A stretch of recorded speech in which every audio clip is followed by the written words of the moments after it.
Last time on Curse of Strahd, we cut back in right after most of us had turned evil. Music. We need music. Oh, sorry. Well, let's get some music. Let's do that first. Hard Sam. Is this Titanic? Last time on Curse of Strahd, we entered the Amber Temple. I'm gonna change it. Most of us had turned evil, everyone except Sarnax. Sarnax had cast his lantern down, a primal fear of fire, and Strahdanya had snuffed out the firelight. Yes. Strahdanya stood before us as the rest of us approached her, as she beckoned. There was an altercation between Shepard and Sarnax. Sarnax begged Shepard to kill him. He refused, so Strahdanya did the deed and stabbed Sarnax in the back, killing him instantly. We met in the afterlife. Sarnax met Garrix, the Fire Lord, and because he is basically the most devout worshipper of Garrix on the planet, he was returned to life with a fiery little dragon whelp. The rest of us were cleansed of our evilness because of Garrix as well. #blessed. #blessed. We then continued onward. We met Von Richten and Esmeralda. They were helping us break the Amber sarcophagi.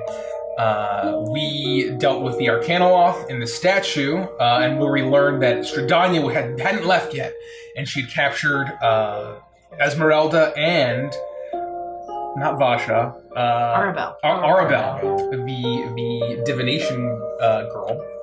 And we had to choose one. Professor Azran attempted to do something a little tricky, and Esmeralda was decapitated. Sarnax used divine inspiration to intervention to reattach her head to her body. Like played operation. Little tweezers. Surgeon simulator. We then resurrected her. We're getting all the giggles out now. Oh yeah. Yeah. Turn that down just a touch. Yeah. Oh, needs to go louder. Oh, sorry. And then we resurrected her. We put everybody in my case. There was a bunch of wacky roleplay.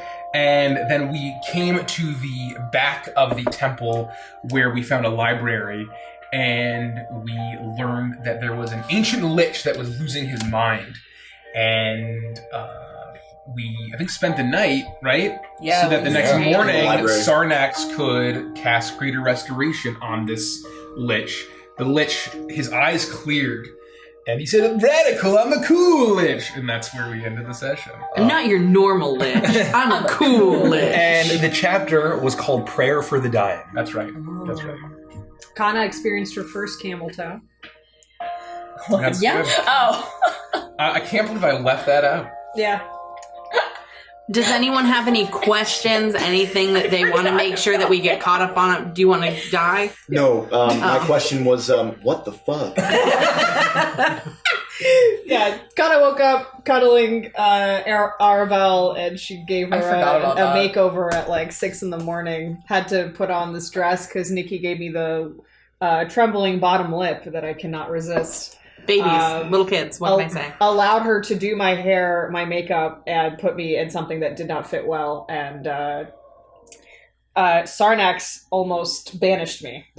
Thinking I was not Kana. Some kind of horrible, wicked Spooky demon. clowns scare Sarnax. On that note, Nikki, So, Dungeon Master. outside of that, does anyone else have any additional questions? It's been a while. I want to make sure that you feel caught up on everything. You know Rich exactly did an what's going absolutely on. fantastic Yeah, job. I it felt was- like I was there. It was mediocre. It was at almost best. as if I had experienced it was. firsthand. Yeah. I wouldn't give it a full score, but Okay. maybe a 6 out of 10. 5 out of 7, maybe? That's, I would 6 out of 10. I can Okay. live with that. I can live with All that.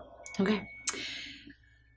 You are standing in the room, and in front of you, now arising from the chair, the large, ancient spell tome hanging by chains at his side.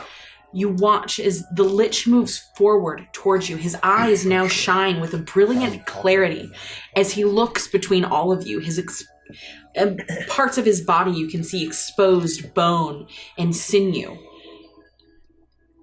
As a smile appears on his mouth and he looks around. Well, that was much better than it could have been. Thank you. Thank you. Is your madness cleared? Define madness. I'm still a lich. Are you yourself again? But I'm a cool lich. I believe I should back up and introduce you to the leader of our expedition, Triton Azran. I back up as quickly as I can. To meet you. He looks towards you, and you notice that his eyes move before he actually tilts his head. As they move in his sockets, you can see the dust spill out. He looks towards you, and his eyes are glowing a faint red, not nearly as bright. They've dimmed a little bit, but he looks directly at you. It's a pleasure to meet you. Exathanta, that's right. He reaches out his long arm to shake your hand. To meet you can My feel name the is cold Professor... bones against your warm skin. They grind together a little bit as you shake, but he doesn't seem to... It's a pleasure. My name is Professor Clayton Azran, and this is my expedition here in Barovia. So you see, I've heard of a demi-lich, I've heard of a Draco-lich, but I've never heard of a cool lich. Is this some kind of distinction that's very rare? No. I'm a full lich. You misheard me. Well, it's you feel more like yourself. Yes, very much so. I can continue on with my duties, guarding over this temple. How? Wait, it is your task to guard this temple. Well, it was all of our tasks. Please take a seat. The floor will suffice. Thank you. All right, and I'm just gonna take my hat off and kind of sit on the floor and with my back up against the wall. He shuffles over. He's moving a little faster, and as you sit down, he reaches out. Apologies, Exathanta. Shepherd. It's nice to meet you. Exathanta. Sarnax, Exathanta. I've already shooketh your hand. Shooketh, yes. He turns and he glides. Almost as if he's not even walking. His feet aren't coming into contact with the stairs. He's levitating, or the stones. He's levitating a bit above. As he makes his way back towards the throne and takes a seat, you see his moth-eaten garb billowing out around his ankles as he adjusts himself and looks out at all of you. Well, it was the wizards that built this temple. It was their task to guard the evil entities within. Protect it. You are a wizard. I was. The entities, are lich. The entities themselves are powerful. They spoke to us. They called to us. They corrupted us. And I fell to one. I accepted its gift. And now I'm a full lich. I see. Well, I'm glad we could return you to your clear mind. Is there anything we could do to assist you now? This place is full of evil. Well, it may be so, but now that my mind is clear, I can watch over the place. It's in disrepair. I'll have my flame skulls come in and clean it up. Where are my flame skulls? He looks around. Well, I'm sure they'll be around. Well, yes. Is anyone left?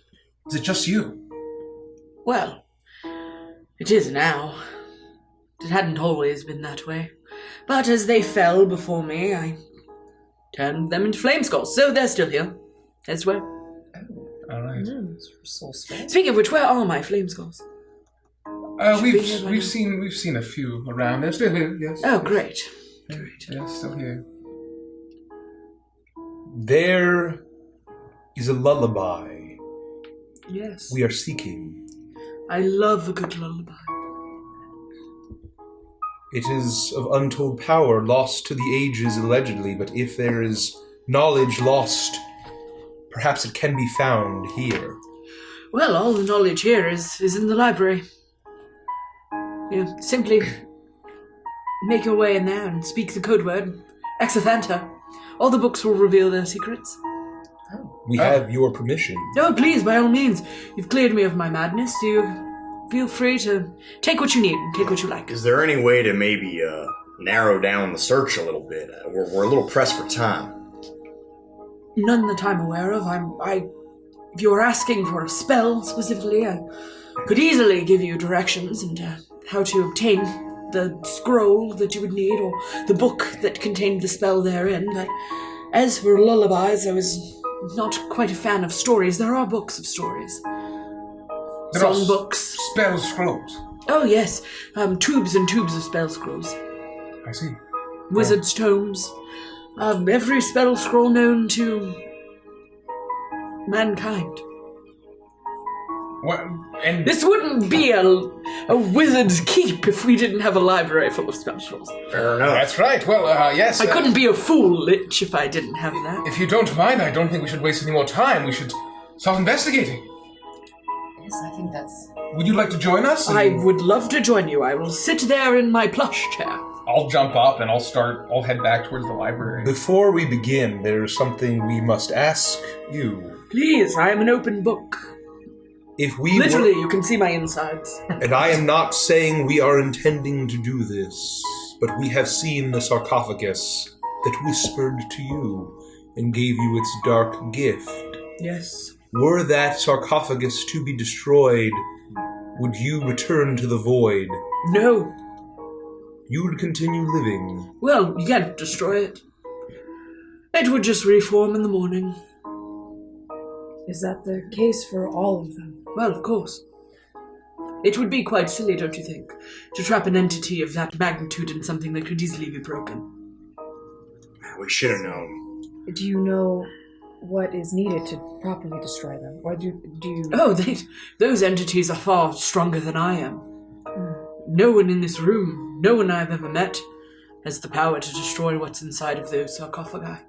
The best we can hope for is a tomb. Where they cannot wreak havoc on the rest of the world. How do you plan to avoid succumbing to madness again?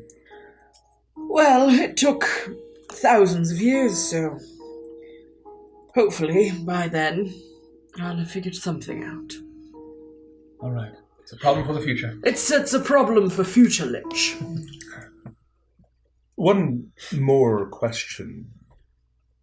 I would have many more answers. Were these not the entity... Are you familiar with the Countess Stradania von Zarovich? I am.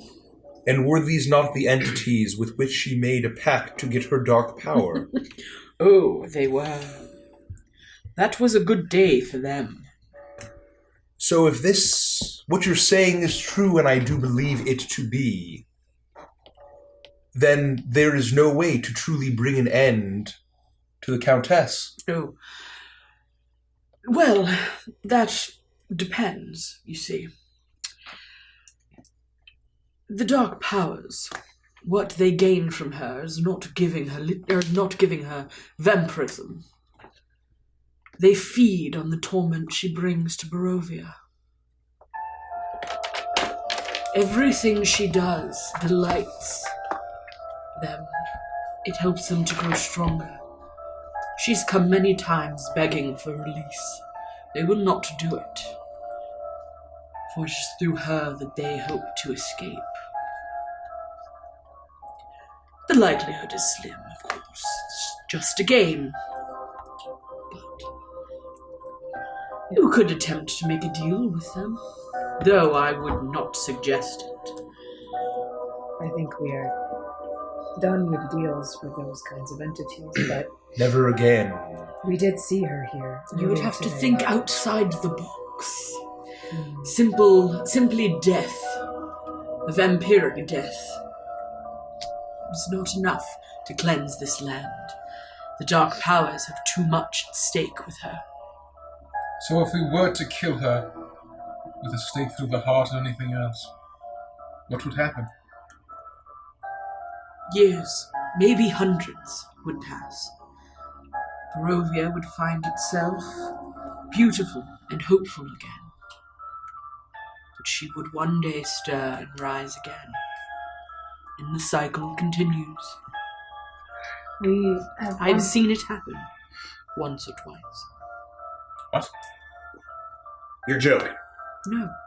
So someone has managed to fell the Countess, and she's come back. Yes. The celebrations were lovely, but... Who were these people? Oh, names lost to time. Adventurers like yourself. We understand she can't be killed in these lands, that she would only come back. Is the key here to remove her from Barovia? It's not possible. No. There is something more to it. Something I do not know. But those who are wise and those who are determined, with the right kind of information at hand and tools, may be able to learn of the key.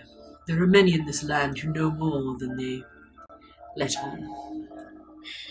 For as much as we've done and learned, I still just feel like we're under-equipped. Like we're missing something. Something doesn't add up here. I have a proposition. What is it?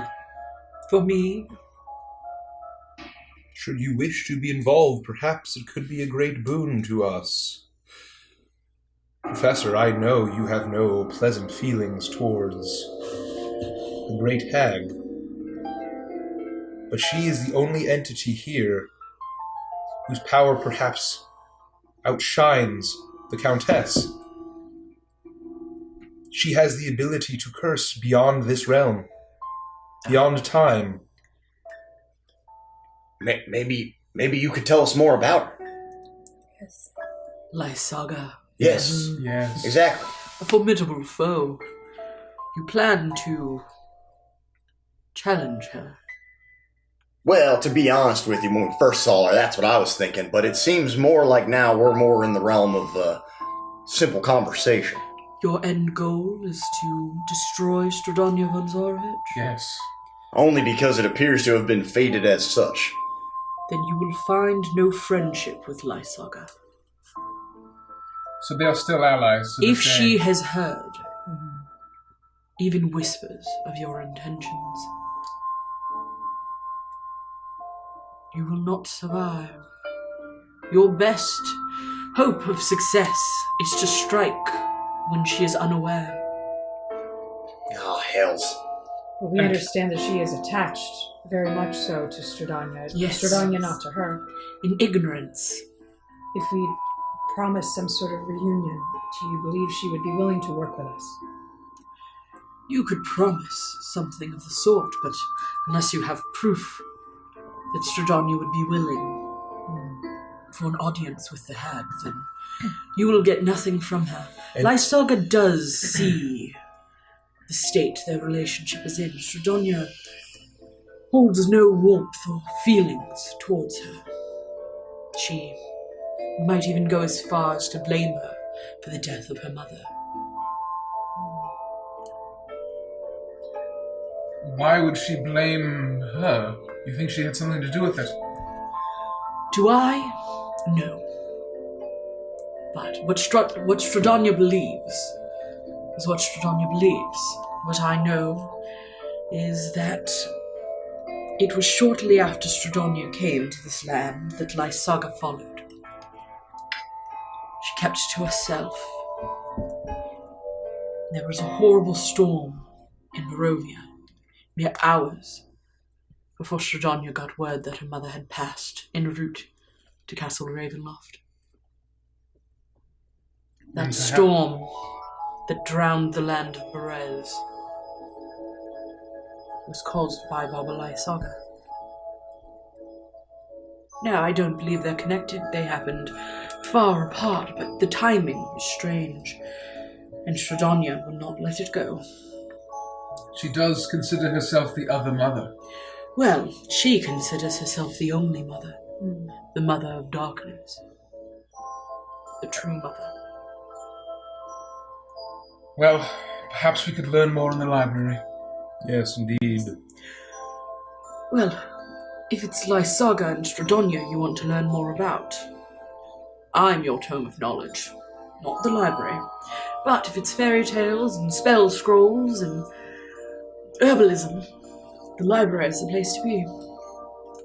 Well, sorry, Professor. Go ahead. I would like to get an early start on investigating, looking for the lullaby, and perhaps What see what spells you lullaby have. are you looking for specifically? We heard that there was a part of a lullaby here that, when spoken, could put Strahdanya in vulnerable compromising state. position. On the back foot. You heard there was a sacred chord that Barovia sang. Huh. Interesting. Did it please the Morning Lord? It might have. Yes. Is that it? What? I start like furiously scribbling in my notebook.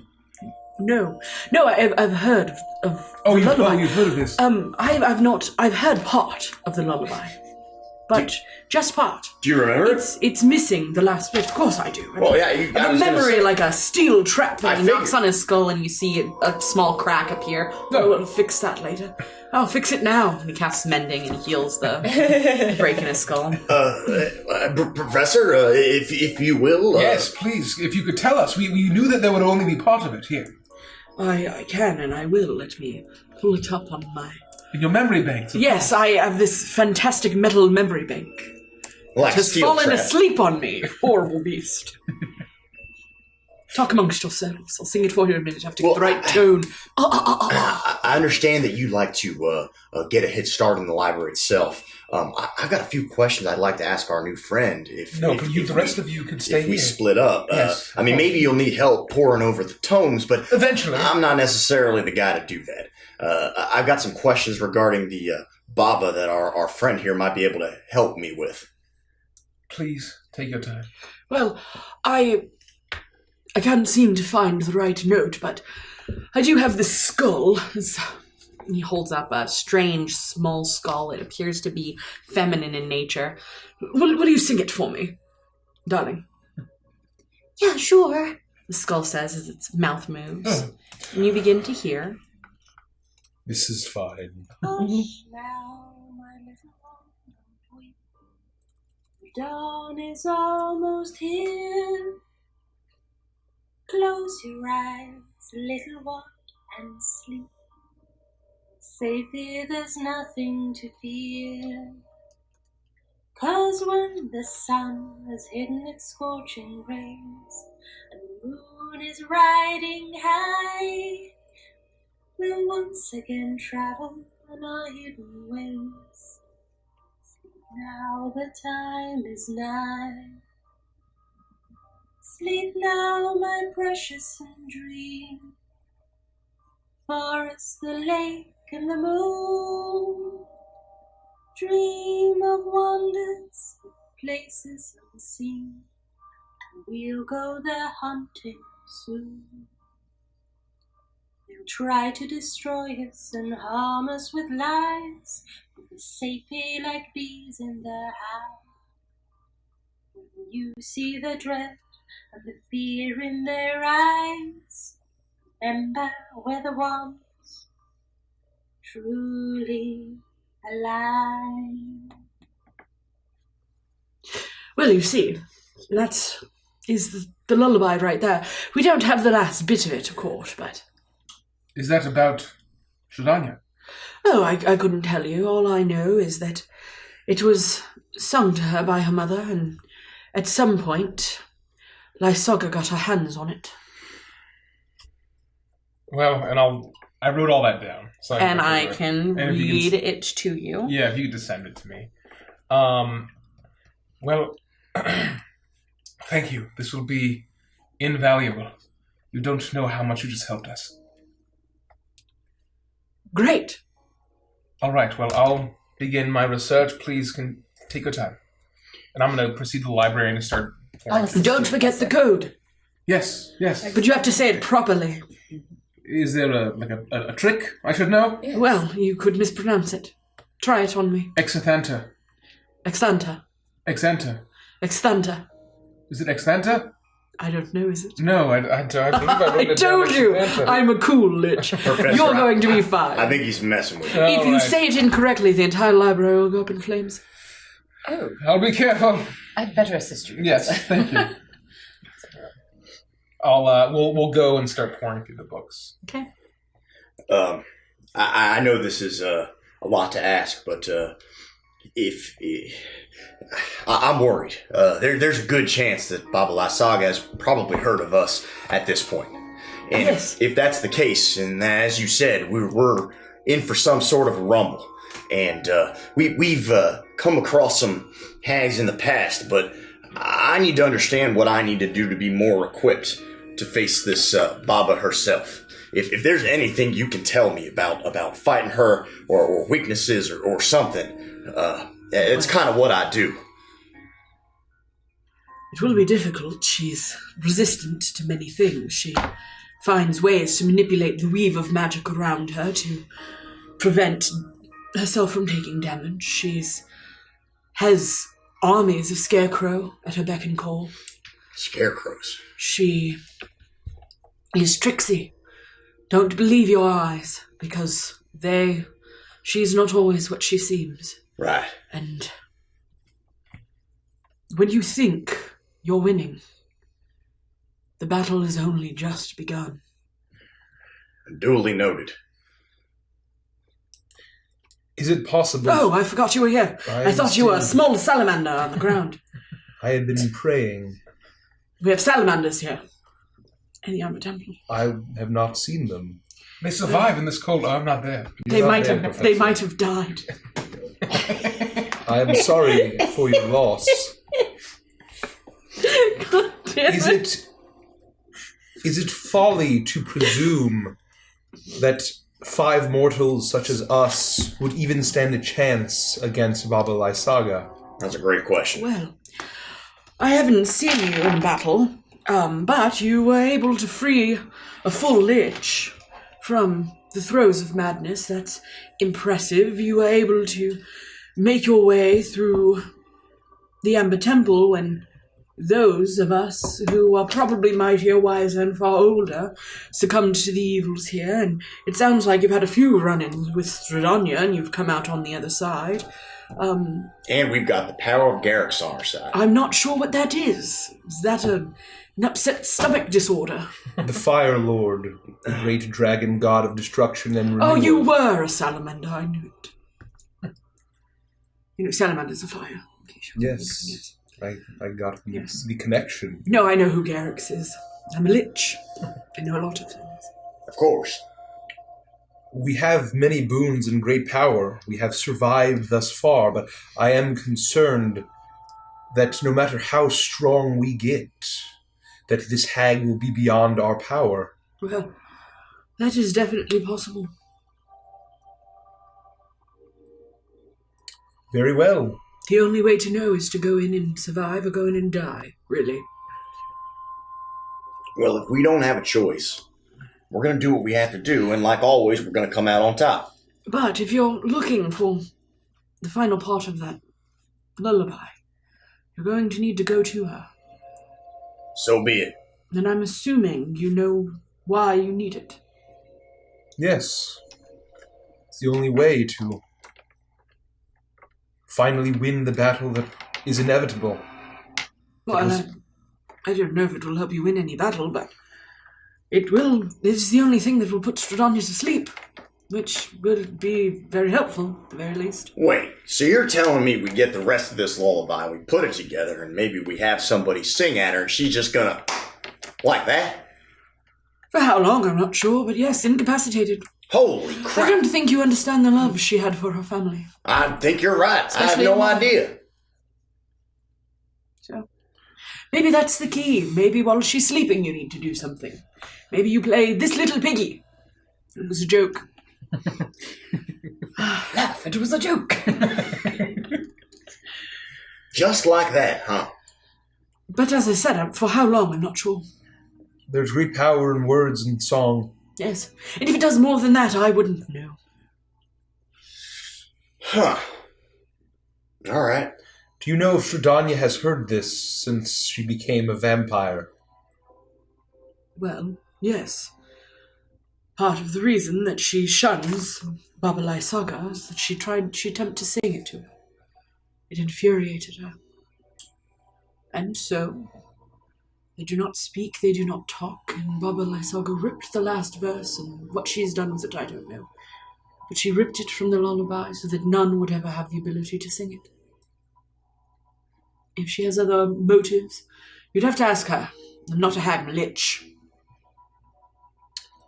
Thank you for all of the assistance you have provided.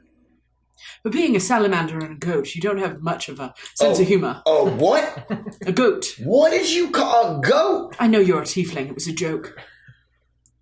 Good gods. Unbelievable. I've never in my whole life. Where did the one with the top hat go? He at least chuckled. He's in the library. We can all go there now Perhaps if we you shall want. assist the professor. Unbelievable. Well, let me lead the way. For what it's worth, Shepherd, your horns remind me more of a steer than a goat. Well, if you rode on his back and you grabbed a hold of them, I'm sure they would steer just fine. This way. I'll just follow along. We'll join You in. make your way into the library. As you enter the library, you see, and we'll hold off on that and talk about what you have done over the past, I would say, 15 minutes or so. As you made your way into the library, you are able to see that the shelves themselves are up very high. Clayton, you would notice immediately that these books were not pulled from the shelves, but these wizards would have used Mage Hand for everything. And you see that they're high up enough that it would require Mage Hand to pull them down. But as you walk in and you say the code word... Oh, let me make sure I get this right.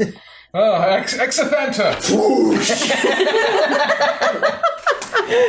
No con saving throws to re-end the session. Good night. You say with gumption, you say the word Exathanter, and you see as all of the empty spines begin to change color, as gold, silver, bronze lettering begins to appear on the spines. And in empty spots where you imagine books should be, you now see piled high hundreds, thousands of tubes of spell scrolls. Wow. Seems you've done it, Professor. Mother of God. Oh my. This is not mine. You must be respectful, Victoria. Of course. Respectful. Where should we start? Perhaps we just... It makes it better with the line from his hat on his forehead. Oh, wow. In high def. In high def, you can see it. You guys ever wonder what wizard porn is like? This is the whiz biz. I will Mage Hand just the first book that I see, and I'm just going to start kind of pouring through as quickly as I can, just kind of getting a sense of if I can read. Well, I guess I can read it, but the gist of what it says. You bring the book down, and at first, what languages do you know? All of them. Okay. Well. Yeah! Damn. Back to you, Nikki. I can read all languages. Back to you, Nikki. That was good. I can't understand spoken or speak other languages, but I can read all languages. Oh, so there are actually no words in there. As the book opens, you hear a voice in a language you don't know. Audiobooks.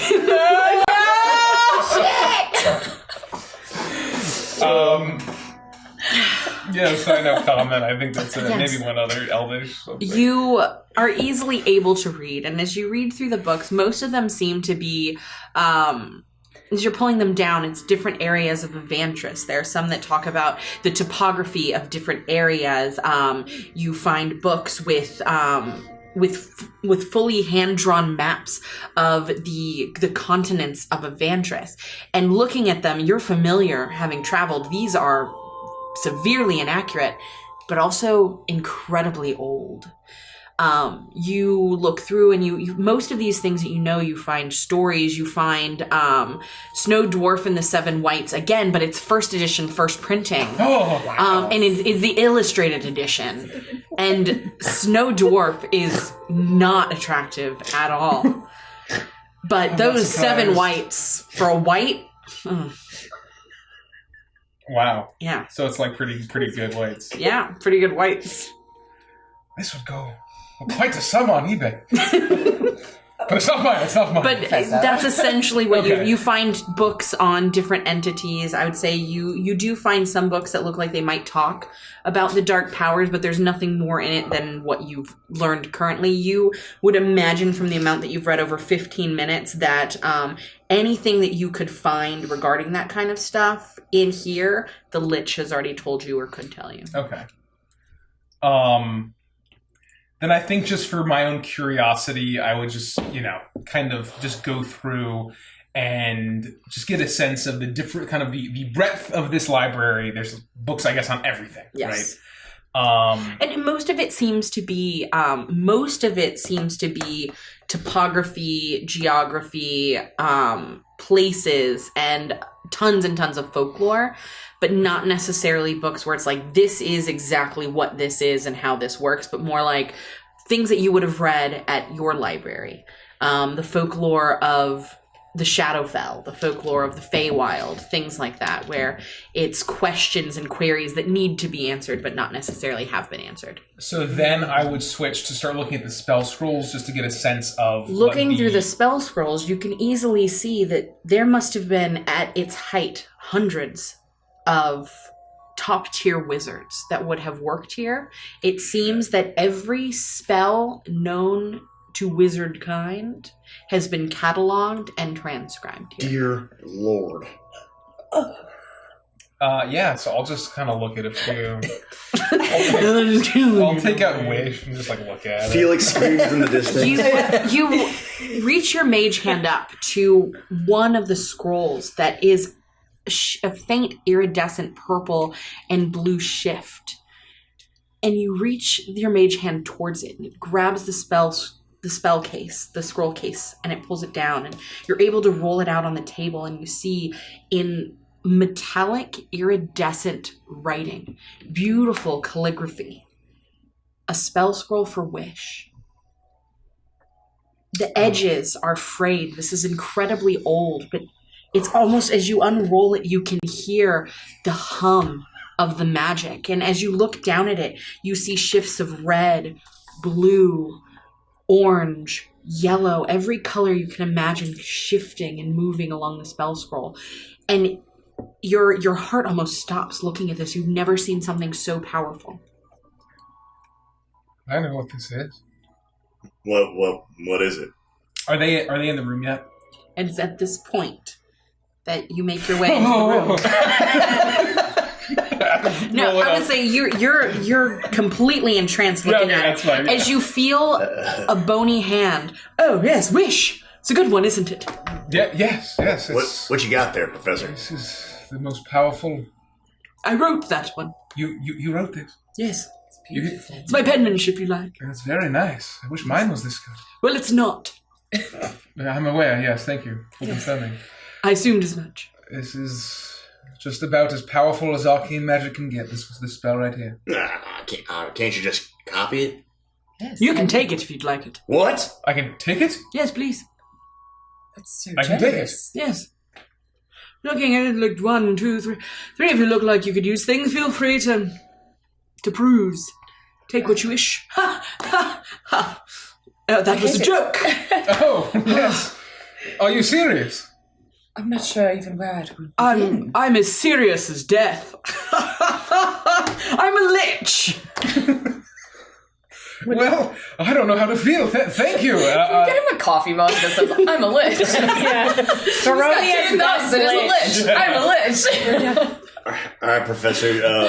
Hold your case steady. I'll tilt the bookcase. Well, I don't want to take everything. Well, I can just retranscribe everything in here. I suppose you do have the time. Yes. It was a joke. I would like some guidelines on what you think we should That's a take. good one. It feels wrong to use take that. one of everything. You're a lich. Well, then don't. Take 10 Take 10. minutes to think it over. And then take 10 scrolls. All right, that sounds fair. Can I'm kind of just trying to read this guy and see if there's any catch to taking 10 scrolls. Roll the insight. Insight. Yeah, thanks. It's been weeks, fam. Oh man, first roll the night has a natural 1. So that's 7. He looks like a cool lich. Pretty cool lich. And that's the kind of thing a cool lich would do. That's true. That is what a cool lich would do. My wizard would just pass out. I'm going to step back and say I appreciate your generosity. Yes. Professor, do what you will, but I believe I am finished with accepting gifts from this place. Well, that's just rude. You'll take the scrolls. Are you kidding? Look, and a mage hand true resurrection. Like, look, it's right here. I'll grab it. You can resurrect Grandma. It is Grandma. Anyway, I wrote that one as well. Please, take I'm going it. to hand it back. Are you sure? This seems quite generous. Would you like me to be less generous? No, What, have you been in Barovia so long you don't like kindness now? All right, well, I will take 10 minutes, and then let me know which ones you're going to take. Yes, I'll take 10 minutes. I love this guy. I will go and I'll look through the spells. I'm just trying to understand here, Professor. You're saying that we're amongst every spell known to anyone ever, and he's just going to let us take the 10 most power? I mean, well, with that kind of power, we could just level Barovia. I can't level Barovia. I mean, we're not gonna, but we could. You can't, because it would just reform, and then joke's on you, spell scroll's gone. Right. Accomplish nothing. That was a metaphorical This is why he's thing. not a caster. My point is, what the hell? This doesn't make any sense. The weave is tricky, and yes, it's powerful, but to alter fate, things might not always happen as you wish. And that's why even casting wish at all is a gambit in and of itself. You can use wish to cast any other spell in existence, but if you use it to... I'll show you. And you see as he snaps and a spectral hand goes up and pulls down a spell scroll, and you see a similar radiating magic as he looks down at it and he casts wish. I wish for a donkey. And immediately in front of him, a donkey appears. There it is. But why wish for something like that? And as you look closer, you realize it's not a real donkey, but a statue of a donkey. Well, see, I should have said a real donkey. Or a live donkey, or... Yes. More specific. It might be a real donkey, but I'm dead. surprised it's even in this state. It could have been much worse. Oh. All right then. So we will take this, but I don't think we should consider using it unless we are desperate. I can cast this. Maybe. All right. I mean, I trust you. So I will open my curio, and my case will open up, and I will start to place 10... Oh, that's a good one. I did not write that one. Damien wrote that one. He's dead. So, unfortunate for him. Not even his flame skull still around? Oh, but where are my flame skulls? It's been too long. They can't come in here anyway. They would ignite the books. So yeah, I'll collect some spells, and I will, Well, the two of you are just standing there willy-nilly. Here's 4 for you and 4 for you. Thank you very Yes. much. Why can't I hold all these scrolls? You want to tell them what they got? yeah. I guess I'll read off, do a little prep just so that we didn't spend too Oh much god, because time. I was like, what do I take? I was like panicked. So, here, let me pull up my notes.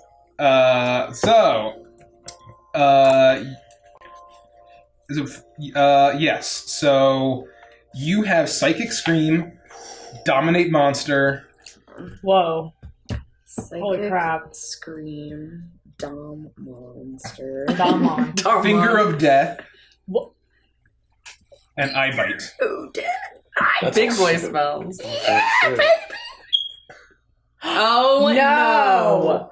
No. Oh, I no. mean, We might have to take like a 10-minute break to Hit the change the ladder. battery in our, in our smoke detector. Sarnax has True Resurrection, Mass Heal, Holy Aura, Conjure Celestial. Mass heal. Wow. And then the 10 that I took are Mislead, Modify Memory, Scrying, Steel Wind Strike, Wall of Force, Wish, foresight, imprisonment, mass polymorph, and confusion. He mass polys. Occasionally, as the quiet of the library surrounds you, you hear a chirp every maybe 30 seconds to a minute or so. On 30 And seconds. eventually it stops and the lich looks around. Well, Flame Skulls must have fixed it. I'm going to put all of the spell scrolls in the place in my pack with all of my other unused spell scrolls. Yes. And I'm gonna... Shove them in there. Just shove it in there for wiping. Perhaps they will come in handy in an hour of desperate need. Yes, this is incredibly generous of you. Thank you so very much. Of course. Happy to do it. Well, is there anything else we should do before leaving? We could leave you to it. It seems like you have a handle on things. I'll have to begin the cleanup process. Are there any rooms we should surely explore before we make our way? For what purpose? Any power we could gain, perhaps? Any information or... 10 spell scrolls of severely high level and 8 between the two of you isn't enough. 18 spell scrolls in total. It's not enough power. Would you like to go downstairs to the amber sarcophagi and ask them to grant you their boons? Would you like some skeletal wings? You could eat some bones every day. No, I think that I would not enjoy such a horrible fate. I'm joking. Let us make our way then, and say farewell. Where are we going? Or will you be joining us? Would you like to join us? Well, where are we going? We're going to be leaving the Amber Temple. Oh, no, I'm not going with you then. You wouldn't want to join us in our battle with Strahdanya? Well, Or at least Baba Lysagga. downstairs there are sarcophagi containing some of the most powerful entities known to mankind, and you want me, the only guardian, the only bastion against their potential escape, you want me to leave with you and fight a hag. Fair point. No, when you put it like that. What will happen to you, Exithenter, if we do destroy Strahdanya? Well, I will probably still be halfway through creating a new wish spell. Scroll, of course. And your lichdom, can that be lifted? Can that be cured? Why would I want it to be? You don't find me ravishing. No, you've been most ravishing in most. I could be. He winks at you, but he doesn't have eyelids. No, it's just like a moment where you see his eye kind of just twitch. move. Just a skull. Some pop-up dust comes out of it. It's just like the red glow of it just dims a slight amount. What are his eyeballs? This is not It's just relevant, sockets, but floating red glowing eyeballs. they're and eyeballs sockets. though. Okay, cool. Does he talk like all the creatures in Miyazaki movies where their mouth is just like this? Are you making, Oh, yeah. Are you making fun of the way that I shadow puppet? Because Rich and I have an ongoing Well, I wasn't, dispute but about now that. I am. He thinks that I Just don't really know slow how. open and close, and they just voice over whatever the fuck they want over it. Yeah, It's he like thinks I don't know how to Shenron shadow from puppet, DBZ. and I do. But it's Evangelist and Chill. I'm gonna write that down. Yeah, Done. shadow puppets. We got to talk about Things it. we didn't know we needed to talk about. Things we actually don't need to talk about, but it's on the list. And I believe that as time is of the essence, we Yes. should make our way. Yes. Well, thank you, and Well, you're always welcome back. Upon entering, just say the code word, Exithanta. If you say it incorrectly, the flame skulls will annihilate you with their fireballs. all right. Good to know. The fastest way out would be... The front door. All right, we'll It's the only door in. make our way back. Thank you for all of your help. Good luck to you. Yes, and if you need anything, you have ways to reach us, clearly. And I'll, wave my hand around. And don't hesitate. If for any reason things go south here, we can come back. Is there a safe passage out of here, so we don't need to travel through the weather? Oh, yes, there is. I tap my case. Oh, that's right. There was a teleportation circle. I don't understand why you just tapped your case. Don't worry about it. It's a long story. I give you 18 scrolls and you're trying to keep secrets from me. It's just there's a mansion in my case. Checks out. Well, no, you will just need to walk through the the ice and snow, and once you get to Solenka Pass, you can enter into the guard tower there. There should be a teleportation circle. I'm not sure if it's still functioning, but I imagine if nobody has gotten to it, you should find yourself somewhere safe. Or directly into Castle Ravenloft. Roll the dice, I say. Have you been to Castle Ravenloft before? No. Don't want to. Well, thank you. You've been unbelievably generous. I know. In parting with these scrolls. Yes, I have. And we shouldn't waste any more time. And no, you shouldn't. Thank you. Good day. Thank you. Thank you for your generosity. Yes, it was very generous. So I will head down the stairs and I'll go all the way back around. And if anyone asks, I'm a full lich. Of course. Thank you. Yeah, so I will lead everybody out, back down, around, out this way to the main room, up the stairs. If we see any skulls, I'll say Exanther and... Don't Exanther. Oh, no.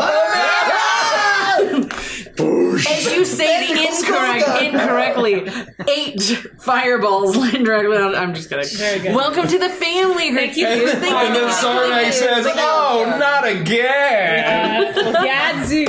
So, for the sake of brevity, and because you have your house, so every time you start to imagine the hour, you open up, you go inside, you deal with some of Arabelle's pestering, but you're able to shake off the cold, reemerge, and continue. It takes you half a day. You get to...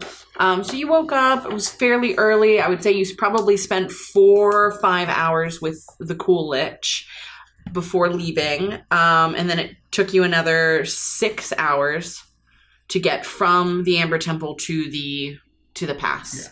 Yeah. And so that is where, time-wise, where you're sitting. As you make your way back towards Solenka Pass, Clayton, as you find yourself once again standing near this precipice, near the bridge that goes over the rushing river below, the Ivlis River, as it pours further into Barovia, you look around for tracks, the memory of a large black goat, and the curse that now lingers somewhere beneath the surface of your skin. You look, but you see no signs or tracks. As you make your way over the bridge itself, the stones are slippery, the wind is cold. Bits of ice and frost begin to accumulate on your eyelashes and your hair as you make your way through, and you find your way to the small stone structure that towers. It looks to be about 3 stories high, and you enter in. It's musty. There are dilapidated boxes that you kick and rummage through, and they seem to be completely empty, at one point storing potentially root vegetables or things, the mold and dirt lining the bottom, the only remnants of what previously had existed in them. As you climb the wooden spiral staircase, 1 floor, 2 floor to the top. And at first you don't notice it. As you look around, the stones covered in a thick layer of dust and frost from the arrow-slit windows that adorn the walls. But as Shepard moves his feet around, kicking at the snow, you see the faint hint of green, almost illuminated inks. But it's not ink, it's stone, some kind of gem, inlaid into the stone of this top room, covered in that thick layer of ice and dust. And you're able to move it away. It's a dirty brown slush as it comes into contact with your hands, and you're able to uncover what appears to be an inlaid teleportation circle. Is this the way that... what's his name? Von Richten. Von Richten came upon this place. Yes. From the abbey. We should summon them. Magnificus, in my case, will open up to the mansion side, and I'll just stick my head and I'll say, Lucas, could you please fetch the Von Richtens, please? And I'll wait for them to... I'll leave it open, and I'll just set it on the ground so they can step out. You wait, and it takes about 5 minutes before you see a small hand reach out and climb out of the case. He's not going to come. Hello, it's cold in here. No, and you what are see you that doing? she's wearing a blue night dress. It's not equipped for this kind of weather. She begins shivering. He's not going to come. Oh, it's really cold. He's in the bathtub. Well, tell him to hurry up. Lucas did kind of tell him that in writing, because he can't speak, you know. But he said no, he was going to take a bath. And Esmeralda is sleeping. What do you want? We need him to teleport us out of here. Why can't you just stand on that and say goodbye, and then it would take you away? Is that how it works? Oh, I don't know. I've never used one before. You will catch your death, child. Go inside. How do you catch death? Is it kind of like lightning bugs, where you walk around with a little can and you just put it over the bug, and then it's not actually in there, and you giggle with your friends? He means you're going to get sick from the cold. Can you get sick from cold? Allegedly. Yes, you Have you can. ever- I almost been died a sick few from cold? times. I'm going to go back downstairs, she Stay says as she warm. slowly walks back inside. See, Professor, all you have to do is tell her what to do firmly. I think with the Lich entrusting you with 18 spell scrolls, I think you can figure this out, Professor. What do I know about... Do I know that I need to actually cast the spell to use... Or maybe it doesn't work that way. I start, using my Naginata to, clear off the snow from the teleportation circle while he's talking. There was one thing that kind of concerned me a little bit, Professor. While the Lich was a little bit more jovial than I expected, he did make mention of it maybe just not going where we knew it would end. Is that a concern? I suppose it could be, but it would save us days of journeys. I'm not saying don't use it. He may have just been pulling our legs. But it's something to think about. You don't think there might have been a second teleportation circle, maybe? I don't know how any of this works. I don't I'm just throwing out cautions here. As far as I know, based on what I'm used to, teleportation circles, usually you cast a spell and you go to a teleportation circle, or they're connected to each other. And so maybe this one, without using the spell, can teleport us there, but we know that he came from, I believe he said, the abbey of St. Markovia. He did. So at the very least, being able to teleport back there would get us close, and we could at least catch our breaths. We've been through quite a lot. Can I look around and know for certain this is the one that Von Richten used to get here? I know I would say you would know I can that, assume. yeah. Okay. There wasn't one back at the Amber Temple. Okay. No, he specifically mentioned that it had been at the Guard Tower. Solenka Pass. I walk to the center of the teleportation circle. I turn around, I look at the professor, and I hold up my hands and I say, "Goodbye." Nothing? I'm not saying anything. Huh. Well, maybe it didn't seem she was right. Are you feeling well? I feel fine. As you start to distribute. Well, everyone, join me on this eldritch rune. Oh, do we all stand up? All of us. Okay. Perhaps we just say where we want to go. Abbey of St. Markovia. Goodbye. Farewell. Exithanta? Hello? Greetings? Welcome? It doesn't seem to be working, Professor. Best puzzle I've ever created. The dancing one was pretty good too. Is there anything else in, written or inlaid in the room? Roll an investigation check.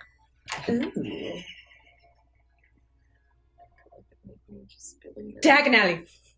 Diagonally. And he ends up in the wrong side of town. Another natural Natural fucking one! Yeah! Fuck yeah!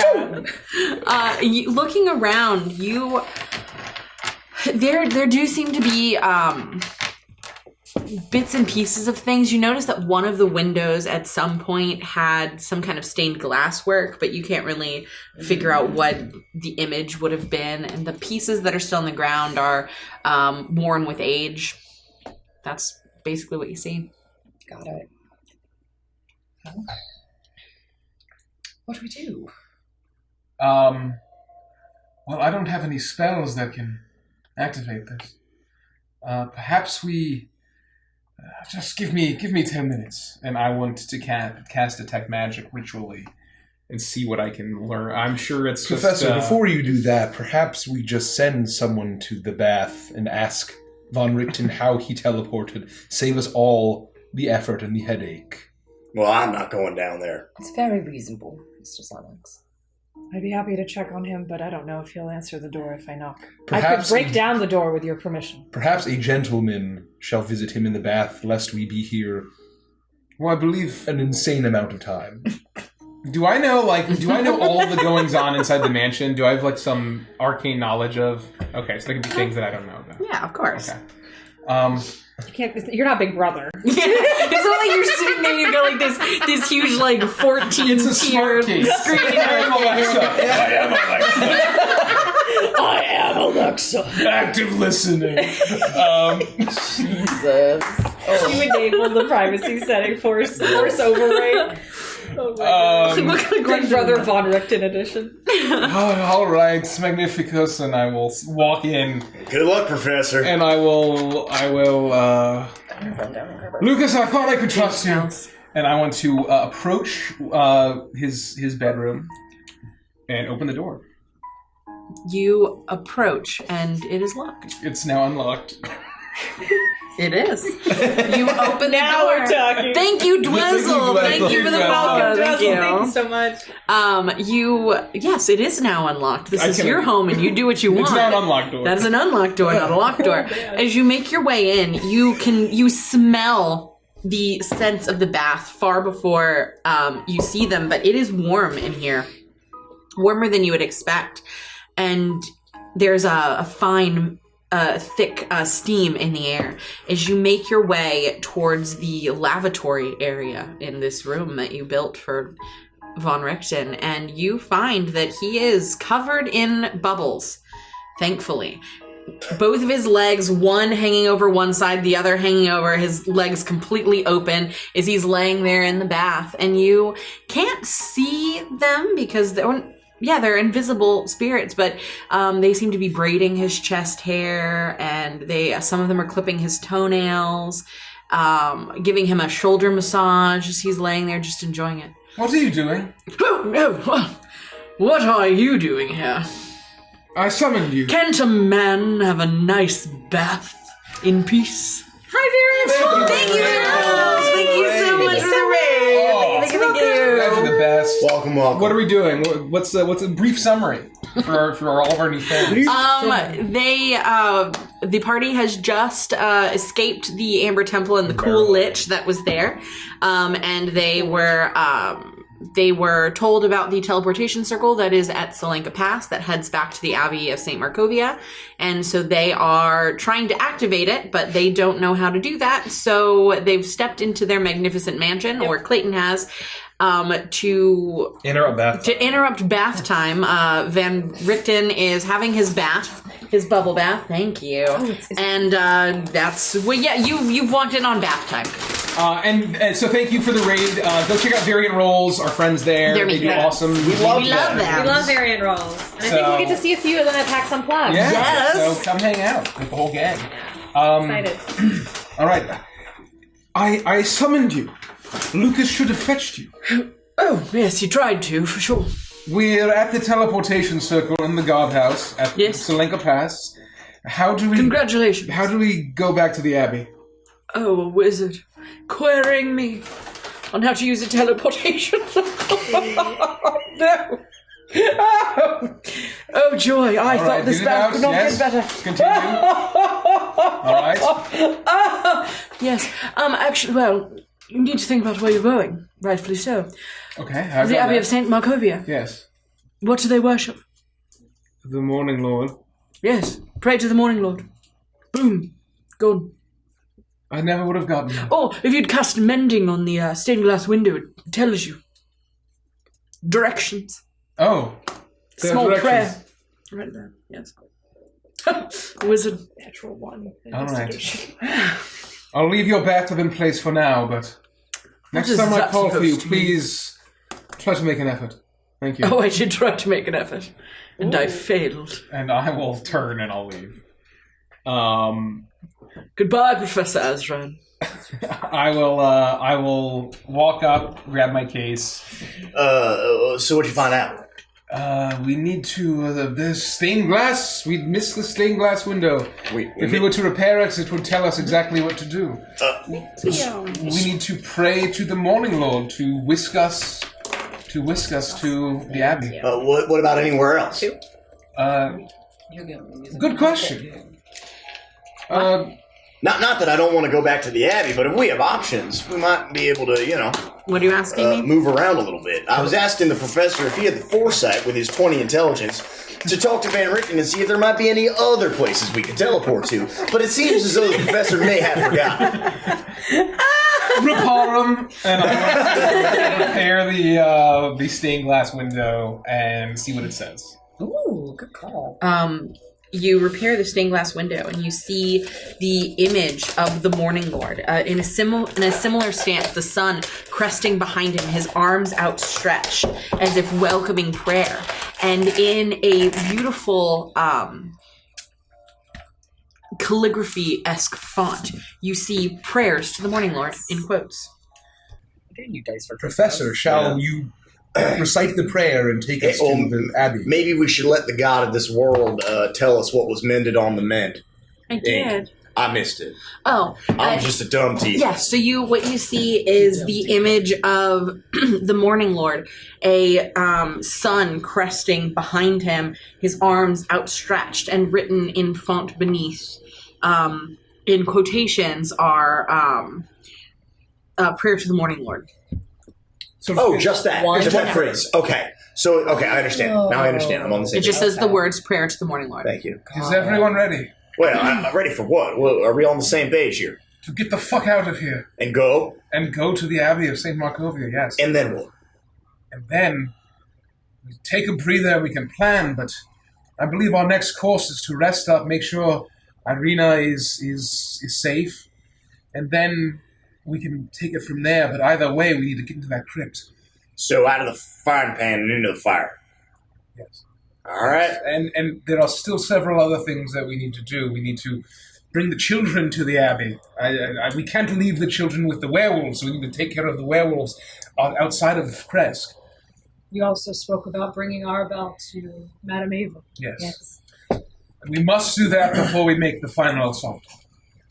Perhaps not yet, but I would like to very much do that. If we go down into these crypts, or God forbid we get eaten alive by werewolves in the woods, what happens to that case and the poor people inside it? It's true. I believe they could get out, but they would be in great danger if the case is with me. That's why they should remain at the Abbey. That's right. And not come with us. Well, that's good enough for me then, I suppose. Lead the way. All right. Well, Morning Lord, I will read the prayer, whatever the words are. Prayer to the Morning Lord. That's all it says. Oh, and that literally verbatim. I thought it was a prayer. No. That's exactly what she said. Prayer to the Morning Lord. You stare at it, and you immediately feel that strange pull behind your navel, almost as if you're being sucked to hell. And you do find yourselves traveling, being pulled through what almost feels like time and space, but simply just space, as you all spill out into a room. The sound of violins clearly billowing in this room. As you look around and you gain your composure, you see that you're in a room you've been in before. And sitting on the bed where you had met him before, that strange two-headed mongrel folk playing the violin, the one head lolling to the side drunkenly. As he looks up at you, startled for a moment, realizes who you are, chuckles to himself, and continues to play. You are in the room directly above the main room of the Abbey. It seems like it worked. Yes. Well, it wasn't exactly pleasant, but we're here, I guess. Can't say I care for that feeling very much. Hello. What's his name? I don't think you ever got his name. Good to see you again. That's quite beautiful. Both of his heads nod at you, and he continues to play. Mm-hmm. All right. Well, it seems to be safe. How are things here, friend? All right, let's find the abbot or somebody. Irena, are you here? Your voice echoes throughout the room. Perhaps we should let our passengers stretch their legs, so to speak. So if you remember where you met him originally, you'd come in from the parapets on the second We're floor. upstairs. Yes. You're upstairs. There's a stairwell that went down that went directly to the main room where you always had Right, not like in conversations his with the abbot. bedroom or whatever, right? Not his, just whatever this creature is. Oh. You've never been to the bedroom of the abbot. Oh, shit. Let's go find the abbot. If he's here. We'll go downstairs. We'll just start to kind of go down to the courtyard, maybe go down the main room, see who's there, go to the courtyard if nobody's in the main room. You make your way downstairs into the large open area where the abbot, where the large table. So you did ask his name. Cool. I Perfect. thought Cloven wasn't going to survive the Thanos snap of the abbot. No, he said they would be fine. Okay. You make your way down, and sitting at the table, scratching away furiously at a piece of parchment, you see Irena. Irena? She doesn't seem to notice you at first. Irena, are you alright? Oh, how did you get in here? Well, Magic. Well, what is something only Clayton Azran would know? Quite a few things. You're from Barovia village? Well, a lot of people would know that. You thought you had mosquito bites, and you were diagnosed by a man with a monkey? A lot of people would know that.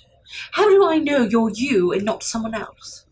I was specifically told by Clayton, not Professor Azran, not to go with anyone or talk to anyone or do anything with anyone if I can't confirm their identity. How do I know We you're gave children you? knives. We saw you kill a Well, it's direwolf. been so great to see you, Sarnax. I am me. Sarnax of the Edelwood. No other Sarnax. Yes, of course. How are things here? They're well. The abbot is in the village of Krez. He's helping them with the crops and to help cure the sickness that has overcome the villagers. He's spent most of his time there. That's wonderful. And It's been quiet here. are things cleaned up?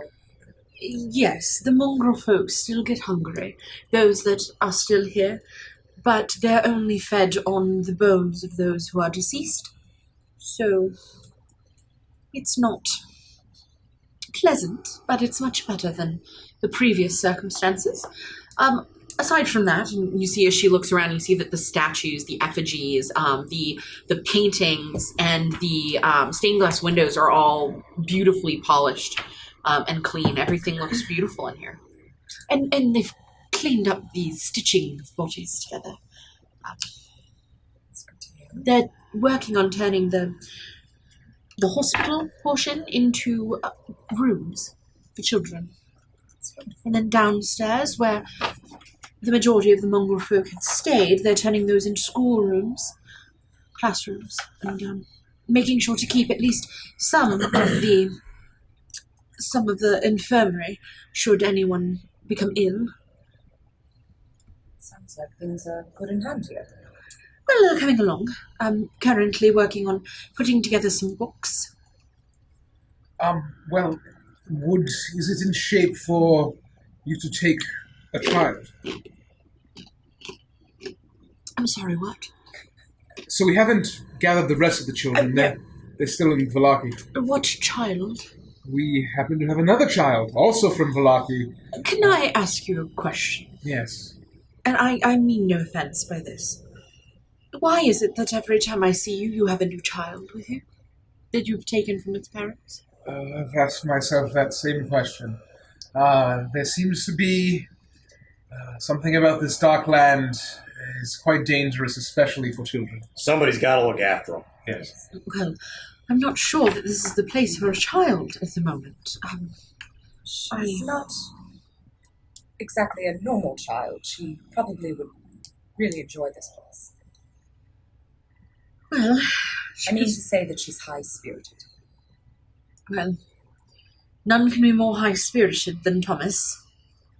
I think she'll give him a run for his money. Someone needs to. Well, I will do my best.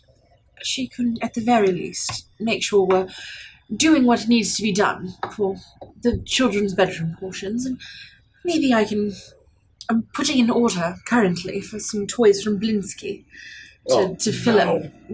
Seriously? Yes, of Oh, course. God, I hate that guy. Oh, my correspondence with him so far has been quite lovely. While you are at it, would you please inquire about an order made, or several orders made by Sarnax of the Edelweiss? I still cannot believe you spent all your money on toys from Blinsky. Did you not authorize another person for pickup, Sarnax? I will authorize, however, Irena is having the toys delivered. Well, lovely. We actually have a delivery of wine coming in from the Wizard of Wines, and I will communicate with them and let them know to stop by Blinsky's and see if we can pick up your order as well as the toys that are ready for the children. I appreciate that. Of course. I'd be happy to. Well, I will fetch for now. Thank you for the follow. Bakak, I'm a chicken. Cock, I'm a chicken. Bakak, I'm a chicken. I will put my case Cute. down. Very cute, thank you. Magnificent, and it'll open up, and I will... Wait, are you going to pull a child? For my case, yes. You put a child in your case, It's Professor. not quite as it seems. Don't Would you like to take a look at it? No, I'm going to order Blinsky toys. Just let me know when you've recorded the child. There's a whole mansion in there? There's a bathtub in there. All right. You put a bathtub and a child in a case. It is a mansion. It's really Yes. quite Multiple spectacular. bathrooms. Yes, I'm sure it is a mansion. I should go to the other room for a moment. Yes, and I will see you soon. I'm already in the case. Yes, I'm walking down you will the see stairs. the professor Where did soon. the professor go? The man. The mansion. You're welcome Really, we to join insist us. you should take a look. No, given the state that von Richten might be in, perhaps we should have the professor check it out first. I don't know what to take to... I don't... Just follow me down, dear, and I'll take her hand and start walking down into the cave. I don't want to go. I can't go. I don't want you will not fit in the case with this bustle dress. Oh, we're going. Okay, we are going. Wow, look at this place. This door is beautiful. How did this fit in here? It's really spectacular. The professor did all of it. Well, something new every day. Renan, please collect our guests, and they can meet us in the study. Hello. Oh, hello. Welcome. Thank you. So this was the I don't really like to call it a mansion, but I guess technically this is it. Yes, it's lovely. So we've been keeping the child safe and sound in here, but we will.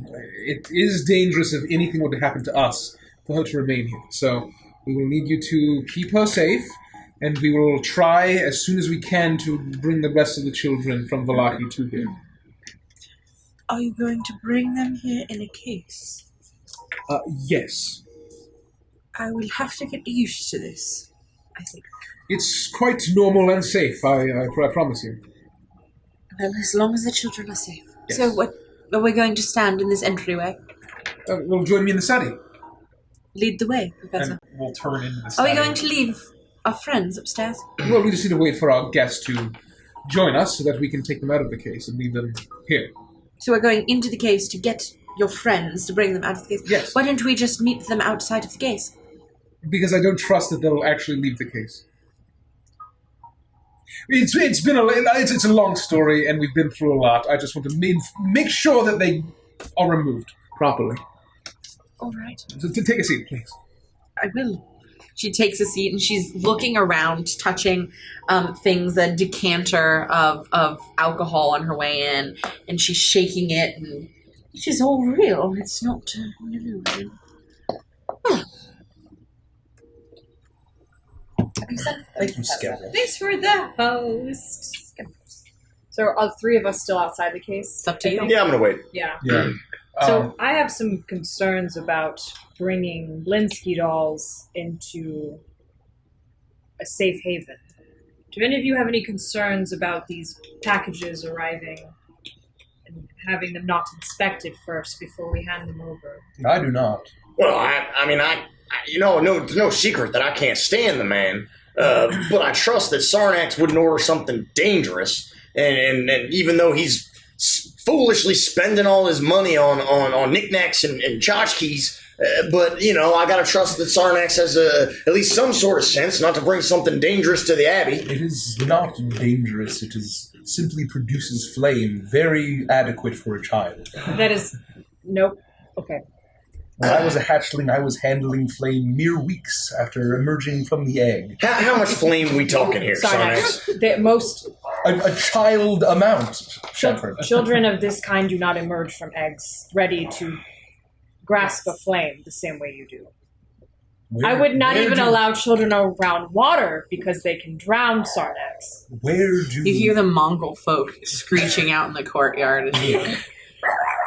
Where do these children emerge from? Where do they spawn from then? So, I'm not going anywhere near that one. We are not... This is likely not... Yep. If not from eggs. When two people love each other. And we cut back to the professor. What's taking so long? Lucas, can you please make sure that Reynolds does his job? It takes about 10 minutes, and you see in a flouncy mint green dress, princess dress, a tiara on her head, her hair in dark ringlets around her body. She flounces in, curtsies. Hello, you're very pretty. Look at you, darling. You look wonderful. I know. I had the little people that are in here. You're like, what is his name? Jupiter? That's fine, yes. I had him do my hair, and he burned this part off. But this part looks great. You look wonderful. I know. Did you find these clothes in the mansion? Yes, you made them for me. Remember when I asked you to have an entire wardrobe made of princess clothes? This was the biggest one in there, and I put it on immediately when I heard we had the guests to my house. We're at our destination, so the time has come to leave. So what are we going to do then outside of the here? Well, this is Miss Koliana. Her name is Irena, or would you prefer Miss Irena? Irena. I know who you are because you're the person that Stradania wants to make a vampire and then put you in the creepy crypt beneath the castle and keep you there forever. Well, she's safe from that. Welcome to my house. And she curtsies. She's quite knowledgeable. I'll turn to Irena. Well, she's safe from all of that now. That's so great. Thanks to magic and things that I don't fully understand. And it's because Sergey did it. He loves you still, even though you're like not the same person, but your body is the same. And for him, that's all that matters. This is a shallow man, I suppose. Well, either way, in any case... She's a little girl, damn it. I need you to get changed back into the dress you were wearing. But I don't want to put on a different dress. Well, you have to. I'm sorry. If you leave the case wearing that, it would disappear. Yes, so darling. It's not really real. It's just magic. But I don't want to put on the other dress. I'm very sorry. It has a hole on the hem that no one can fit. And the red has pockets. Irena, are you a seamstress? Could you make her a dress that looks just like it? She looks at Irena and you see the entire underside is brimming with water, but the tears haven't fully spilled over. Could you make me a dress that looks like this?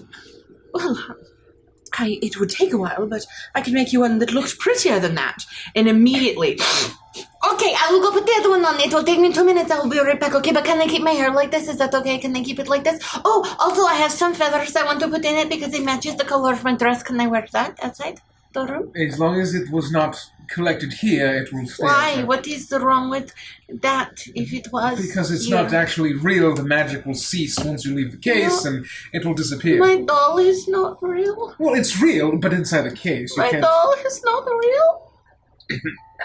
Well, no, it's real in a net. I guess it depends what the definition of real is, and perception, and then that gets into philosophy. You're and I don't getting think really you're old boring, enough for so that. I'm gonna go put on my dress. I'll be right back. Can you make sure Esmeralda and Rudolph join us shortly? They left. They What left. do you mean?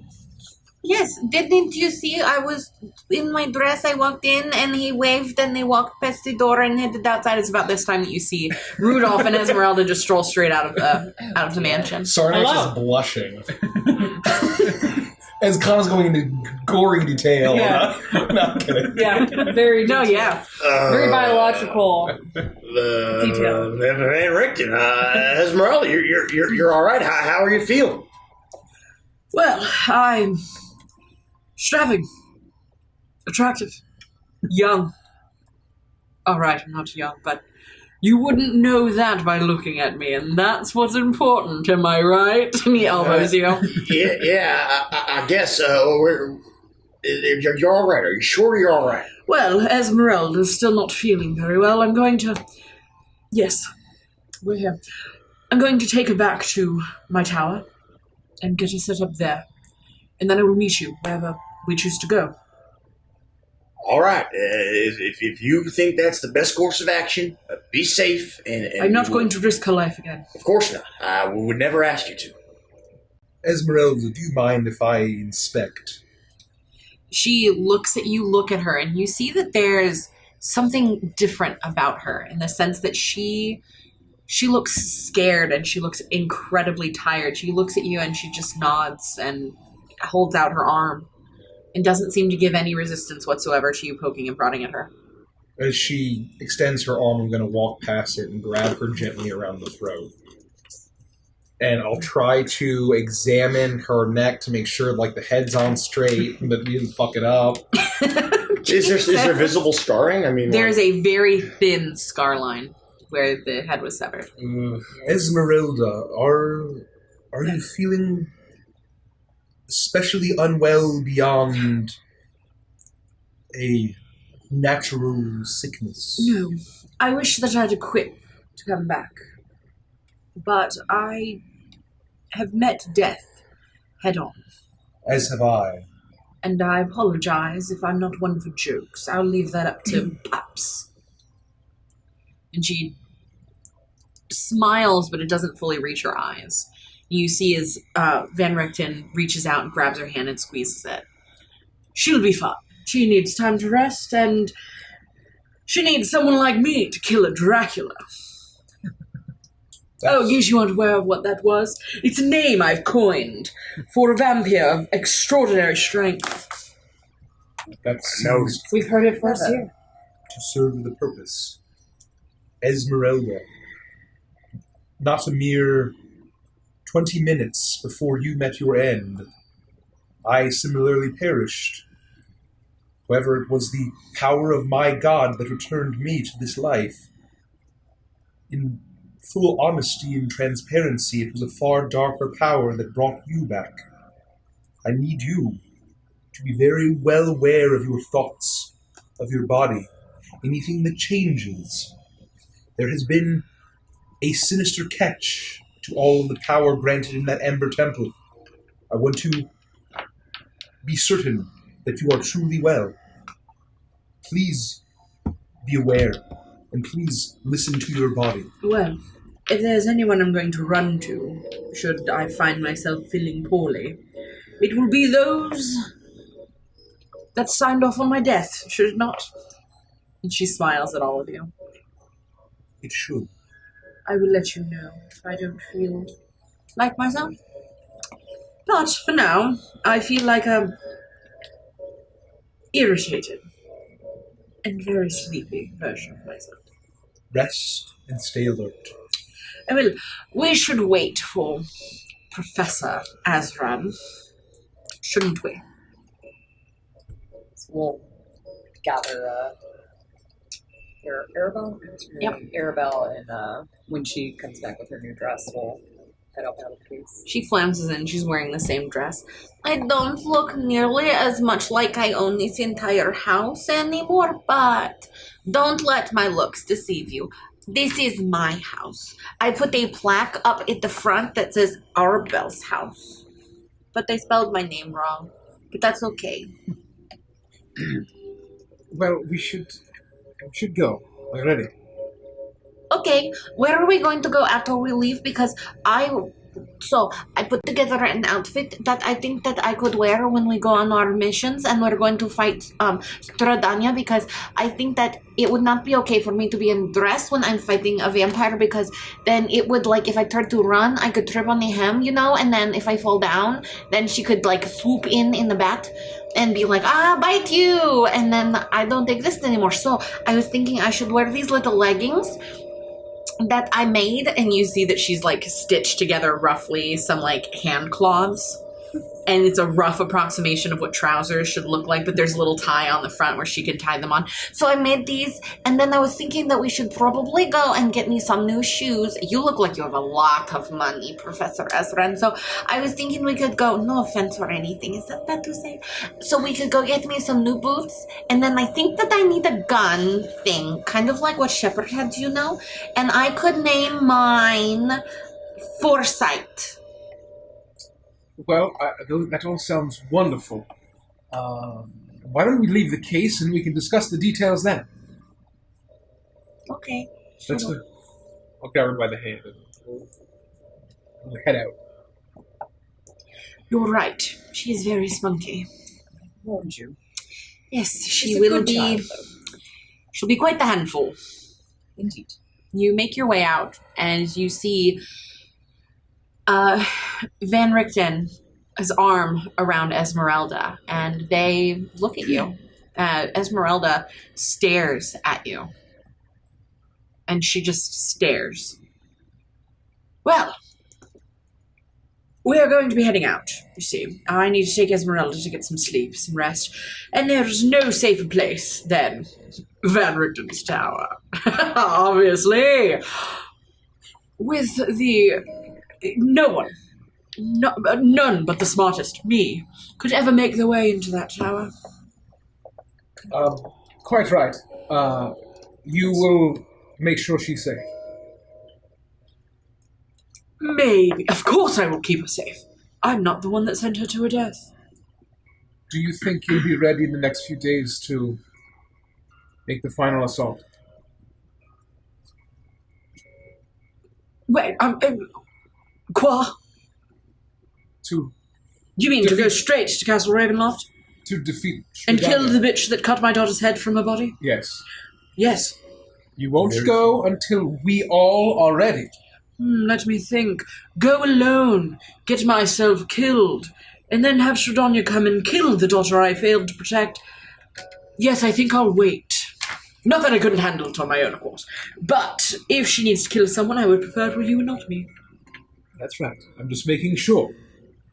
Well, please do make sure that she stays well, and I'm deeply, deeply sorry for everything that you've both been through. It's at this that Esmeralda straightens herself, and you can tell that she's still incredibly weak. She walks over to you and she grabs your hand. I don't forgive you. And you shouldn't. At all. But if it were you, I would have saved the little girl too. So I'm going to do this, and you're going to let it happen, and we're going to move on. And she slaps you across the face. All right. Go. Take 4 points of damage. Ew! She could have almost killed a level 1 wizard with the sheer ferocity of that slap. Yikes! Half damage. Well, yes. I did deserve that. If you ever have me beheaded again, it will be much worse. I don't intend for that to happen again. Good. And there's still time to Now get your kill revenge. that bitch. And make sure one of you looks her in the eyes when you do it. And push it in a little bit further from me. Understood. The time will come. I have no doubt. She will burn. In the meantime, stay safe and say hello to Yanni for me. Yes. Oh God, that head. Yes, I will not take him out of the tower. All right, well, we will take care of things here. Is anything? Oh, before you go, I should let you know that we do plan to sneak into the catacombs of Ravenloft shortly. Good luck.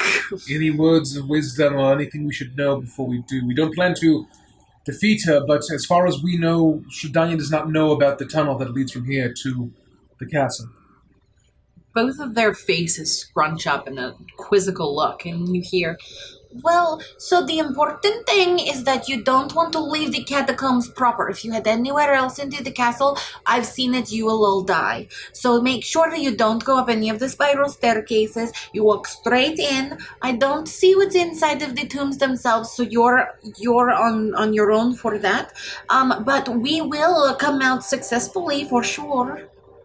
I do have my new boots, though, when we're in there. You mean that as long as we stay in the catacombs, we'll be alright? Yes, we will take the tunnel straight there, and we make sure that we do not go anywhere else. We stay in there. She will not know we're there. Sergey is protecting us. Alright, you're saying we a lot. That's concerning. Why do you want to leave Kana here? Because that wouldn't be a good idea, because I've seen that she helps out a lot inside there. Right. How many of these visions that you've seen or had or where you aren't there? Oh, none of them, no. I think you might be telling a little bit of a white lie. No, I would not do that, though. Oh, I think you might. No, Jibber, they would not do that, though. You want to tell us the truth? No, Shepherd, I don't want to, because that would imply that I did not tell it in the first place. I understand, but it'll be better for everybody if you're fully transparent with us. Okay, well, in one of them, you went in and you got teleported directly to Stradania, and she killed you. You, and I mean you, not everyone else. You were by yourself. No. And then in another one, Kana was possessed by an evil, undead spirit thing, and it made her walk to the top of the highest tower and plummet to her death, and she screamed, "I can fly!" before she hit the ground and splattered into a million pieces. In another one, the brides awoke, and they took Victoria with her down through a secret passage, and you did really gross things. Professor, I don't want to talk about it. The brides. What? I'll keep going. No. Okay. Don't stop. And then in another one, all of you were completely sidelined by things that were there, and you just died. But in the one that I was there, I was like, oh, don't step there. There's a trap. Don't go there. That's a bad thing. Don't go there. That's a bad thing. In one of the ones I was in, that happened. But then in one of the ones I was in, too, I also stepped on something and burst into flames. You're not coming.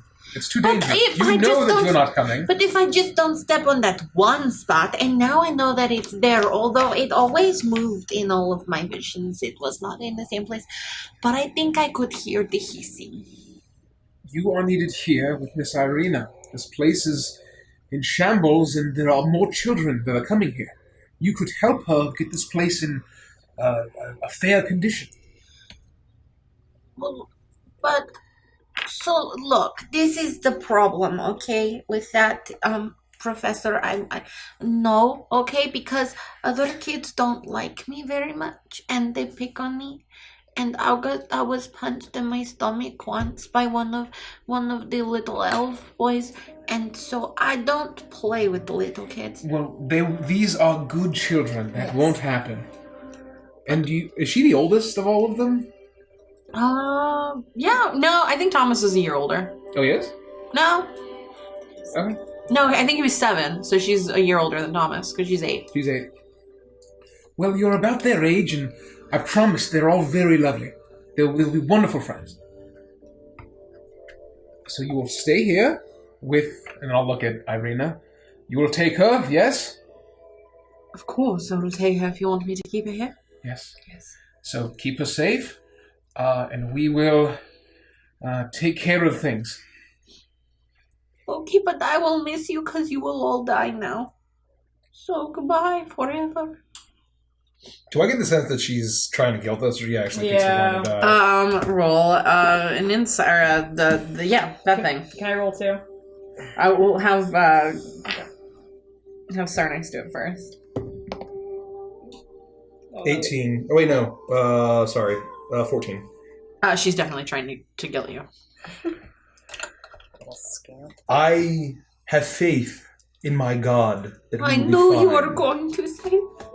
That's what you said in one of my missions. I probably said it in a numerous number Okay, well, you don't need to say that. of your visions, because it is true. We will be fine, we will meet again. But be energized, for friends of your own age is something that I believe children should enjoy and care for. I do like children my own age. They just don't like me. I believe your perceptions will change when you meet our cavalcade of orphans. What does that mean? Does that mean that they have a bunch of horses? Isn't that what it is? Knights in a cavalcade and they have horses? Perhaps in the realm of pretend that children I think do. you're thinking of cavalry. No, that's one of those things on the mountain that it opens up and it's really dark inside and bears live in there. That's a cave.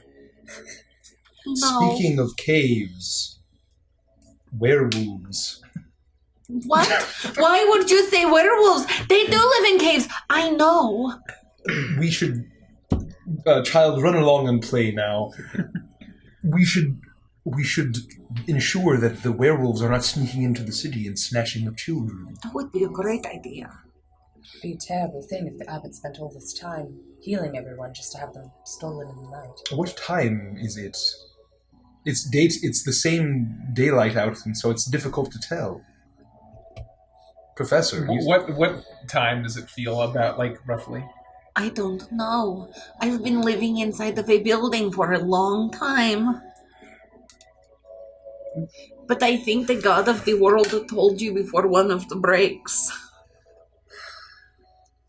It's been like 11 so hours. You said 6 hours. No, to get so there. it was you spend about 4 to 5 hours in the dealing with the cool lich. Right.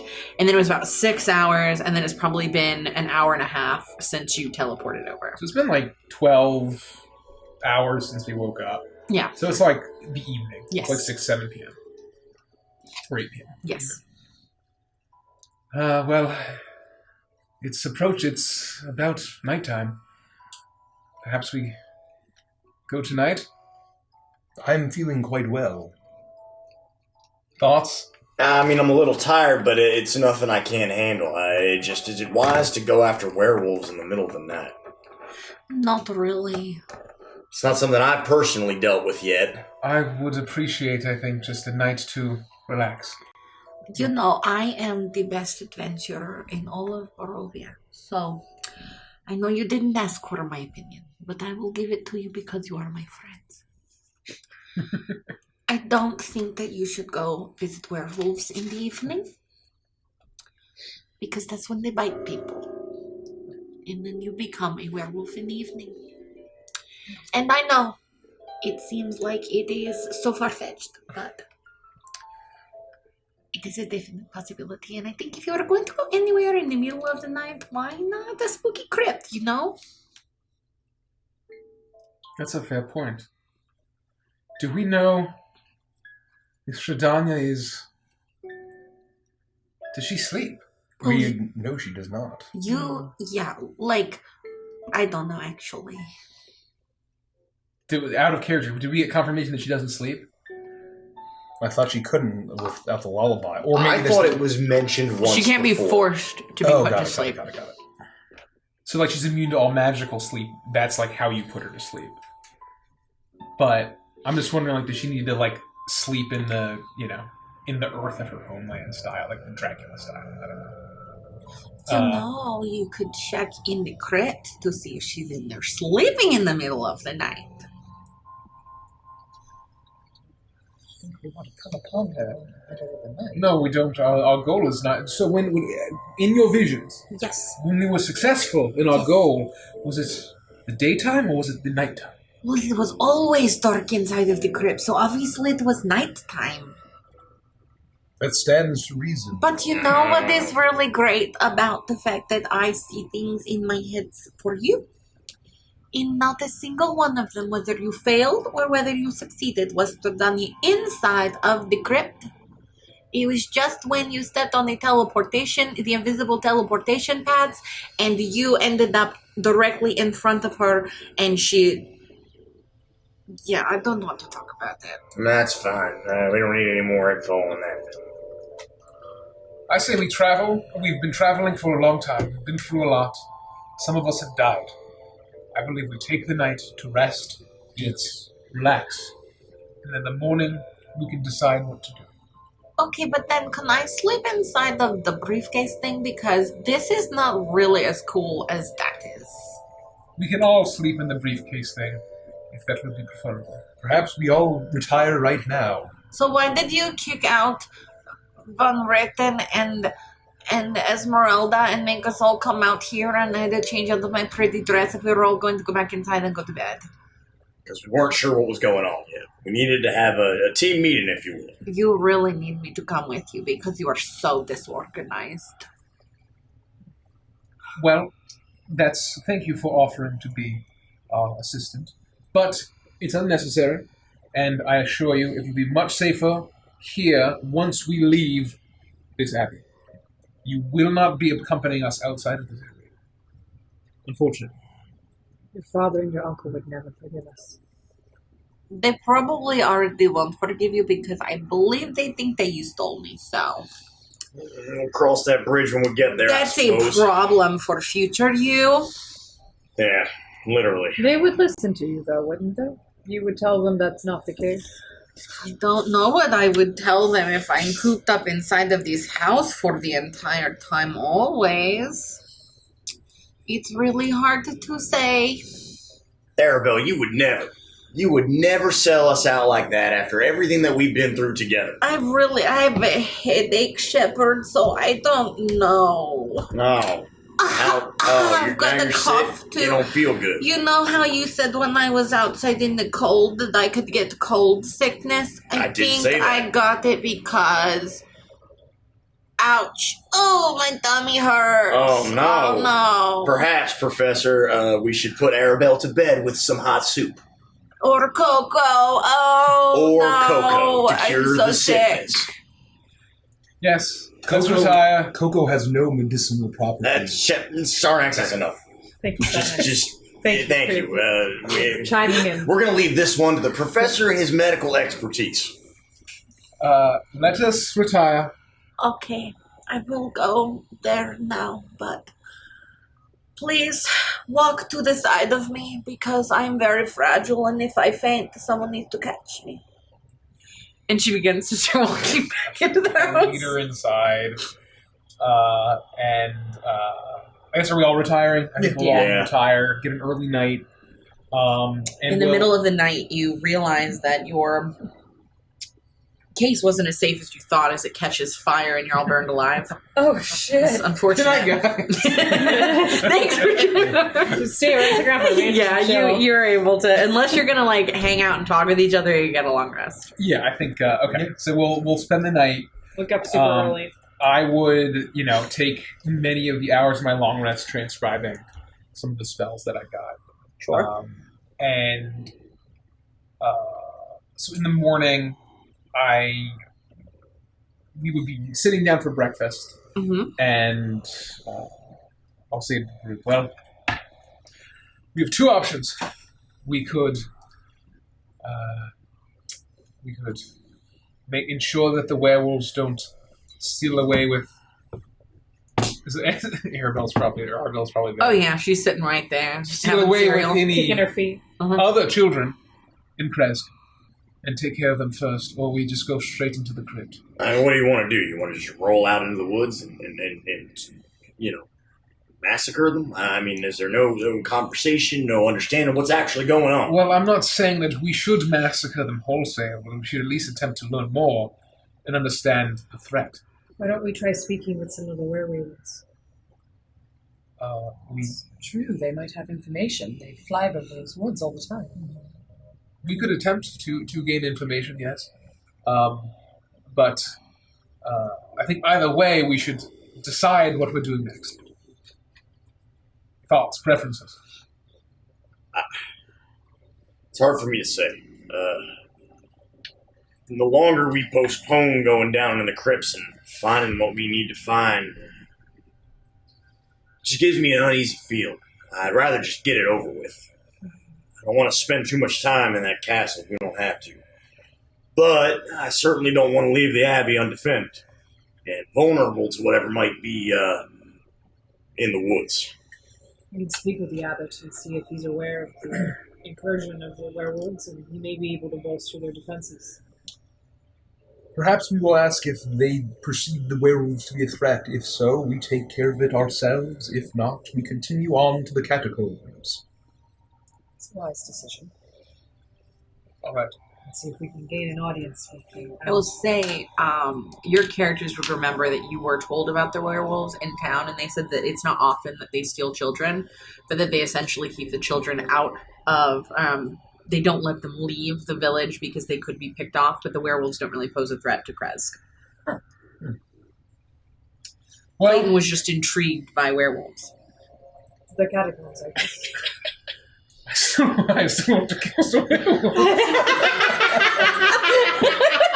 I think I was told that we will. I think you want to send us to kill werewolves for you. Yes, that's right. Oh my god. It doesn't feel right. Undefended. I believe the best course of action, Still want to go. the wisest decision, Professor, is to make our way into the catacombs. Is it? If Strahdanya perceives there's a threat of the artifact being stolen from Sergey's bones, she will defend it immediately. I agree. I just worry that she may be alert. We don't know her sleeping patterns. Yeah, I mean, we got a little bit of insider knowledge, though, saying that she's not down there. She does not know of the tunnel. Sergey has made sure of that. So why would she presume that anyone who gets into the catacombs not through the front door? We have surprise on our side. Sarnax is right.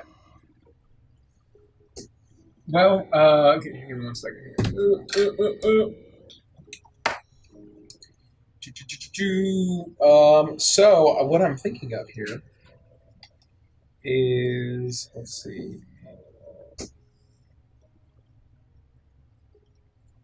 Let me just see what my portents are. Do we have any abilities that will help us against traps? I have a sense for those kinds of things. Here and there, I might be able to point it out, but I'm going to be honest with you. An invisible teleportation circle is worrying me a little bit. Me too. I don't know how we detect something like that. It's really tough too, because I would tell you, oh, we'll just go straight into this tomb and get your dragon head, or go straight into this tomb and find Sergey, but there are so many really powerful things that could help you against Strahdanya that you don't want to mess around in there. So you should really just take me with you. You know, it's probably the best. It's not an option. I'm sorry. Arabelle, if anything happened to you, none of us could forgive ourselves. And you certainly don't want to be spending the rest of your life with Strahdanya. God's forbid you fall into her hands. Yes, but I just think that it would be so much fun though, and I could be really good at being an adventurer because I see a lot of things that other people don't see.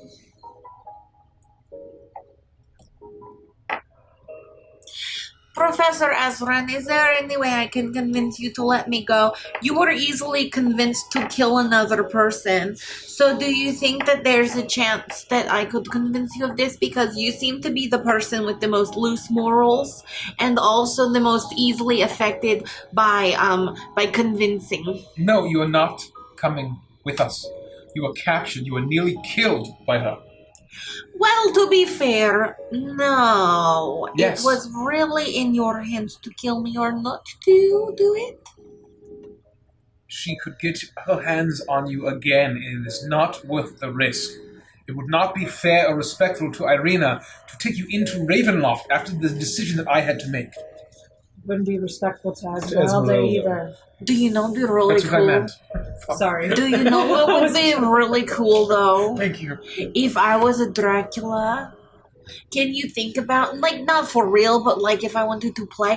Oh, you know what would be awesome? If one night per year you could dress up like monsters and go around, people would give you candy.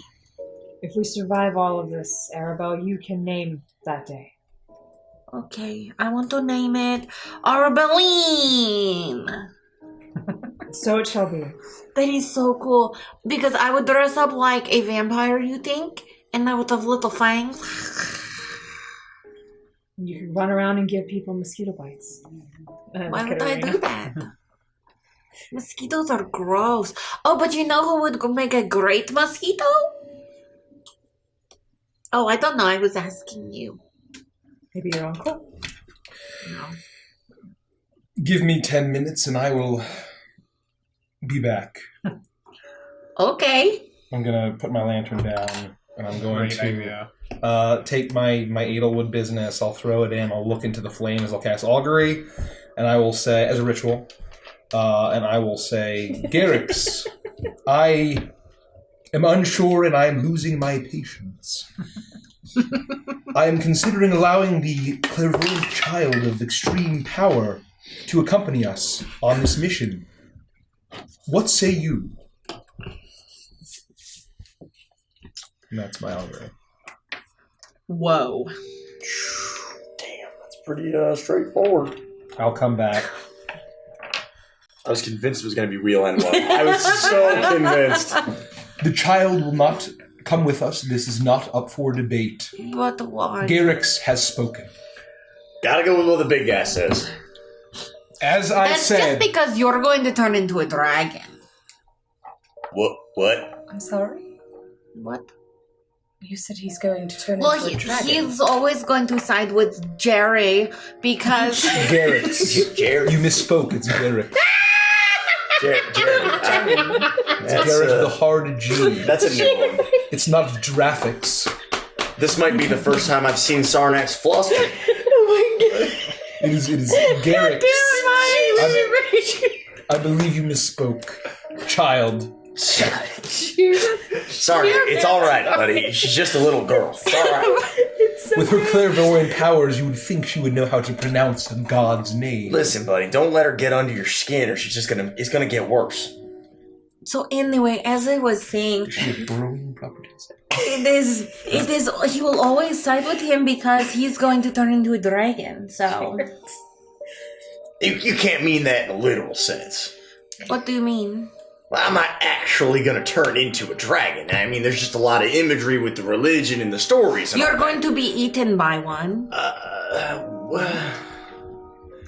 Let the silver dragon consume you. Well, again, it's gotta be a metaphor. It can't be a literal thing. You're going to get right? its like entire face. You're losing me. That would be a real great quick. blessing, child. And I believe that we will meet that fate when we will. Yeah, I know. So, Like, seriously, tell me something I don't know already. well, stay here. Make this reasonable for children, whatever children need. Collect as many knives as you see fit. And we will make our way to the I catacombs. didn't have that on my list, but I'll put it on my list. you're staying here. Okay. Irena, please keep an eye on her. Arabelle, do you have a clear vision of what the catacombs look like? If I bargained another sleepover with you, would you be willing to draw it out for us? I don't know how to draw. But, so this is the problem. Every time I look in, not everything is in exactly the same place every time. Mm-hmm. So, like, I could draw what I saw the most last this time, but that doesn't mean that's what all the things will be. And then if you expect them where I last saw them, and then it's not there, then you'll be disappointed. And then when you step on the teleportation thing, and you go up to Lady Stradania, and she sucks on your neck and makes you her little manslave, I will be the one that's blamed. I would never blame you, Arabelle. You've been nothing but vital and very knowledgeable so far, and that's why we want to keep you safe. But if there's any knowledge that you can give us on just the way that the catacombs are laid out, or and every time that you've seen this circle, if it looks a particular way on the floor, whether there's an indentation or anything. No, there isn't. There's no way to detect it at all. That's what makes it so scary. There's no way to physically look at it and know that it's there. So, like, literally nothing you can do, which is horrifying, right? While this whole conversation is going scary. on, I'm getting, like, slightly paler. Just a little bit. I mean, my skin's, like, red, but so it gets I'm getting, scary. like, more pink. And then each one of the rooms, it's like a big hallway, right? It's, like, really big, full of a lot of dead people. Like a lot of them. Can I see if she's telling the truth Yes. about this? And so, in each one of the little doors, you'll look inside and there are dead people in there. But sometimes they're not completely dead. But sometimes they are. And there are things in there that are really important or super cool. So, with those ones, you kind of want to go into them. But then sometimes you don't want to. And then on top of that, at one end, there's a super big one that has statues in it that shoot like this mist.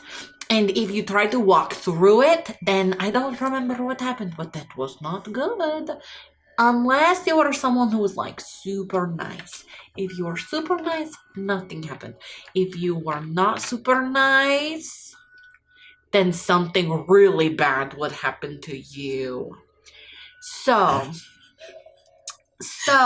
that happens there. That's like the most big one. And then on the other sides is one that Stradania would sleep in if she were down there, but she's not down there. And on the complete opposite side is another one for her brother. It's not too early for a bourbon, is it, Professor? I rolled a 12 for insight. I'm just trying to gather. She seems to be telling the truth. Especially the part where she's like, there's no way to discern the teleportation circle. Yeah, you imagine she's telling the truth. She's saying physically and with your eyes, yeah. So you imagine that you would need to utilize some sort of magic or ability or something to be able to figure that out. If it would settle your nerves, be my guest.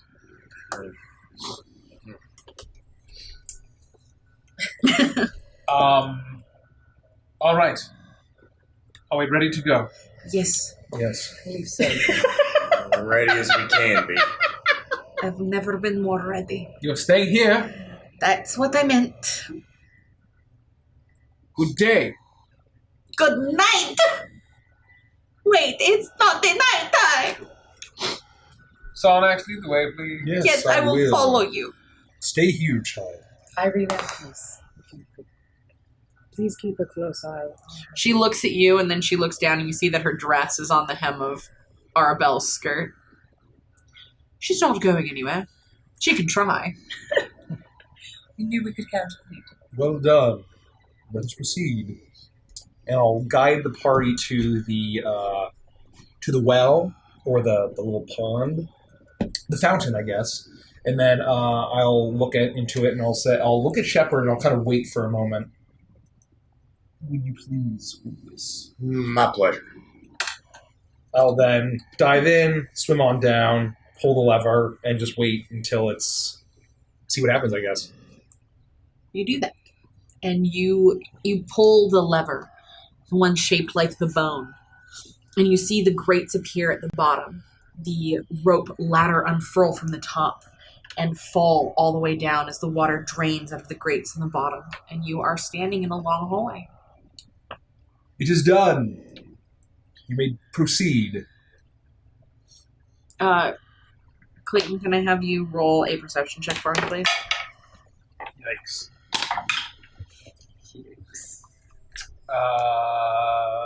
Bad. 9. Okay, thank you. Are we ready to proceed? Are we armed against these potential traps that lie ahead of us? I can only be vigilant, but I don't wield the same sort of magical ability that many of you do to detect them. Right. I have prepared the power that I believe we will need, and I assume that Professor Azran has as well. Yes, I've prepared as much as I can. There's still many abilities that I have to leave unprepared, but it is what it is. Should I have the mace the thigh bone ready, just in case. I think unless we see Strahdanya herself, we should leave it protected. Is it assumed that I have it, or does someone else have it? It's in the case. It's in the case. Yeah, Got it's it. in the box that we found it in. Because it's a bag of holding. Got it. As well, so. Shepherd, yeah.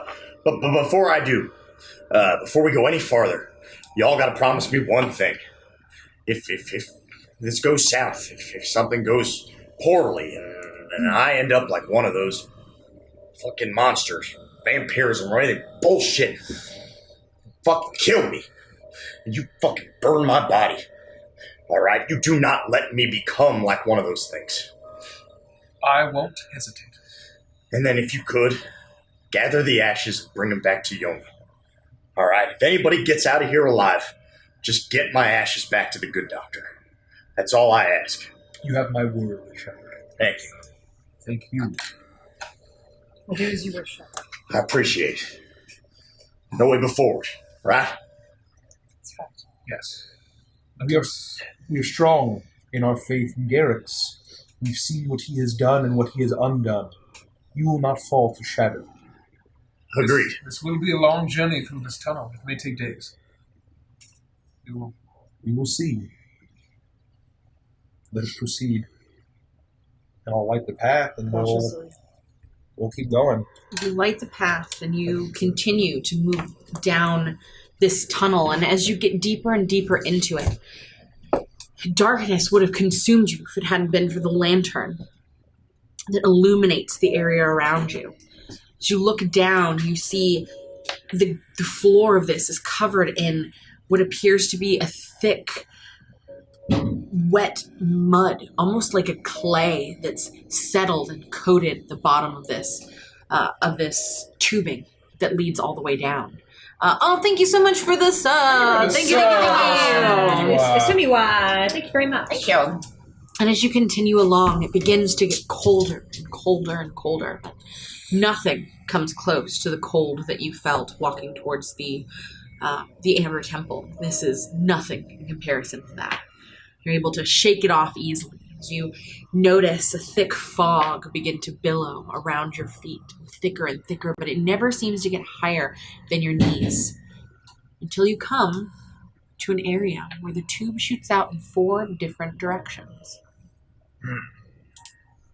I'll immediately go to the front of the group and check to see if one is more traversed than the other, and I'll take a close look at the ground with the light of Sarnax's. I will say it's easy to tell you when you need to roll it. None of these have been traversed. It looks as if no one has ever traveled this path before.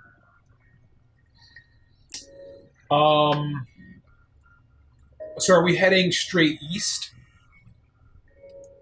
That's how it felt. But you know that this has been kind of curving and turning. It's hard to tell what direction you're facing. Sarnax, maybe you can shine the light on some of these walls. Yes, I think that'd be wise. I will. I will take a closer look at the walls. Because didn't he see like an engraving on the wall that said like Ravenloft this and like an arrow? Oh, yeah. Or like it was like a sketching. There was something on the wall. That was much further down, and he essentially saw a grate that was marked with Ravenloft. Okay. And he deduced that this looked like it headed directly in that direction. And it did. Mm-hmm. You've just now been met with now we're further than a fork. That. You've been walking for probably 2 hours. Are there other grates? 4. No. No. Can I inspect each like intersection's walls just to see if there's anything on them or anything that's different? Dirty 20 for investigation. They all look to be exactly the same. It's just simply picking a direction and hoping it's right. Well, I'm not sure that it would do any good in this case, but perhaps it wouldn't hurt. as long as you can cloak our movements once we arrive, I believe that it might be worth it, yes. With 3 charges, yeah. Yes, Yeah. I think I'll try. All right. So I'll clasp my prayer beads and Ilmeta, shine your light down for us and guide us to the secrets that lay before us in these tunnels. Which one should we choose? do I see anything glow? No. There. Your beads did not seem to detect any secrets. It seemed to be just 4 varying tunnels. Not that I'm overly concerned or anything, but how many times a day can you do that?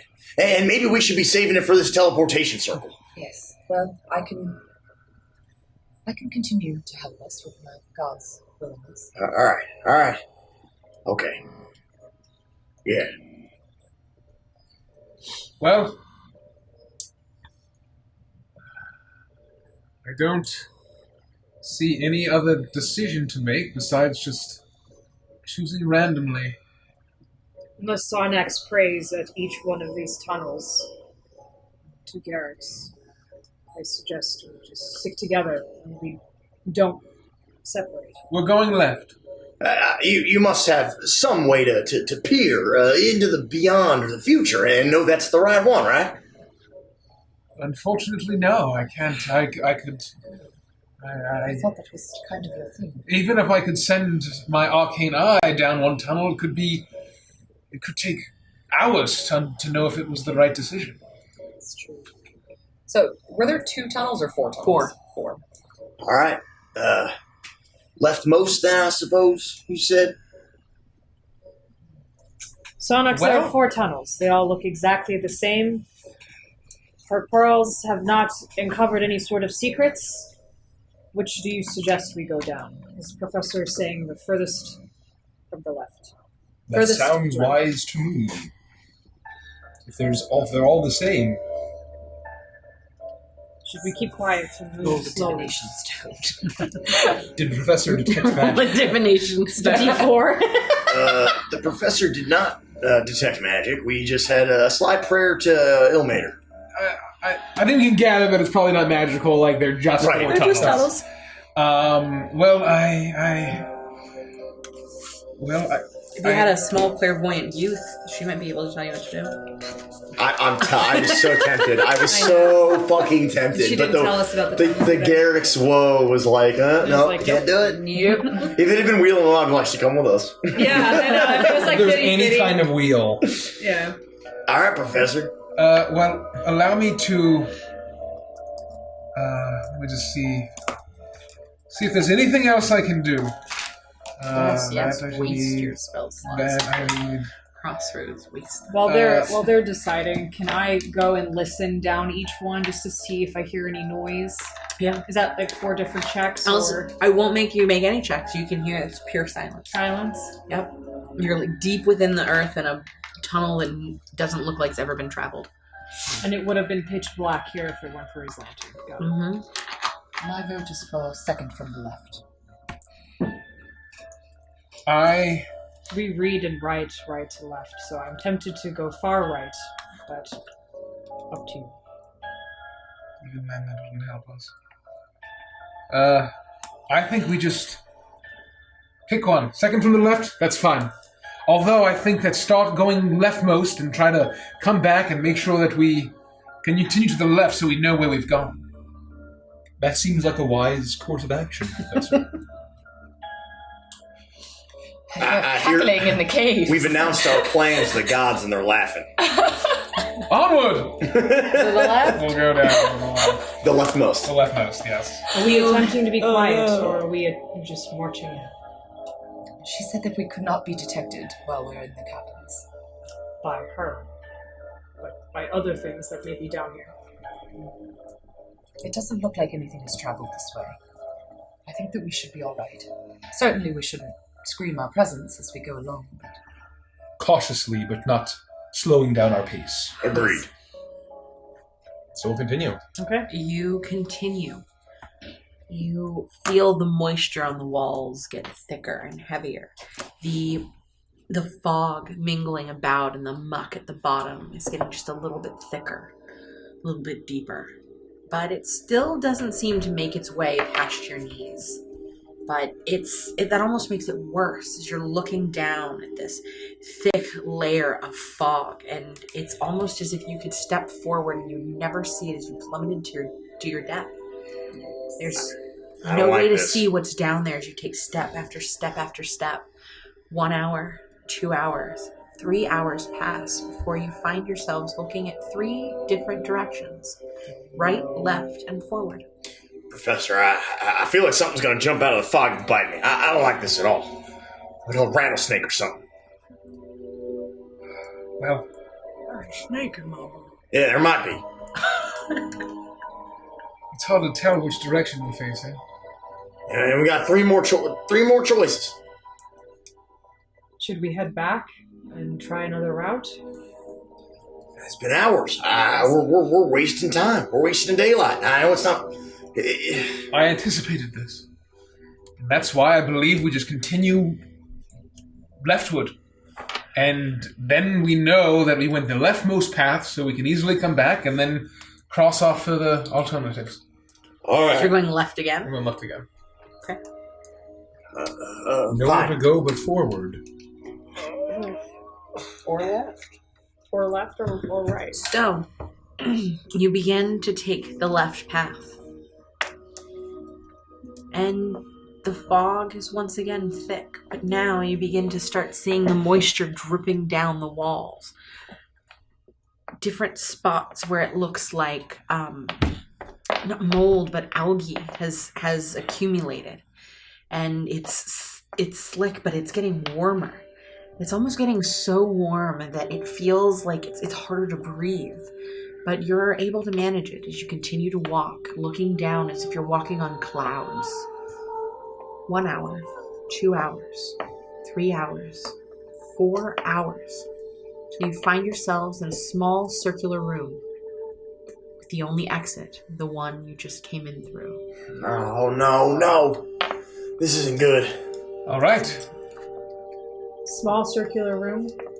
Let me just take a quick look, and we'll see if anything's magical. I will light here. your path and assist you. We might be down here for days. I will like to investigate the room and ritually cast detect magic. Roll investigation check. I'm going to use a lucky die. A divination die. That's better. Skills. Investigation is +10, so 27. Wow. You get down on the floor, and this room is only maybe 10 feet by 10 feet. It's not that large. As you get down on the floor and you begin to feel around, you get to the very center of the room, and you see a multi-pointed star embedded. And as you look closer, a single red gem in the very center. As you run your hand over it, there's some give there. This could be pushed. There's a button here. Use caution. We don't know what it does. Let me detect magic here, and I will take 10 minutes to ritually cast detect magic and see if it glows. You cast detect magic, but there is no magic here. So it's just some sort of mechanical bud. What does it look like? Is it a trap? Is there moisture on the walls, and is the algae still, strong? Yes. Is this anything we've seen before? In the winery? No, it's not that kind of mold. I am hesitant to press the button for perhaps as long as we've been traveling, perhaps we are beneath the lake. What if pressing the button will unleash The plumbing. the water? Do you mind if I just take a look? Please do. I won't touch anything. Please do. I'm going to walk over to this thing, This is so fucked. and I'm going to cast Find Traps. And so basically, I sense the presence of any trap within range. So the range is, 120 feet. A trap for the purpose of this spell includes anything that would inflict a sudden or unexpected effect that I consider harmful or undesirable, which was specifically intended as such by its creator. Thus, the spell would sense an area affected by the alarm spell, glyph of warding, mechanical pit trap, or it would not reveal a natural weakness in the floor, for example, or an unstable ceiling or a hidden sinkhole. It immediately reveals that a trap is present. I do not learn the location of each trap, but I do learn the general nature of the danger posed by the trap that I sense. You do not sense any traps. Thank you for making me read all of that. You're welcome. Thank you for reading it all. That's helpful. All right, well, I'm not getting any weird feelings. I don't have any hunches about this one. Can I walk over to the walls and inspect the algae and see if it's natural? If it looks like things that would occur in nature in my travels? Yeah, I mean, it definitely looks just like normal algae. Yeah. And it just looks like it's been gathering. Does it look like there may be fresh? Well, you know that moisture? all of this had been underwater, that Sarnax had flushed it all out. So this is the stuff that is drying. It's warm in here now. It's starting to accumulate a mist. The sediment, the silt, has collected in the bottom of the circular tubings that you're walking through. It looks like an underwater like aqueduct, a water system. I see. My preference is that we press forward. We've been on this path. Press the button and see what happens. I agree. We've come this far. Professor? We can't be wasting another 12 hours or a day. I'd like to go to the wall and just kind of like take my little dagger and scrape some of the algae off and see if anything's underneath of it on the walls. You take your dagger and you scrape some of it off, and you're able to clear away a small portion of clean stone beneath the algae. You now have one serving of algae. Delicious cave mold from WoW. Delicious cave mold. Yay! I love delicious cave Yay, mold. delicious. If only I had chosen slimy Barovian wells as my favorite terrain, we wouldn't get lost down here. So before I do this, I will. Did you describe the button to us? Yeah. It's right here. Look, you can see it's a. Can I see it? There's a red gem. And it's in the shape of a star? It's a multi-pointed star. Multi-pointed, with like a red gem. How many points? I couldn't tell you off the top of my head, but a lot. Is there anything we recognize, like any sort of symbology to Paylor? Nope. Morning Lord. Or not Paylor. I will have my case It definitely looks like it could be evocative. very of the close to Morning me, Lord, and but you I don't will know. have a particular spell scroll. I will open my case. I will grab a very particular spell scroll, put it in my jacket, just in case. Oh, no. And I will press the button. You press the button. You feel it doesn't. It gives you some resistance at first as you push it in, almost as if it catches. But you're finally able to push it all the way in, and you all begin to feel the room shake under you. As slowly you lurch backwards as you see the gem recess in and then slide into a compartment in the stone as it spirals open, and you're looking now down. A small 5-foot by 5-foot door has opened up in the floor. A spiral staircase leading down. Down's good, right? I mean, catacombs and crypts and whatnot. I suppose, yes. We should continue. We are already very deep, but let us continue. The catacombs, I presume, are quite deep. Yes. Well, Let's just go. no path but forward.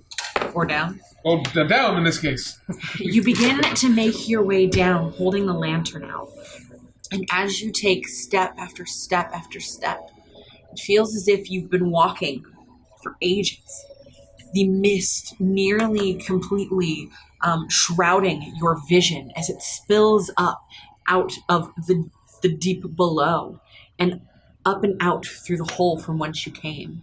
Your eyes begin to adjust. The lantern pierces through it as best that it can, and you're able to slowly make your way down. There is no railing, and the stairs themselves are slick with moisture. The walls are covered in algae, and occasionally the writhing of something. And it takes you a moment, but worms. Not often, but sometimes. Skittering of animals and things. You see as a rat darts past you. But there was something different about that rat. It was too quick for you to fully understand exactly what it was. As you continue down, for 1 hour, 2 hours, 3 hours, you descend. But it didn't really feel like a descent. It almost felt like you were walking in place. But looking up, you see a small pinpoint of light way above you. As you look around, you see once again, you're in a small circular room, and there are no exits. Roll for claustrophobia. Oh, kill me now. Okay. This may be... I want you to roll a perception check for me, please. There's a count. Just Clayton? Natural That'll- 20. No, everybody. Sorry. Everyone. Yeah, sorry, everybody. I was just looking at him because he's got a large hat. 27. He does have a large hat. I got a 19. I got Perfect. something. 28. from that. You said perception? Yeah. 25. 25 as well. What did you get, Rich? 26. All of you would notice this. So you stop and you wait. And you look around, you listen, and you hear it. A very faint grinding noise. And as your eyes adjust, you notice the stairs are actually moving up.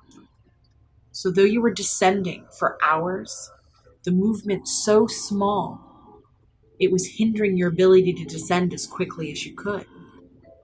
As every step you took lifted you just a little bit higher. Are there any buttons in this room? I look for buttons.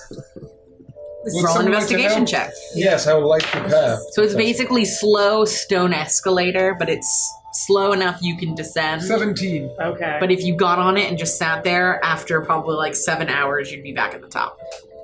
Oh, I see. It's going backwards. It's going while we're backwards, going which is down. why it felt like it, which is why it took 4 hours to get to the bottom. What? What did you get? 17. Looking around, you don't see a button of any kind, but you do see 4 chains coming out of the walls, and they all look like they can be pulled. Of course they do. Oh no. Oh. There are chains. Is this reminiscent at all to the chains that I saw in my dream? I would say, yeah, they probably look pretty similar. Same make. I've seen these before in my dreams. I'll do some whiz-bees and detect magic.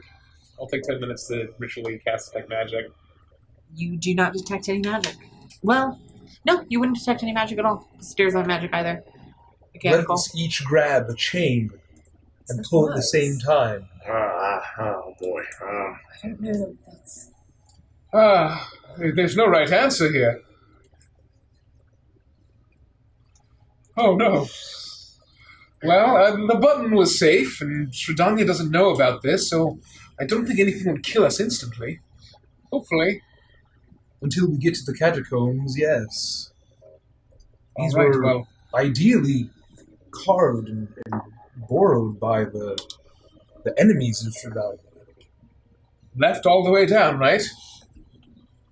Are we only pulling one chain? We're just pulling the one. Just one. To start. Do you want me to pull? Yes. Thank you. That would be lovely. Yes, I do.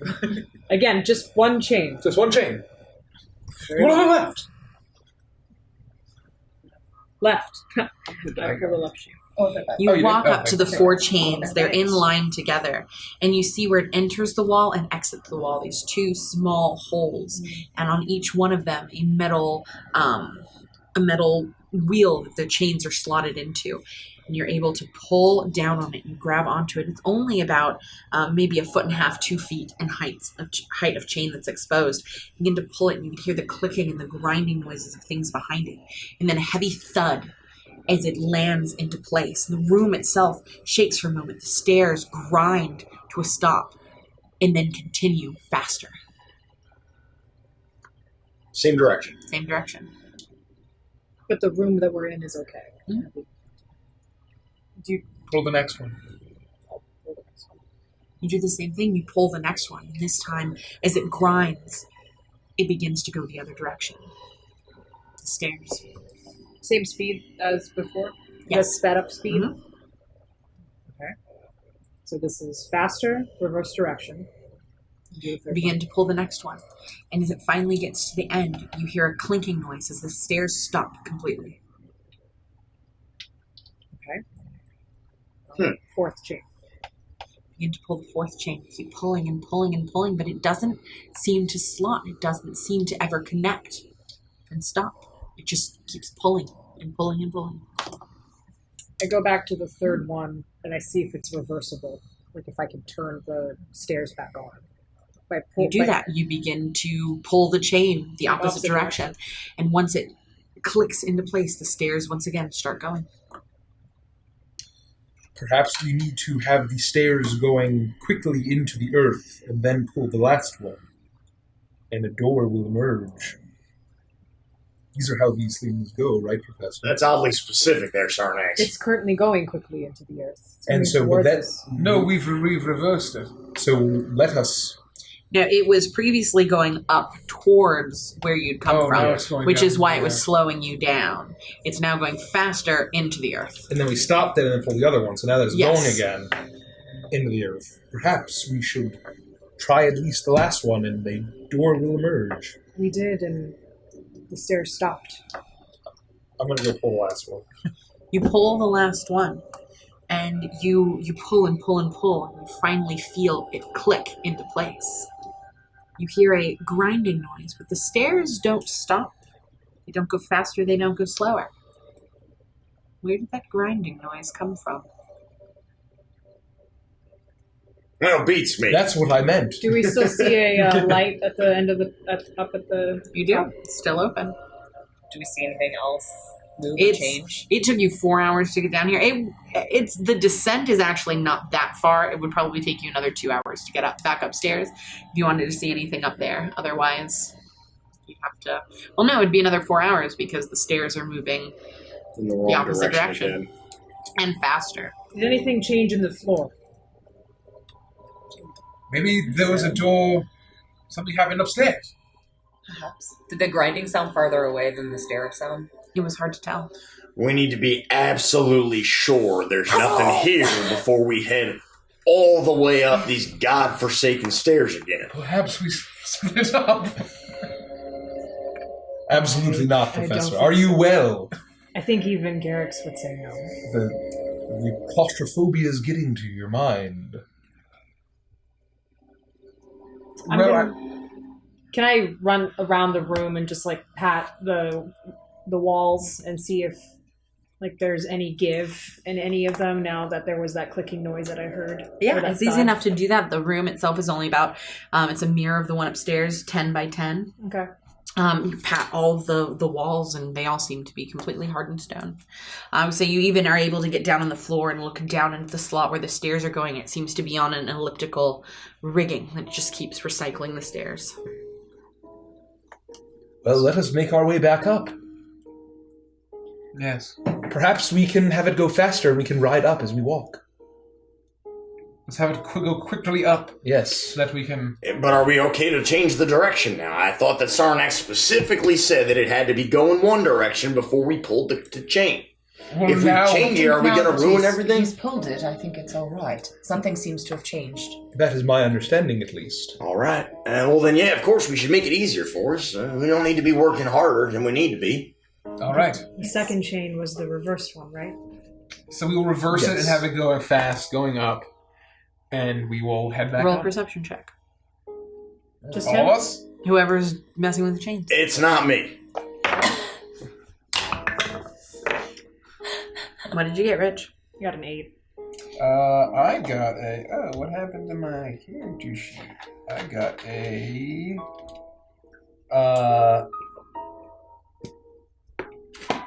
It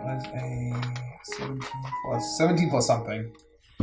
20... You reverse the direction of the chains, and the sound of the gears moving in the opposite direction is very loud, but you hear that same very, very softly grinding sound of a slab closing. Oh, no.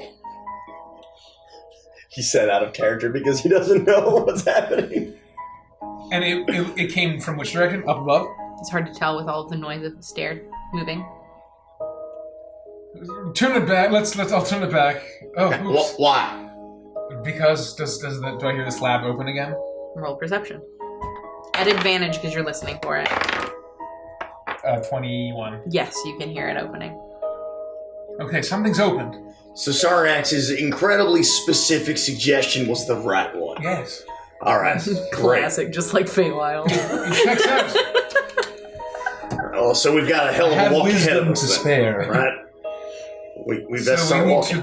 We need to walk against the grain, as they say. Can we put a little pep in our steps? And you imagine with the fact that it's sped up that you would have to run just to be able to ascend. Could we perhaps slow it down? I could dash up there very quickly and expend some resources, but I don't know if that would be beneficial. How long does that last? A minute.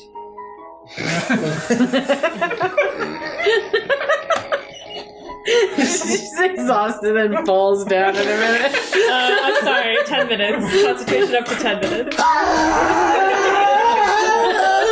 Oh, I didn't get that far.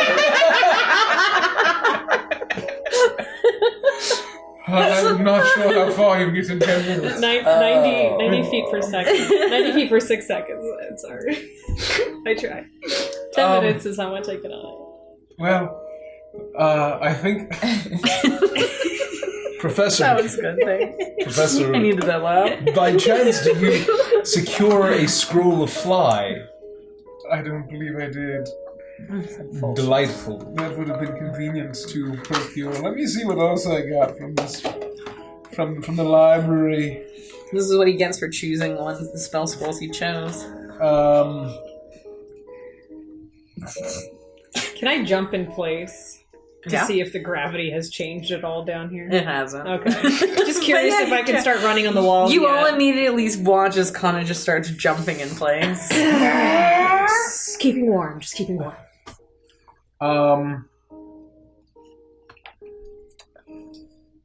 I guess we need to run. We would be exhausted. There's no way.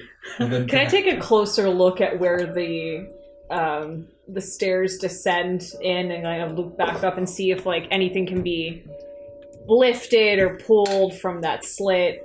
Like trying to discern where the slab is, where I'm hearing all these noises. I know you said it's kind of hard to see, but So you're in a circular room. Okay.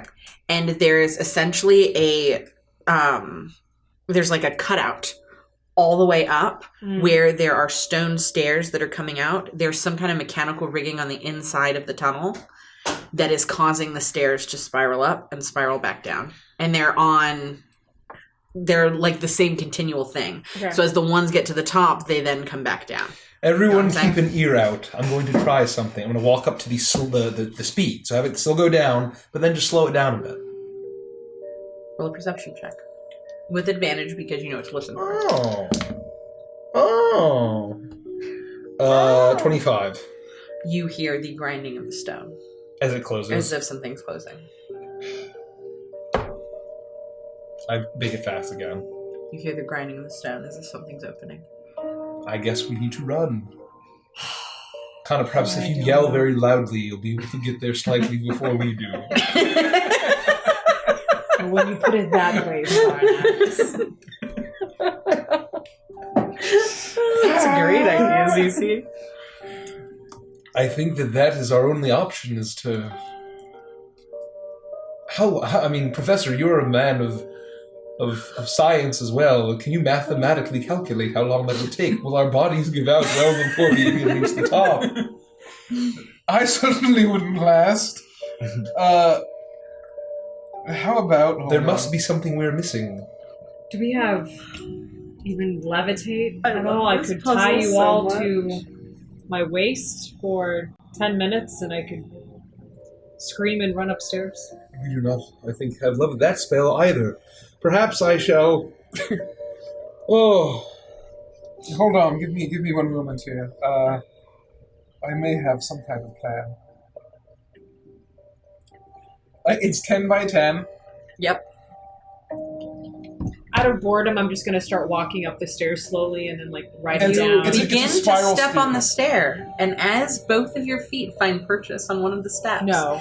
you hear a and it begins to go the opposite direction even faster. Whoa!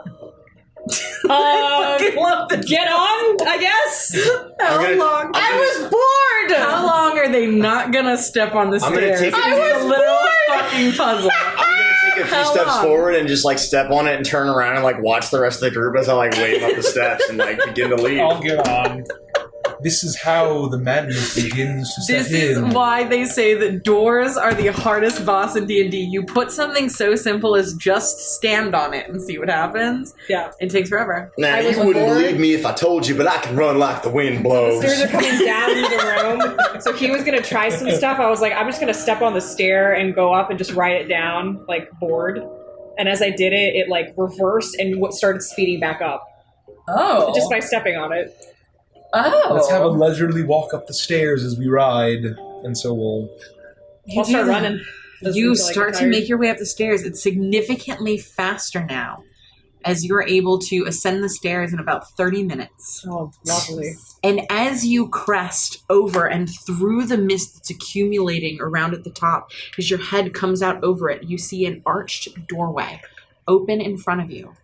And past it, though it's dark at first, but Sarnax comes up with his lantern light, peering in the long expanse of a catacomb. Looking in, you see this archway form, and you're looking out at what appears to be a strange light stretching across the pathway that leads directly into a catacombs. And as you stick your heads around from side to side, not necessarily going under the archway, you can see on one side a sarcophagus, on the other side a sarcophagus. You are at the very end right here. The main tomb area. Here? You're like outside of it, like see how there's that flat part that's facing me? Basically right there. Got it. This tomb rests in hushed silence. Tall stained glass windows dominate the eastern walls, allowing dim light to fall in two coffins resting atop white marble slabs. The one against the north wall is marked King Bera von Zarovich, and the one against the south is marked Queen Ravenovia von Royen. The vaulted ceiling, 30 feet overhead, is inlaid with a beautiful gold mosaic.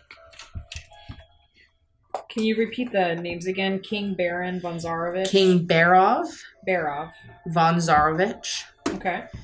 Queen Ravenovia van Royen.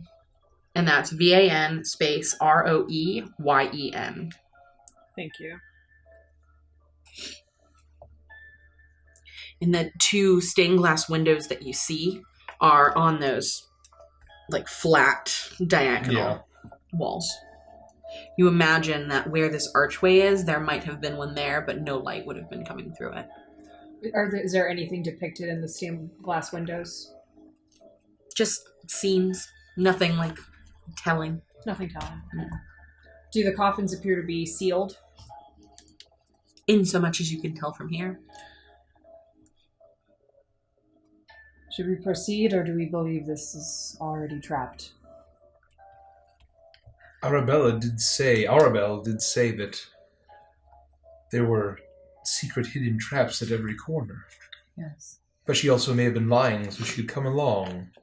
Before we step foot into the catacombs, let me detect magic, and I would like to protect myself, and I'll cast mage armor on myself. I believe we can step foot inside this room, so I'll lead everybody into the room.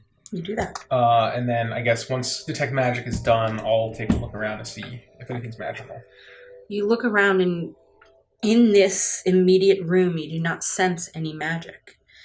You look at the sarcophagi, and they're definitely old, covered in a thick layer of dust and cobwebs.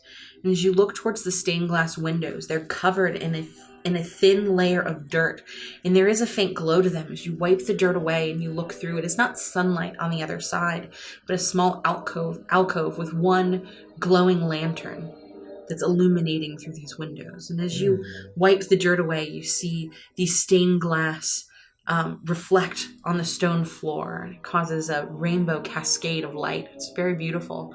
Doesn't seem to show anything special. It's just a beautiful effect. This room, looking around, you see on top of the tomb meant for Queen Ravenovia, there is a wilting bouquet of flowers that look like it had been placed here recently, but is slowly dying.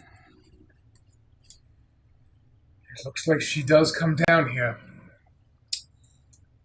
We must be on guard. The alcove is something he's seeing kind of like over here beyond the windows. Yeah. And it's there's it's behind the stained glass. and there's a lantern. Yes. So it just looks like an accessible other part of the catacombs, potentially. It looks like a stone was probably built as a stone room where a lantern was put and then windows were put up because this is underground. Oh, okay. So light can't get you. in through the window, so they had to create a way for light I to see enter what the you mean. windows. Got it. Apologies. Thought it was like another room. Nope. Well, her parents are buried here. Is it possible that the bones of her brother would be here too? So we came all the way down here That is for, right? right. Or do you mean right here in these two? Right here. I mean, I don't disturb the remains of...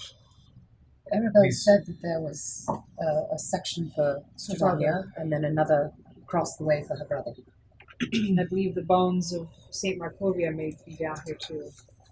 Those were lost. And we're also looking for the bones of the silver dragon. Yes. If we can find them. So many bones, I can't keep track. Maybe anymore. 3 sets that we're looking for if we can find them. I believe we have all that remains of St. Markovia's bones. Just the thigh. I believe all, or perhaps there are more here. Is there like the... They were destroyed. All the rest were Yeah. destroyed, right? Yeah, that's what you're told, yeah. Oh, okay. I thought the rest were them. I wish not to disturb her parents. We have no purpose, but perhaps if we continue, we may find it. All right, let's continue. So we will move, I guess, up these stairs here. Or You make your way blue shades. towards the steps. Wide steps ascend to a landing flanked by 2 alcoves. Within each alcove, taking up the full 30-foot height of the ceiling, is a bronze statue of a warrior holding a spear. A soft blue curtain of light flows between the 2 alcoves. Dimly visible on the other side of the curtain are more descending stairs. Or more ascending stairs, sorry. This is also something that she mentioned to us, I believe. And she said we had to be nice people in order to pass through. Yes. If we were good, we would be let through. Yeah, well, what does that mean? I mean, she's just a child. What is it? Good? I mean, I would hope we're all good at this point. We've done a lot of good. Maybe we ask nicely. Ask for permission to proceed. It's a good idea. Yes, this is why she cannot pass through. This is why she has not found the tunnel. She cannot enter this room, this chamber. How would she have left this bouquet? Perhaps it was not her. Maybe a servant? Sergey was able to emerge from the fountain and his hand on Irena. Perhaps his spirit still lingers here. Maybe we just be polite. May we please pass through? Your voice echoes throughout the catacombs. The light that stretches between the 2 statues does not even waver.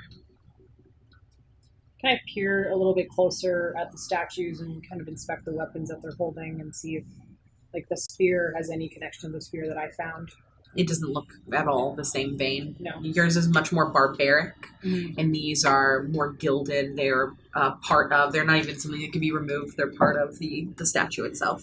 And are they wearing any kind of armor or any sort of symbolage on them that... They're wearing armor, but it doesn't seem, there's nothing symbolic about them. They seem to be more guardians. Mm. What kind of magic does my detect magic pick up on this? It would pick up. Why doesn't the book tell me for this? What's teleportation? It is I can't remember what kind of magic that would be considered. So not transmutation, but that's what I was going to say. But I'm like, it's not conjuration. conjuration. Thank you, Hanska, but I will always never answer that question properly. So you've detected magic on the mist. the light that is and it emanating is from conjuration this. magic. Yes. Yes. So anyone that walks through this will be teleported, presumably straight to Strahd. No. It can't be right here. I mean, she said it was some sort of invisible circle on the ground or something. She said it changed. I believe she just referenced being teleported to and being killed. I could have sworn she said invisible circle. She suggested that there would be no way to physically discern on the ground the teleportation circle. This is something else. I believe this is something else. It has to be. It can't be more than one of them. How did we get through?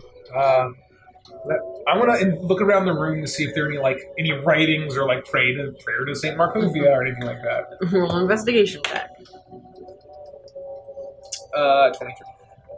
Looking around the room, it appears that this room is the sole focus of it is honoring the dead King Barov and Queen Ravenovia. You don't see anything that will give you an idea of how to bypass this barrier, this teleportation barrier.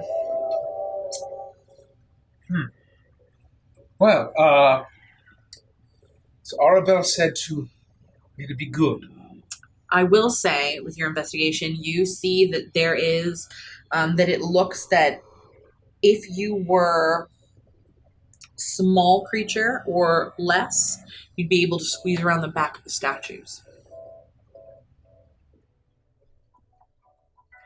Well, it looks like if we were small enough, we could get around the statues. I don't think any of us could fit as is. No, we are not small creatures. But if we're good, we shouldn't have any problem with this anyway, right? I just worry, will she know? Well, of course. I don't want to even test it with anything, because Right. she'll be allergic to our presence. Yes. Or I considered that as well. I'm gonna just walk up and to close to this first step here, and just kind of kneel down and bow my head and remembering the names of the king and the queen. I'll speak not loudly. I'm not going to shout because I don't want it to echo, but hoping that this will change the barrier. I'll say, "May the King Barov von Zarovich and Queen Ravenovia von Royen rest in peace, undisturbed by the evils and chaos of this world." You lean down and you say your prayer in front of the magical barrier that isn't permitting your entry, and you wait. You can hear the crackling of magic, but it doesn't seem to have an effect. Does it feel like it's clearly emanating from statue to statue? Yeah. I have an idea. Professor. What? I don't like it. Well, maybe tell us what Before it is you do first. this. What if I could move these statues and let us pass? You might only have to make a little bit of space. I mean, it sounds like there's already some space behind them if you could shift it. Just to make sure you're aware of it, they're not standalone statues, they're built into the ground. So I don't know if that has an effect on what you're doing. So it's not like they're statues that are sitting on the ground, they're built into it. So I wouldn't be able to animate them. You could animate them, but they wouldn't be able to move. Right, because they would be picking up they're not really objects. That's the fair. floor. That's fair. Never mind, that won't work based on how it's built. I have a few other options. Timperia says, "Does Kills have resurrection? Maybe get the kid, and if she dies, you can res her." I do have true resurrection. Right? Terrible. She's about 16 hours behind us. I'm gonna path back to the queen's sarcophagus and just take a closer look at it and see if there's anything about it that may be able to help, turn off this wall, like a lever or a button or something. I'm just gonna do a full lap around the sarcophagus. Okay, go ahead and roll investigation check. 18.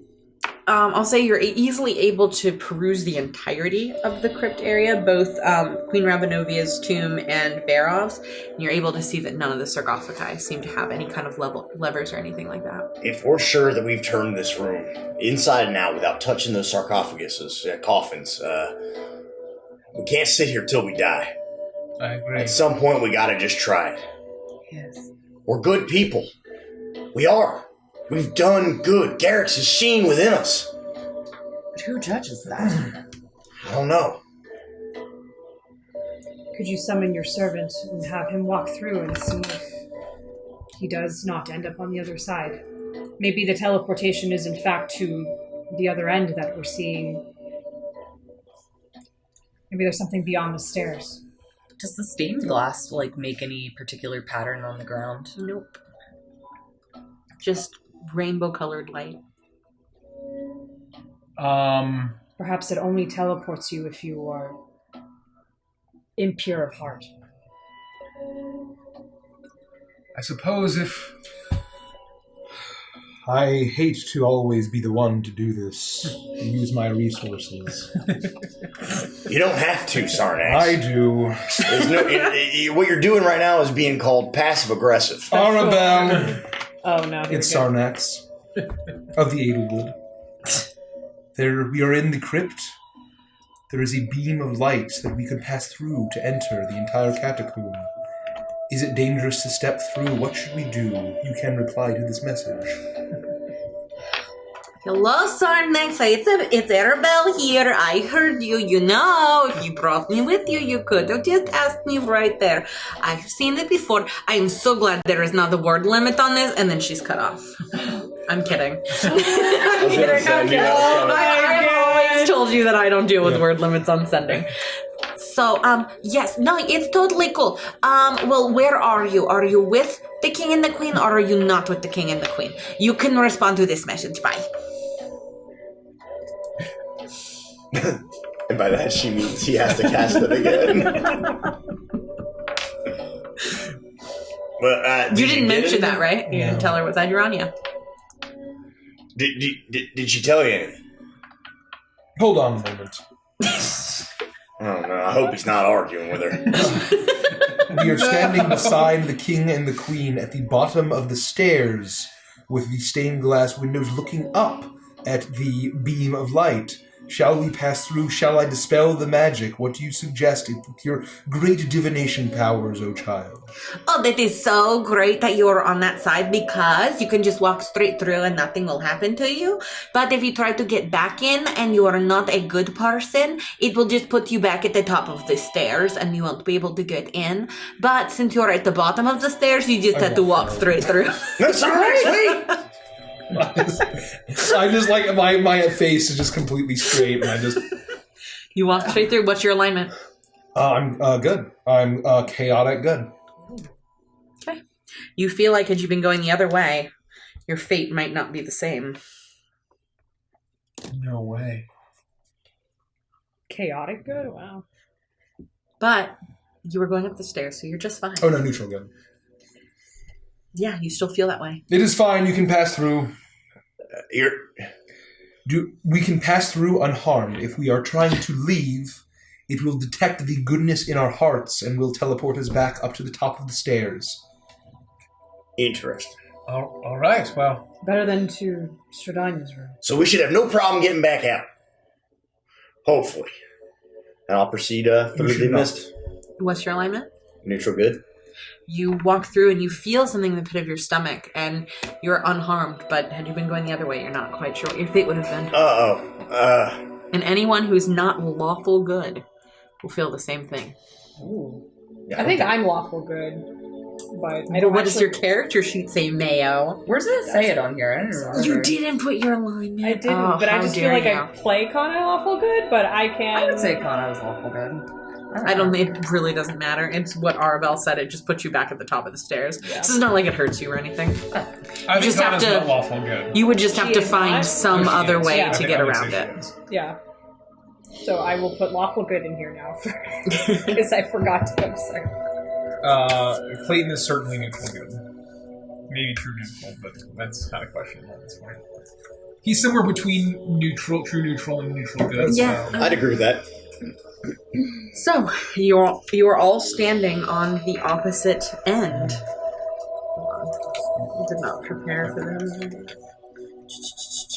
You're all standing as you're looking out over the catacombs. Buried deep beneath a keep of Ravenloft lies the ancient catacombs, with arched ceilings supported by wide, hollow columns that double as crypts. Cobwebs hang limp in the musty air, and a thick fog clings to the floor, which is covered in putrid waste. The black ceiling overhead is moving.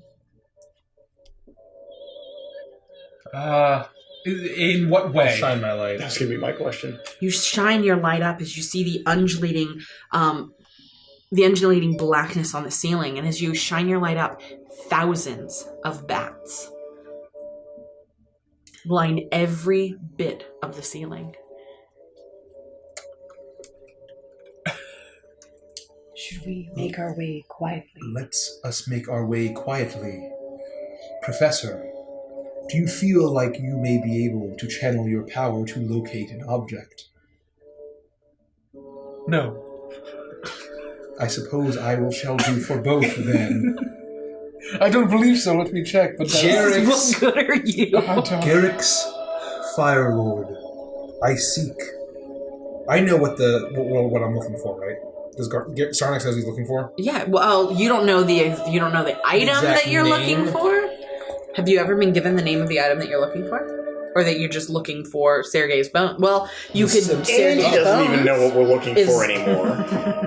So how does it? Are you looking for a specific thing? Because if you can look for somebody's remains, that would work. I would say I don't think you know the specific thing you were looking for. You knew you were looking for knowledge, which ended up being Strahd's journal. We know that there's a sword or a holy symbol, one of the two.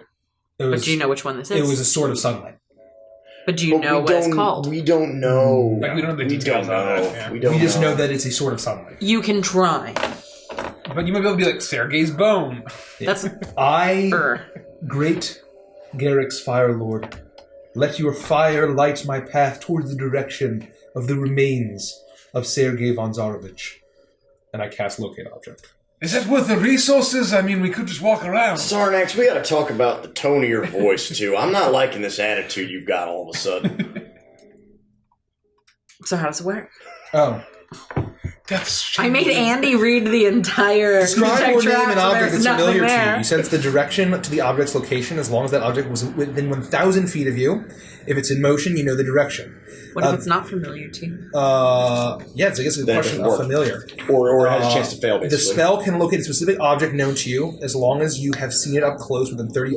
No, keep going, keep going. Oh, alternatively, the spell can look at the nearest object of a particular kind, such as a certain kind of apparel, jewelry, furniture, tool, or weapon. Oh, no. This spell can't locate an object in any thickness of lead, even a thin sheet blocks a direct path between you and So it should say if it's been described to you as well. So if you say Sword of Sunlight, then maybe that would be better than bones, because I can tell you, you're going to locate a lot of bones. So if I can burn that. But I'm going to have you roll for it, because you've never seen this before, so we'll make it a little more fun. Because technically I think it should fail since you don't know what you're actually trying to locate. But that's probably true. But I'll say you can roll for it, and if you get 10 or above, then you can locate it. Does that seem fair? Yeah. Yours I God. think that is fair. Whatever you say is fair is fair. Sword of Sunlight. No whammies. 4. I can't see shit. Oh. Yeah, please. You got him. Yeah, we'll use a twist. Thank you, chat. Thank you, I'm only using one twist. Okay. 17. Nice.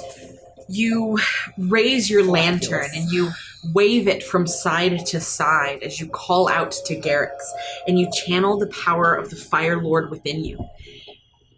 And you see the kernel inside of your lantern ignite as the hatch opens.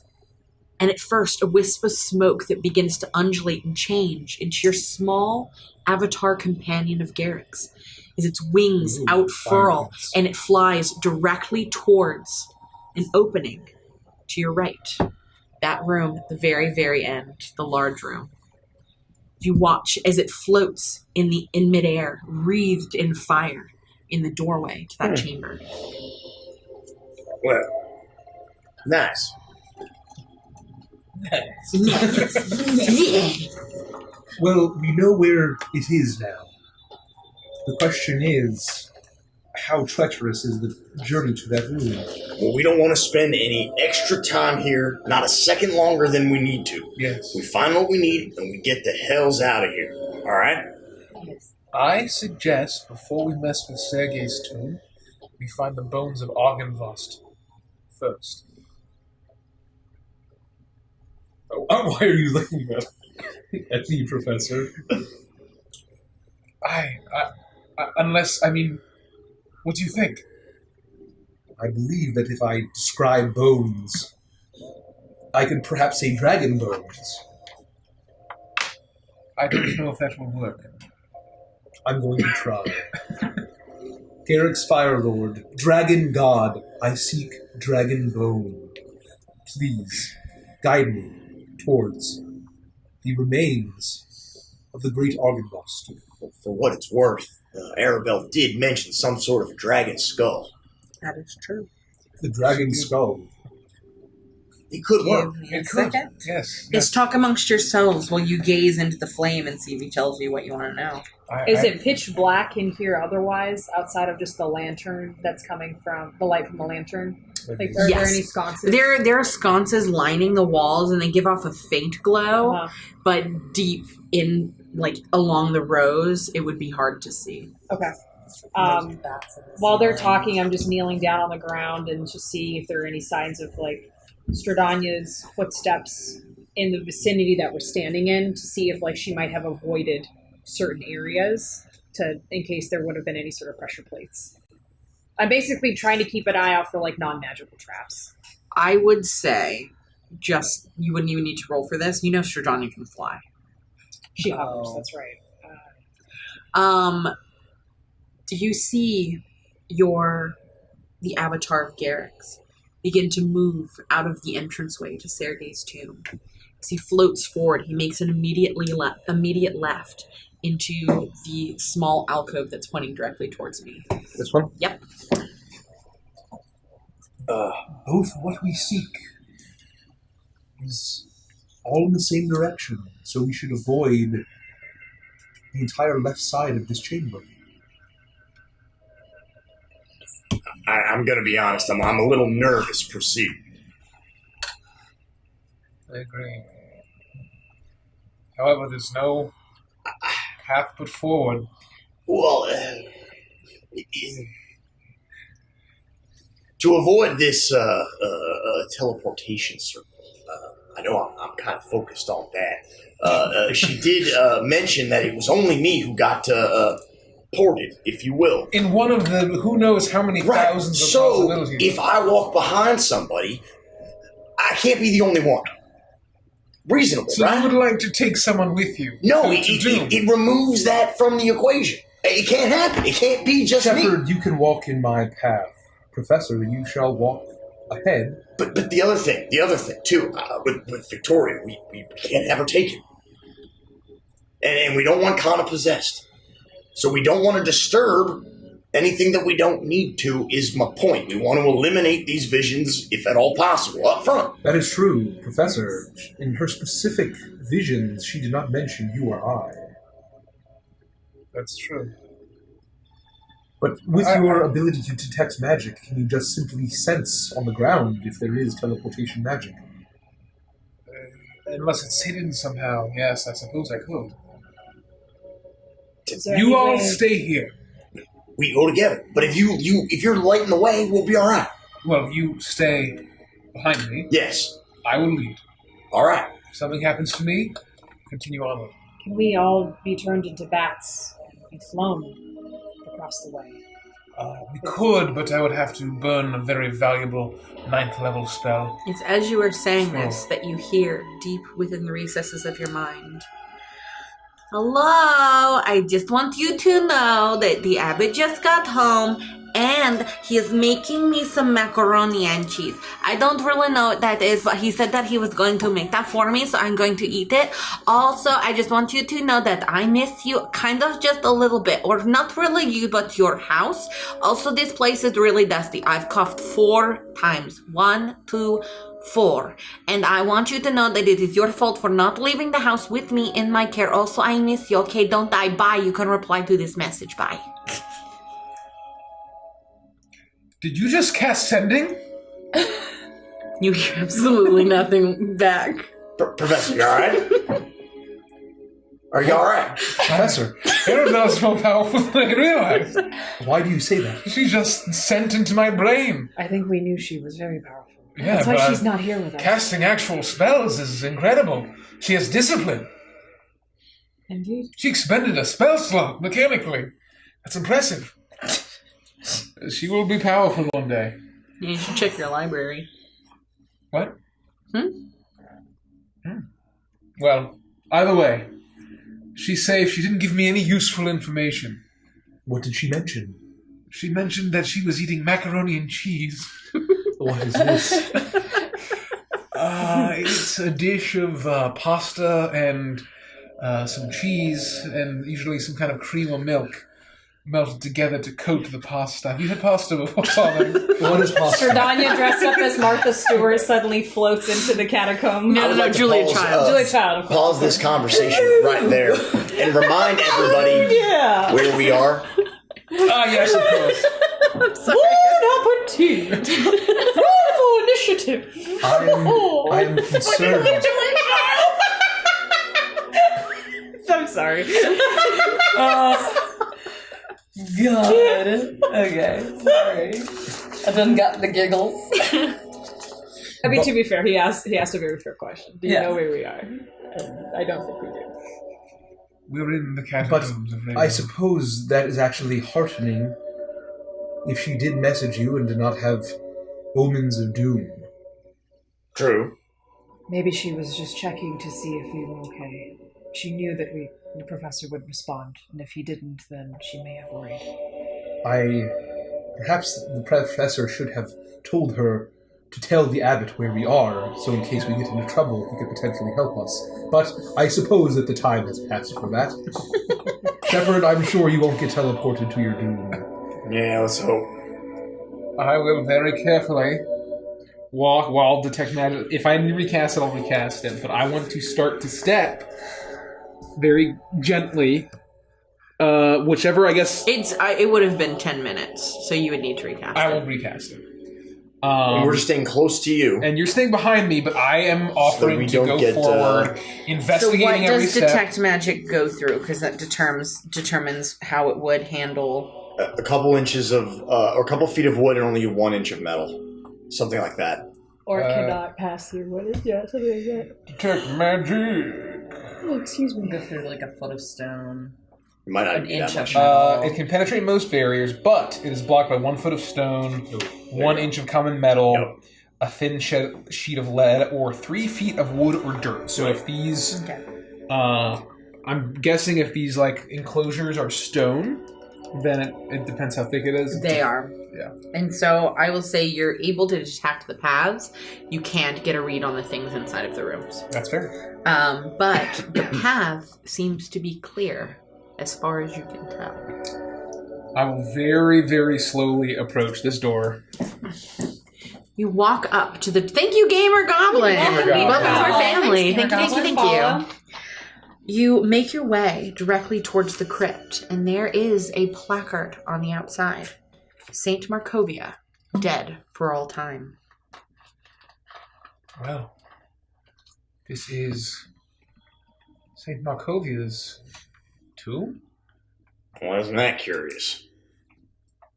The fact that Argynvost's bones would be here... It isn't 100% infallible. Perhaps powerful bones of any variety, if found. Is it possible that Stradania intercepted this message and is trying to trick us? If she did, then we have far worse things to worry about. They should be down here already. Is there a clear way to open this passage? Yes, it looks like it would take incredible strength. Do you think the thigh would help at all? The thigh bone? Beyond destroying undead, I'm not sure what it would do. Meaning, like... Just that it's close to... Are you going straight up to the door? Yes. I need you to roll a dexterity saving throw, please. Oh, wolf. Boogers. You're ready to twist that shit. Does not look good from here. To 2. Yeah. I'm going to use a divination point. So Did then you roll your portents? He did. Dex, you say. Dex, she says. That is a 20... Cheer and Vandrus. 21. You step onto the stone slab directly in front to inspect. the Abbey of St. Markovia, and you feel as the slab presses in, you immediately see what's happening, and you rear backwards as 4 darts narrowly missing you, potentially doing 14 points of poison damage, but avoiding it. Oh, just dart traps. Oh, I've dealt with hundreds. And I was going to take a step back. Watch your step, Professor. And put my foot forward and let it reset, and then press again. You do that, and 4 more darts pop out of the little slots. So keeping my weight on the pressure plate, I will step forward and attempt to push it. Roll a strength.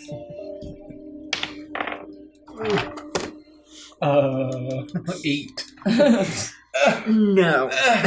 These are quite heavy, Connor. Could you... Keeping your weight on it, you attempt to heave it, but you feel like it comes out, not in. Oh. It's pulled. I will stay on this pressure plate. Hold on, I have a better idea. And I'll like swing my Naginata around and like push into the pressure plate so that he could safely stay off of it, but I'll keep it pressed down so that someone could like swivel around and try to pull. Given that you have the strongest arms, could you maybe try to open it? It's a 10-foot plate, so you can both stand on it at the same time. Right. You can stand next. You can stand next to him. I forgot that the scale was. That's okay. You can stand next to him while you're both keeping the pressure and attempt to push it. Or pull it? Or pull it, sorry. Allow me to maintain pressure just so that in case you stumble off, just you exert all of your strength in opening this door. Okay, I will step onto the plate and try to open the door. Or pull. Thanks for the hose dragon, X-Fangs. Yes, thank you for the hose. Thank you. Strength check? Yes, please. Please do this guy. You're looking for 17. You got a 24. Ooh, all right. You're able to wedge your fingers into these notches on the side that you're able to grab onto and pull it open. The weight of the door, Clayton, you move out of the way. The weight of the door is easily able to keep the pressure plate down as you are wafted with the smell of roses. Looking in, the remains atop the marble slab appear to have been disintegrated. That's what you see. Remains of roses or remains of a human? Or of just like appears that there are remains. There's a scent of roses and there are remains on top of the crypt. Not like, got it. So they were destroyed. Yes. Do I feel like I have to keep the door open, or does it just... Yeah, you're just able to slide it open. And we're sure we asked for the right thing, Sarnax. I asked for the bones of Argynvost, but the spell isn't infallible. I have not seen the bones myself, so it would have led to something similar, but there do not seem to be bones here. Nobody's blaming anybody. It's all right. Figure it out. Detect magic. You detect evocation magic in this room. There is evocation magic in this room. Well, that's all you need to tell me. I'm not getting any closer. Do I see that there's a disintegrate? Like it is clearly the evidence of a disintegrate spell? No. What is evocation? Damage. Blasty. Like fireball's evocation. Okay. Destructive. Where is it coming from, Professor? Is it from the remains or all over? Good question. It's coming from the ceiling, and as you look up, you see suspended the very height of this arched crypt, the remains of a gigantic dragon skull. There it is. Well, look at that. I'm sorry I doubted you so quick, Sarnax. And the magic's coming from the skull? Yes.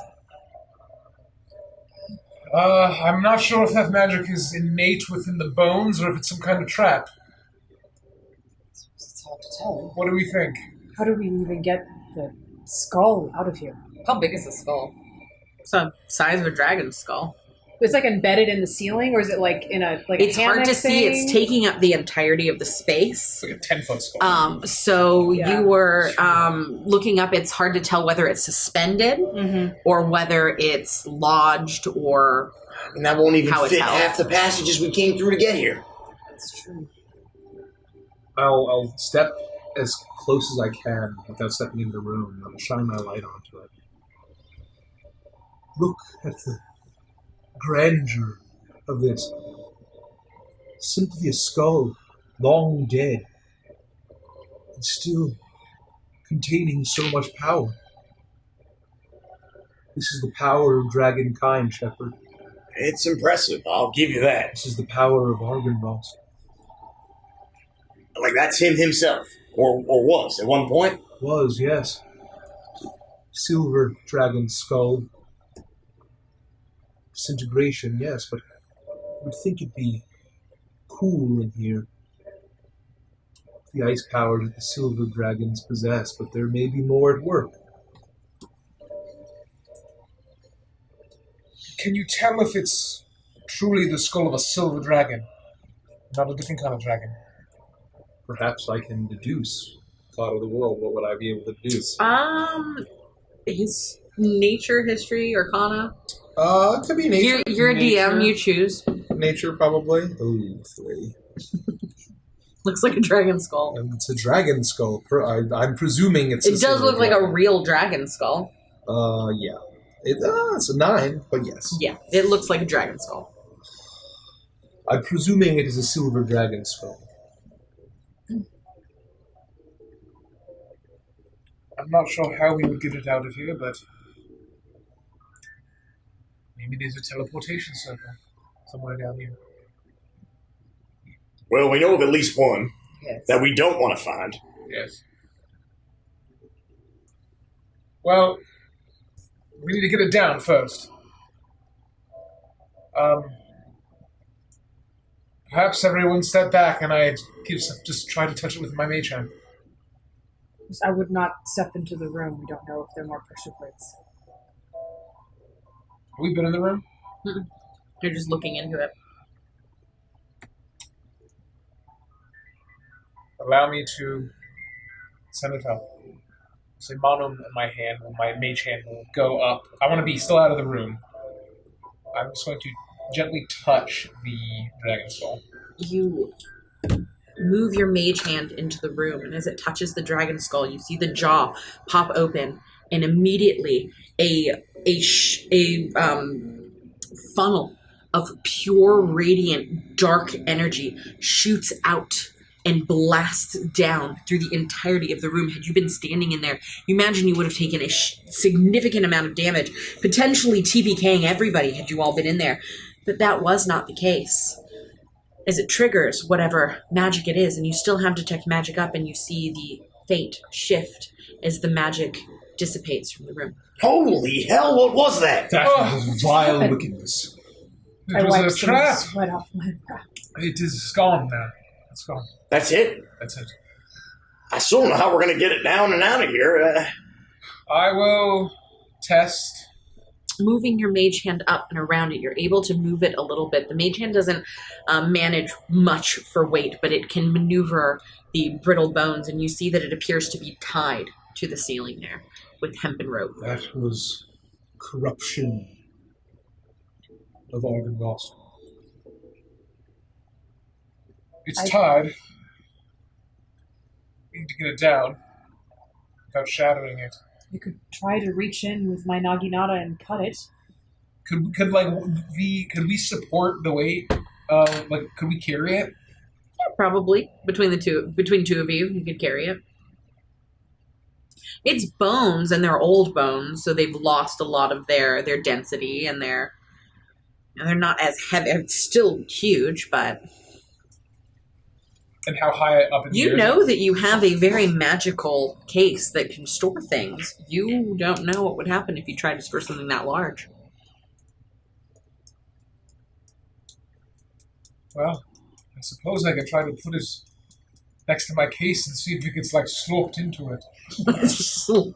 Do we want to be taking risks like that with something like this? I don't know what other choice we had. You know, there are diminution magic. You can make things smaller. I believe we should attempt to store it in the case, otherwise we will be caught flat-footed if danger arises and we are carrying this precious cargo. Agreed. Do I know how much weight my case could carry, when it's levitating beside me? No. Suppose I could try to have it levitate on my case. I would suggest keep your case open, Professor. Kana and I will put our hands beneath the skull and Shepard take aim and fire. Do I feel like I can see the rope? Yeah, depending on your hit. I don't want to shoot the skull in case he misses. Honestly, I feel like it'd be better if I climbed up there and just tried to cut it down, if that's possible. Does it look like there's any way that I'd be able to... Like, how high is it in the air? You would have to climb into the skull. It's taking up most of the room, so you're basically climbing up into the skull, reaching out of the eye socket, and cutting the thing, so... Shepard. Yeah. This is your task. I'll put my hand on his shoulder and say, Argynvost chose you. You are chosen by the Silver Dragon himself. You have his power within you. And Arabelle said you would be consumed by a silver dragon. That's true. This could be it. All right. I'll give you a lift. Hold my hat, and I'm going to give my hat to Sarnax, and I'll hoist him up. She'll put my foot in her hands, and I'll try to lift up, see if I can grab onto something. And before she lets me go, I'm going to test it to see if me pulling on it is not too much weight. You are able to have her hoist you up. You grab onto a part of the jaw and you pull down on it, and it seems like it is holding strong. As Kana hoists you up and you splay yourself out on the inside of this dragon skull, moving, crawling yourself up through it, sitting in to part of the jaw and reaching out of the eye socket, you have access with a dagger to cut that. How large is the eye socket? It fits you well enough. Could I get through the eye socket on top of the skull and hang on to the rope while I cut, so I don't plummet with the skull? You could. I'm gonna attempt to try to climb out through the eye socket on top of the skull.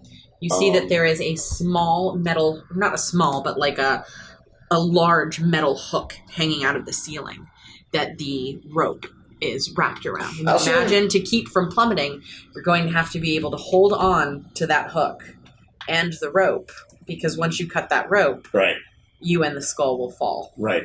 I wanted to, before I do all this, I just want to take a look inside the skull. I know you said it's not very big, and just see what I can see inside it. If it just looks like bones, and I've never been inside of a creature this large skull before. You're inside of it, looking through it, and you feel overwhelmed by the majesty of this creature. And the words from Arabelle come back to you, that you would be consumed by a dragon.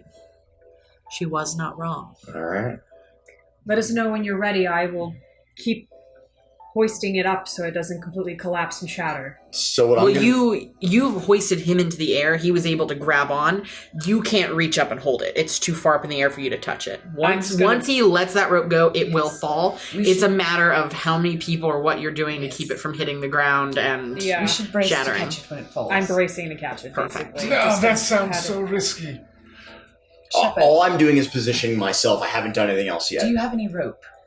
Yeah, I got about, I don't know, I lost 10 feet last time we used it. 40 feet-ish, a rope, yeah. Perhaps you could tie a makeshift harness on yourself to the hook so that you can work freely. Not a bad idea. I'll take the rope out of my pack and tie it around my waist, and then try to throw it up over the hook, if I can. You're up there. You're next to it. You take the rope. You tie it to yourself. Then you wrap it over the hook and into the spot on the skull that the other rope was tied to. And you are able to, you could now cut the rope and you would balance out the skull. But how you would get it down, completely up to you. Well, all right. I mean, it sounds like I can... Slowly hoist it down. Yes. Wait. So I'll try that, and then... is everybody ready? I'll take out my bedroll and lay it out on the ground to help create some more cushion. I have no magical means to make this more padded, but I'll splay out my pack and my bedroll, and just in case I'm not able to catch it, it can get some padding. I'll kind of get it across from kind of on the other side to catch this falling buffalo-sized item. I am preparing a spell. I will be holding the lantern and the hat. I do not have any free hands. Sarnax, you can just put down the lantern and the hat.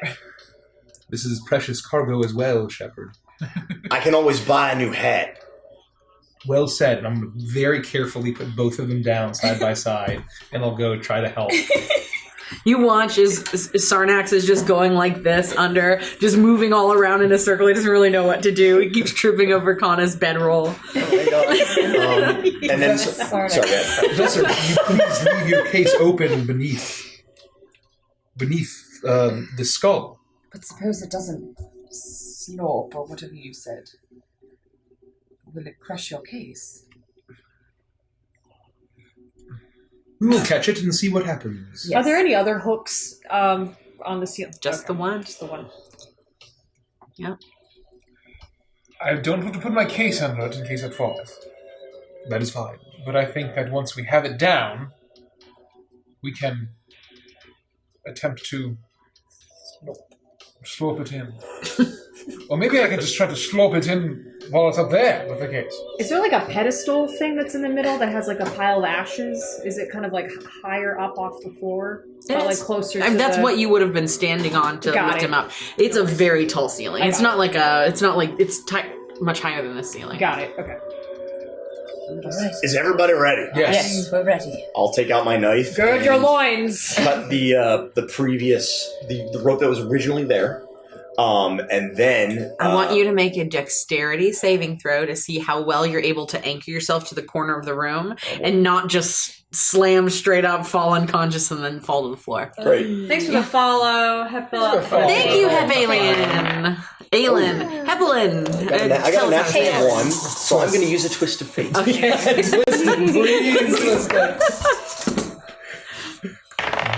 Oh, much better. Oh, there we go. My dex is pretty high. Is it just add my dex to it? Yep. I got a 21. Oh, is it a saving throw? It's a saving throw.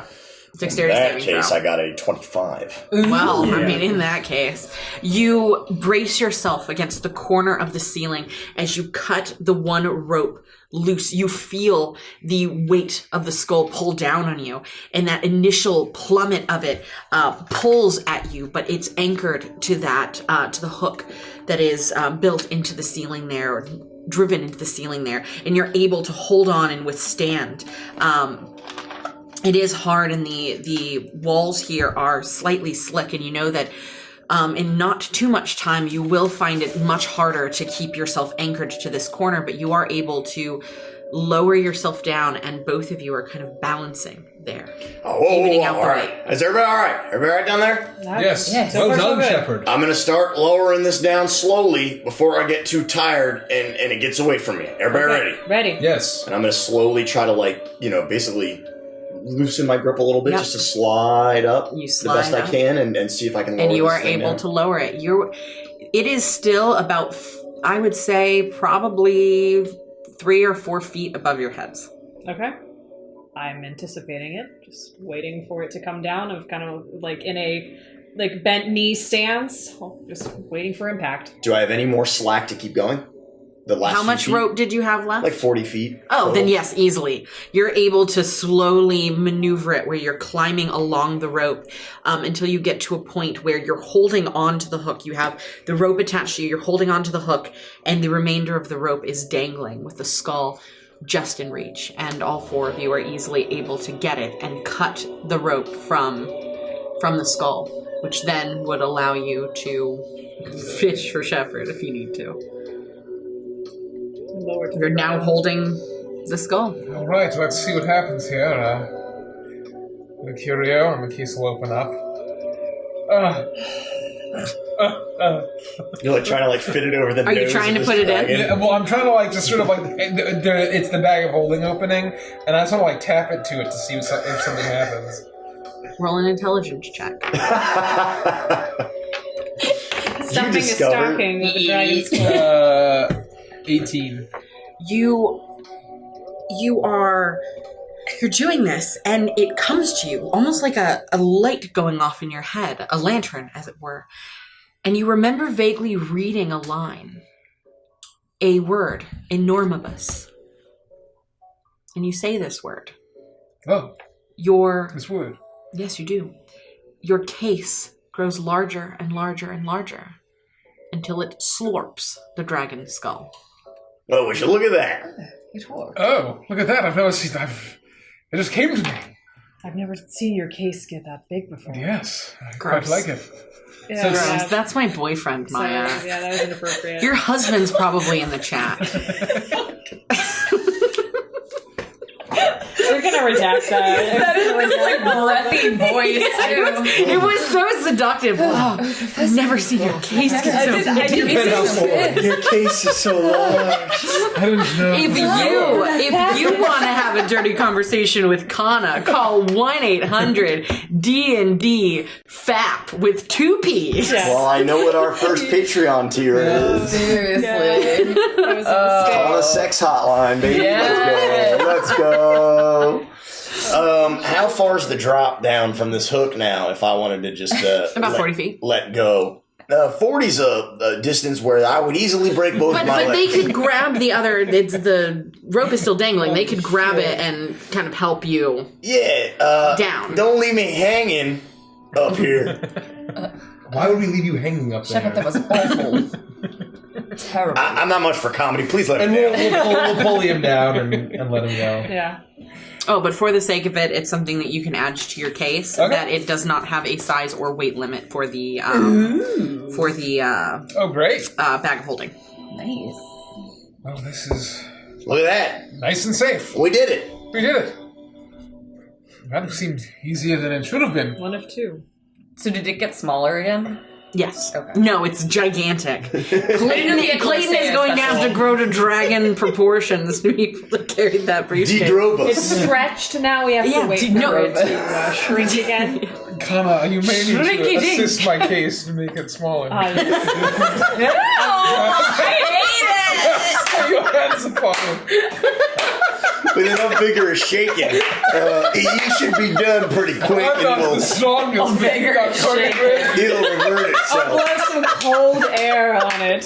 Some cold Inari no. air. I'm not the strongest, but you have quite the grip. I heard you were a polearm master.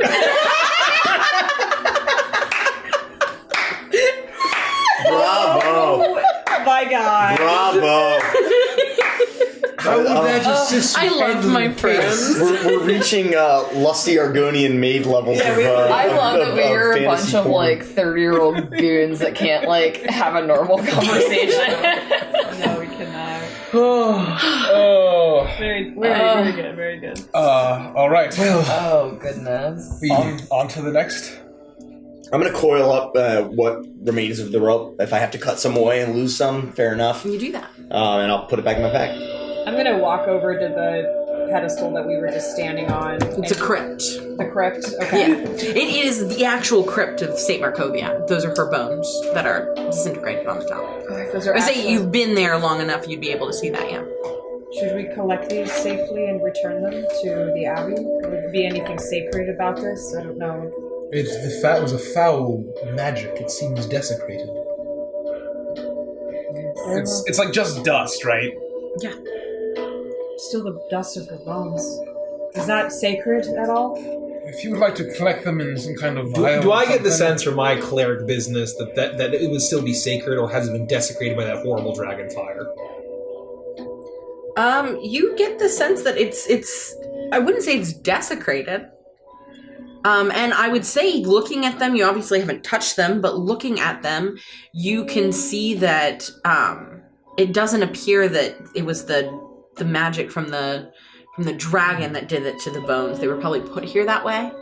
And I would say looking around the room, considering it was both the skull and St. Markovia's bones, that this is almost a tomb that she used to store the relics of her triumphs over those who opposed her. I see.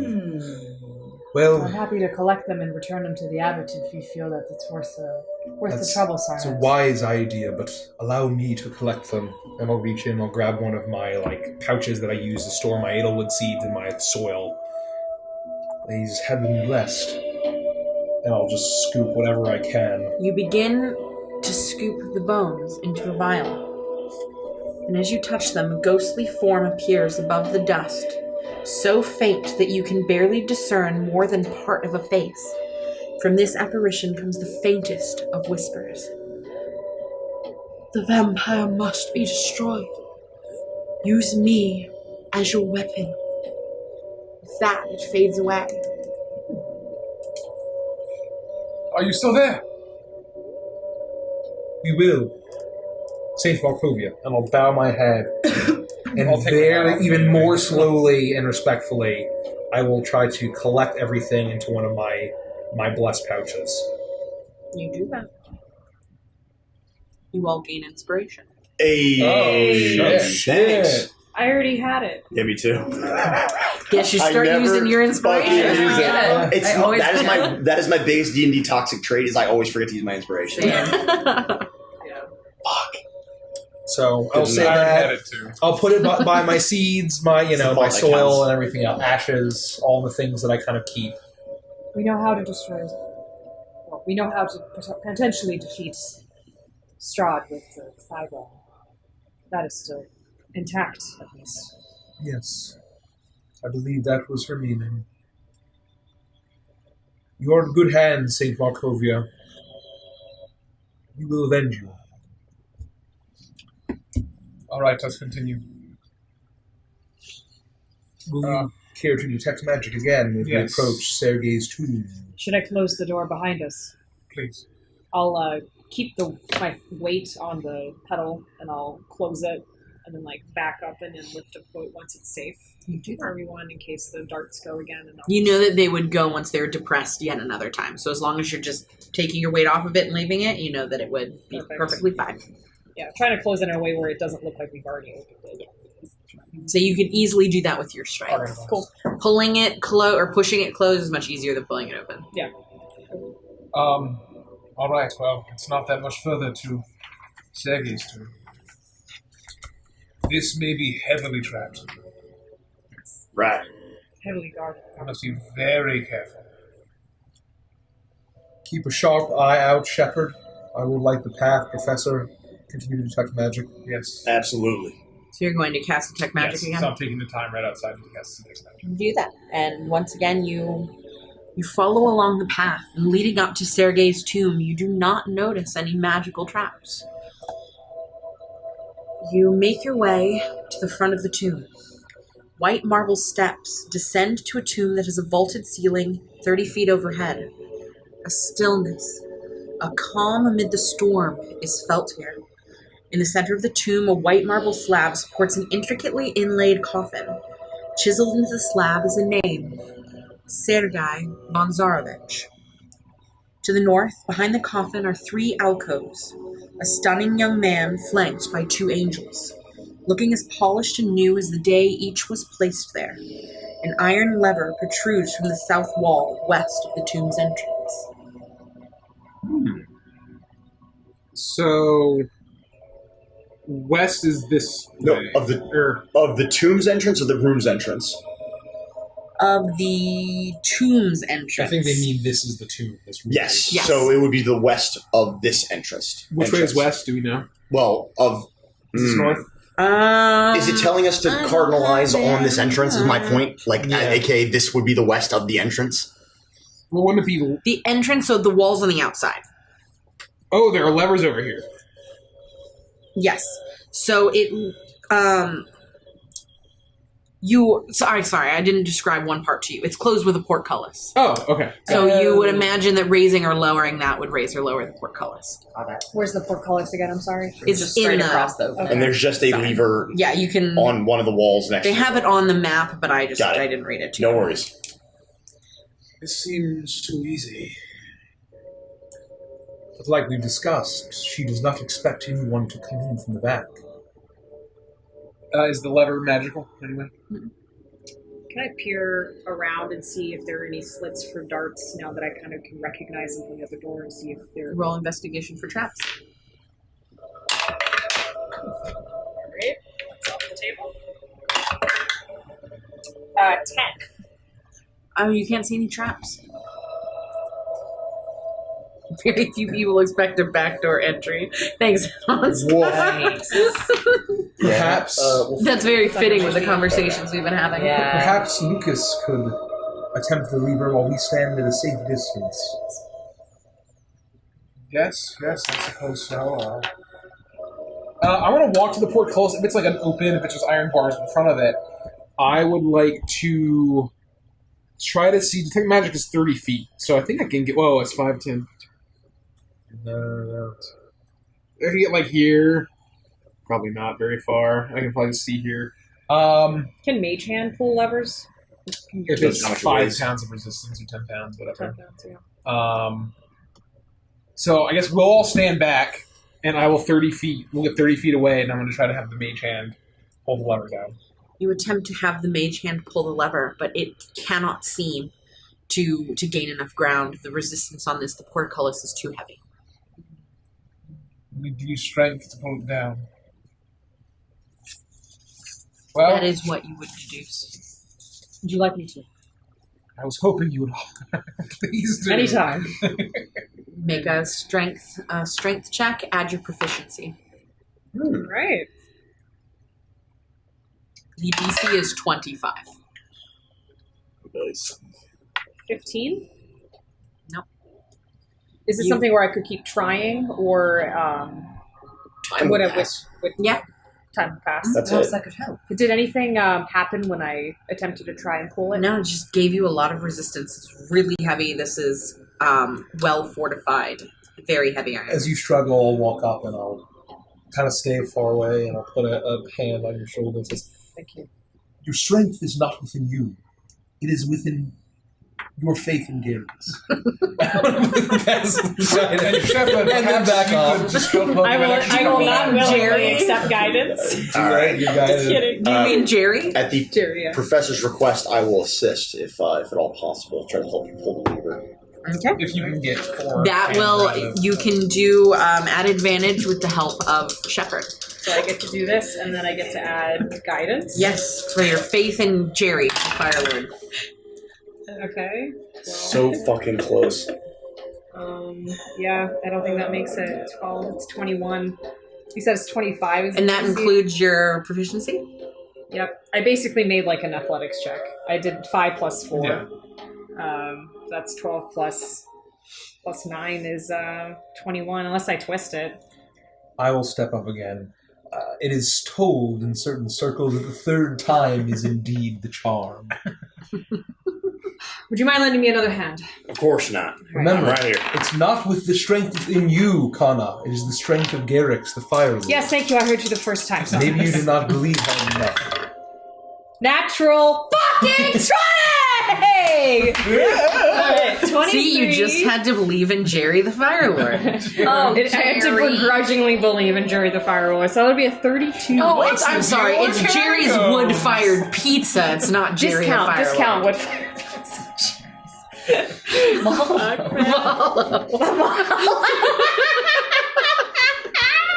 It's flying like a dragon! Oh, Yes, Do you like vampires? Do you like organ music? You are able with Shepherd and Sarnax's help to pull on this lever. The other previous times we're helping to dislodge some of the rust as you're finally able to pull on the lever, releasing the chain and allowing the portcullis to raise up into its slot. And you notice 2 iron braces come out from the wall and they hold the portcullis in place. You're now standing at the entrance down to Sergey's tomb. What do you do? I listen momentarily to see if Strahd is coming, or if there's any emotion behind us. You listen to see if Strahd's theme song begins to play. That is exactly what I'm listening for. And it's still just that weird, creepy playlist that's been playing for an hour. And just the bats up ahead. Yes. I wish Derek were. Yeah. I don't do sound effects. That's not my shtick. I do 4 voices and that's it. Thanks. All right. Do you think that she comes down here and pays respect to her brother at all, regularly? I believe, was the one that killed him. She is. So you don't think that maybe there might just be like a teleportation circle right in front of that tomb? Again with the teleportation circle, Shepard. I'm just a little worried, is all. Well, Shepard, stand behind me. If anyone will get teleported to their fate, rather it be me than you. I'm going to be honest, though. If I see you go, I'm going after you. I just don't want to be the only one and then she kills me and then it's all over. We might as well face it all together if we're going to accidentally end up in front of her. I'd like to cut off the prophecy before we get to it. Let me go first. I'm detecting magic, and I'd like to keep you all safe if I can. All right. Let us go carefully. You span the room with your detect magic, and you do get a sense of magic at the crypt. But it's not the type of magic you were expecting. It's more of an abjuration magic. Is it shielding? There's some kind of protection magic in place. Is it anything like what we detected on Irena? It's the same school, yes. Yes, it is. Perhaps he protected it himself against his sister. I don't see any swords down here. Maybe he's protecting himself from her. Maybe she can't come visit him, even if she wanted to. Maybe he despises his own sister. I'm sure he does. How could you not? I want to investigate the room. I see some angel business back here that you described earlier. I want to. So this is him, and he's flanked by the two angels. Yes. I want to get up close and probably have my face disintegrated. But I'm just gonna go for it. Let's send it. Roll an investigation check and a dexterity saving throw. Ah, damn it. I hope that's not a joke. Huh? Is that a joke? No. Natural 20. For your investigation, yes. You notice the fire as it explodes all over your face. You You're inspired. You get a very good view. I am inspired. You know what? Thank you. You have your portents too. You got a lot of stuff. We got. What did you get? Like a 2, 3, 10. Oh. You investigate the statue, and I just made you roll for a dexterity saving throw because I like to fuck with you. Okay. So I'm not gonna let you waste the your shade of it all. So mean. Unbelievable. You do your investigation, and you can, looking at it, you notice a vase at the very base that is filled with flowers, fresh. They look like they've been placed here maybe a mere hours before. You notice that everything in this tomb is pristine, clean. You begin to look, and your attention is drawn back to the sarcophagus, or the coffin, the crypt, and you see a spot that's worn down over hundreds of years, where someone, a small, well, not necessarily small, but a lithe feminine figure, is bent down day over day over day at this crypt. And you see the spots on the top where tears have carved away at the stone.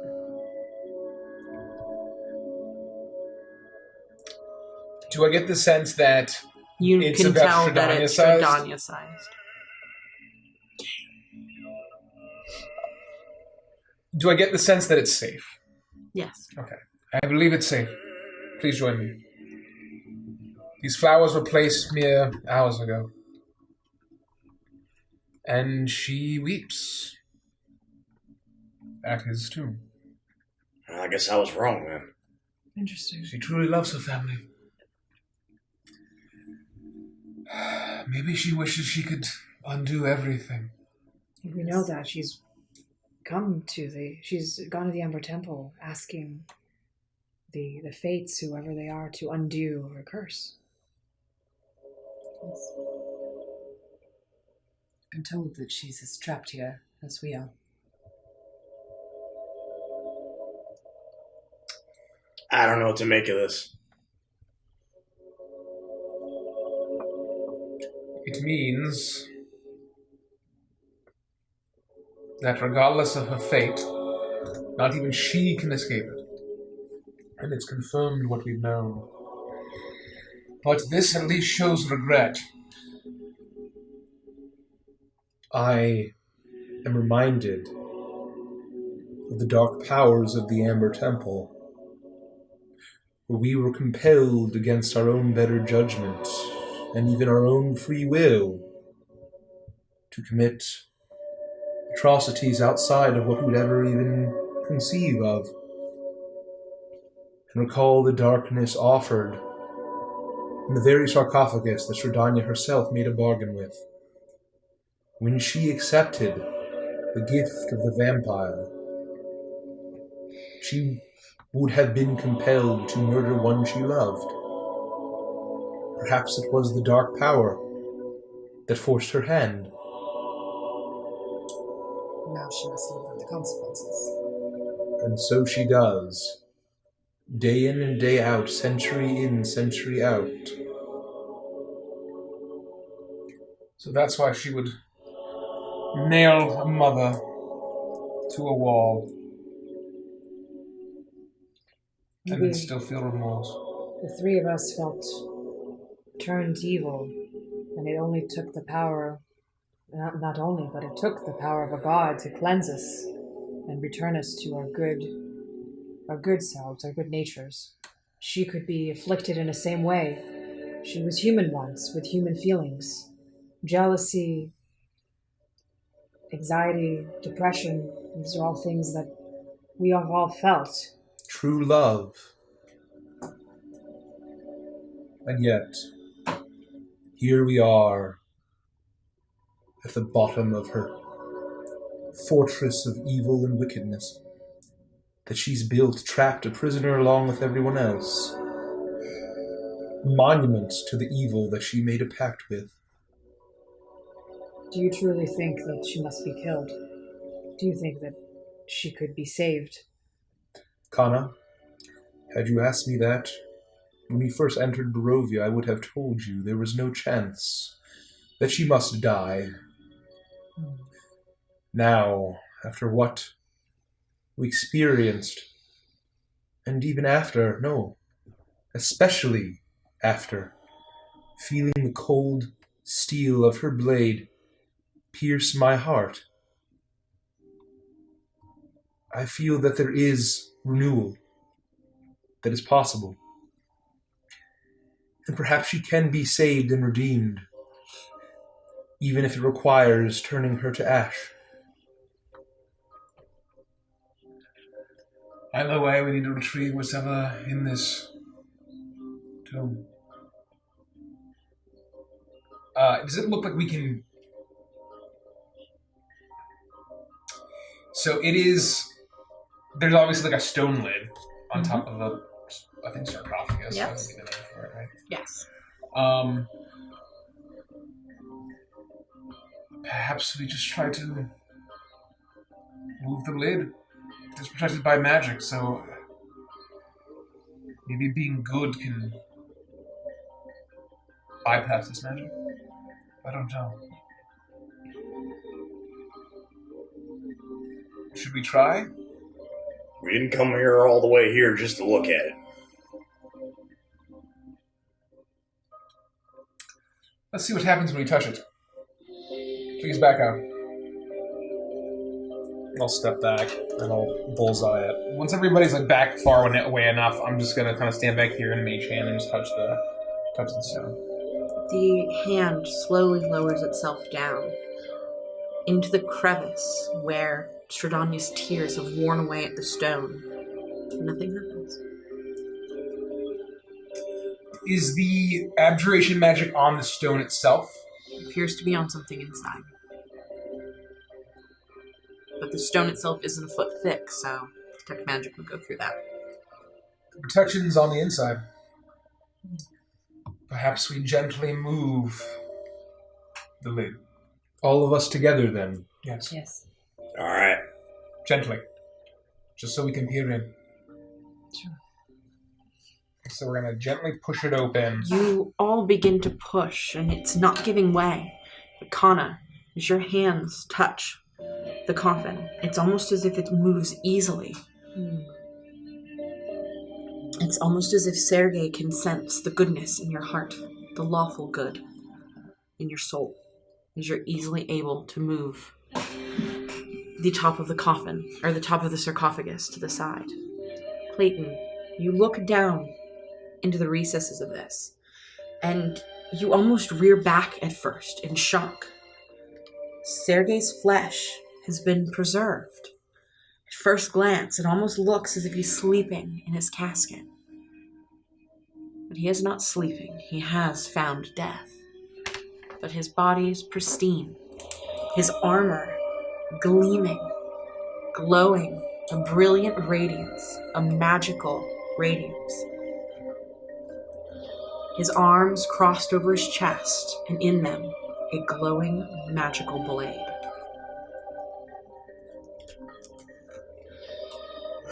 God, I'll bow my head. This is non-sacred. what is going on? Is the abjuration magic from him? His like flesh? Yes. He's being preserved. But by someone himself?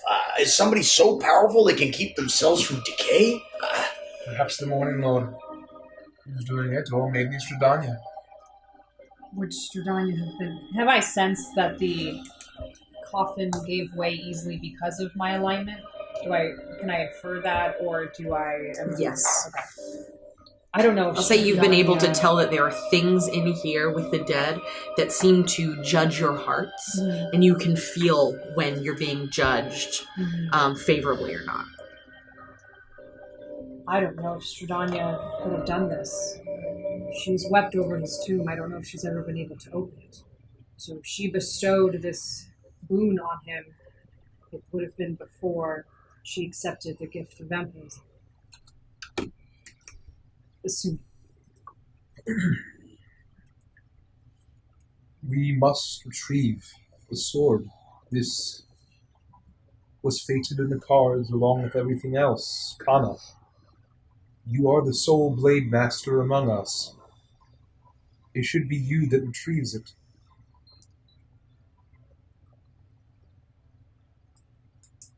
I feel conflicted grave robbing, but I think you're right.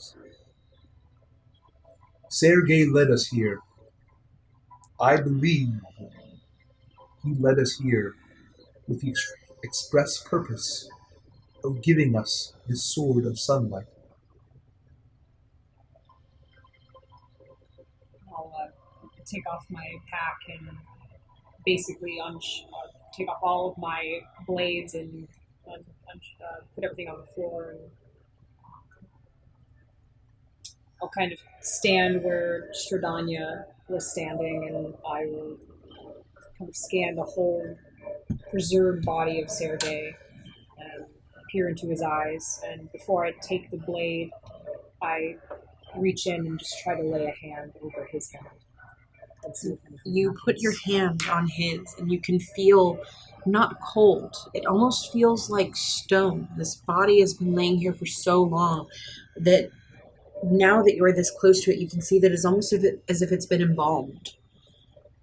But nothing else happens. There is a sense of calm that washes over you.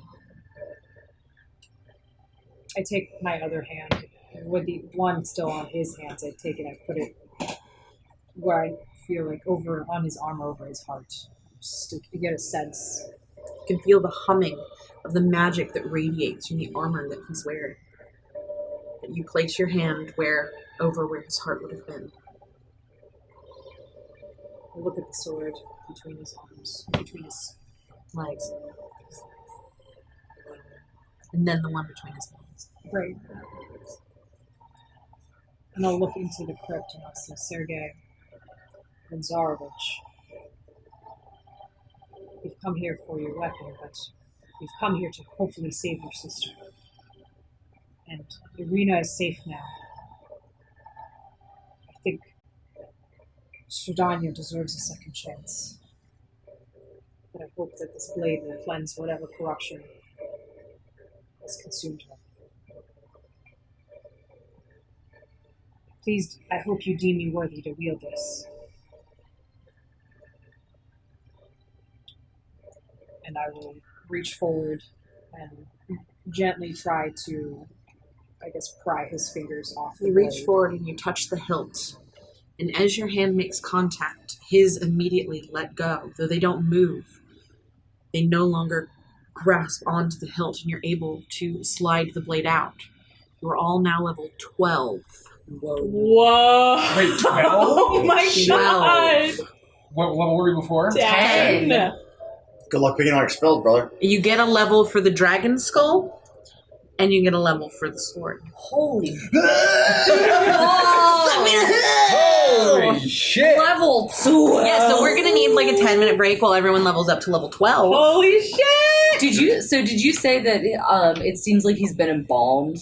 Like, is that like Yes. he doesn't have like organs and stuff? Well, you don't know if he still doesn't have him. Not everything that's embalmed, the organs are removed. It's normally what happens because they decay, but there's magical stuff that's going on to keep him preserved. Got it. You'd have to cut into him to determine whether he has organs.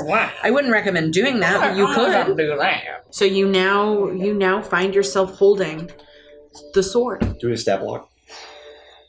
Once you spend an hour with I it. love gear. I love weapons. Once you spend an hour with it. Glowing armor that you could take from his body. Should I be building this? I don't know if I'm worthy. I mean, we just don't know much about it, is all. Just be careful. We don't want to trust anything. I understand that he is holier than most and seems good, and I think it's probably safe, but let's all just be careful. I don't believe you need to wield it. Perhaps you just keep it safe. When the time comes, maybe Von Richten is a sword user. Perhaps he's the one that wields in the battle. And we definitely don't want anyone to know we have it. Okay. It couldn't hurt to spend some time with it when we get a chance, I guess, but I certainly don't want anyone knowing we have that thing. I'm kind of gazing down at it lovingly, and I hold it up to my ear to see if it speaks to me at all, as I feel a lot of my weapons speak to me. Some Persia moment here, as I feel like all my weapons are sentient. It's humming with magical power. And I back away from everyone, and I just like slowly and gracefully kind of slice You it through slide the air. it through the air, and it radiates. Oh God, I'm sorry, guys. I'm sorry. Oh no. It radiates a din. It radiates the glow of pure sunlight as it slices through the air. It's beautiful. I'll take time to like very gingerly. There was no sheath that came with it that was next to him. I'll gingerly wrap it up as carefully as I can. I had a gift box, some tissue paper. Yeah, tissue paper. There's a nice microfiber cloth and some shine, some silver shine if you'd like to shine. Oh, silver polish, yes. Yes. I'll stow it on my back and just carry my naginata kind of freely in one hand. Where I would keep my naginata on my back is where I keep the sword, and I'm just kind of protectively putting it between my back and You my can pack. feel the warmth of the sun all down your back where the sword lays. This is a comforting feeling. I hope I can live up to his legacy wielding it. You will, Kama. And with that, we should not linger here any longer. I have an idea, Professor. That is becoming my least favorite sentence. I shoot the professor in the face. Oh, that hits.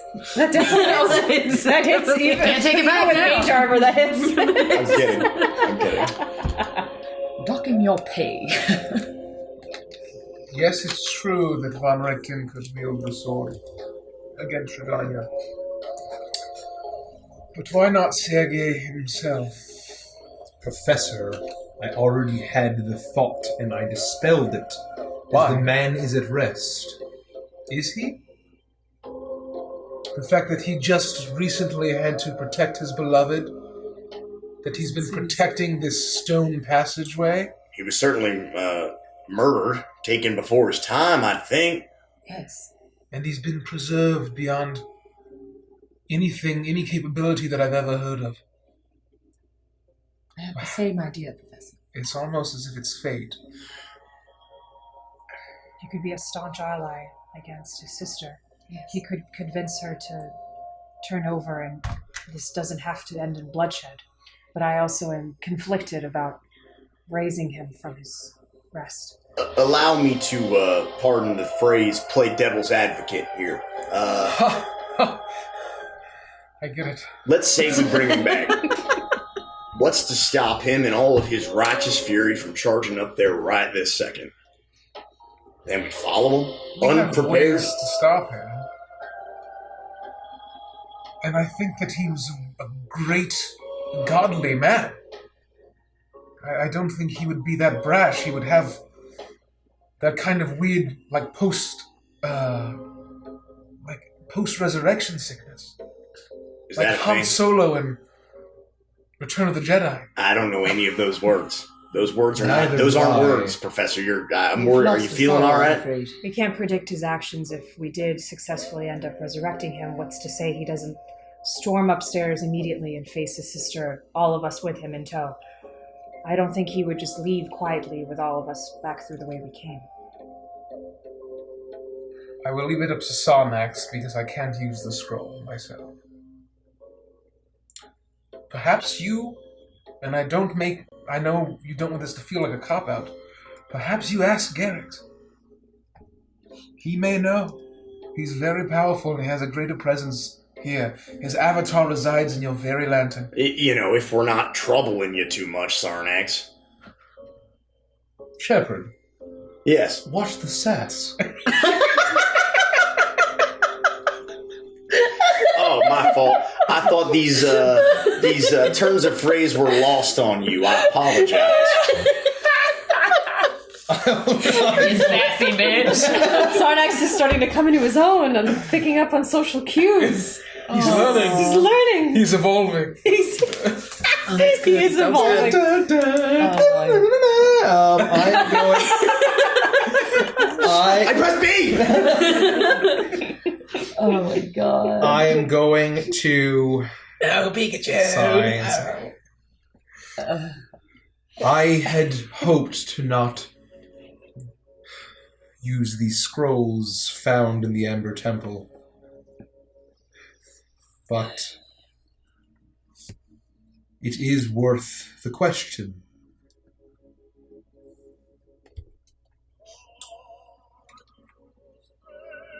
Garrix,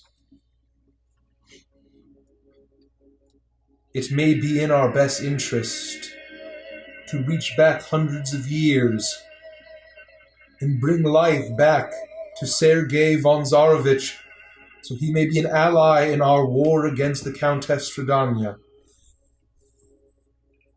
Shall we return him to the fight or let him rest? We are leaning towards resurrecting him. What do you suggest? Augury? Yep. Throwing the biz in. Weal and woe.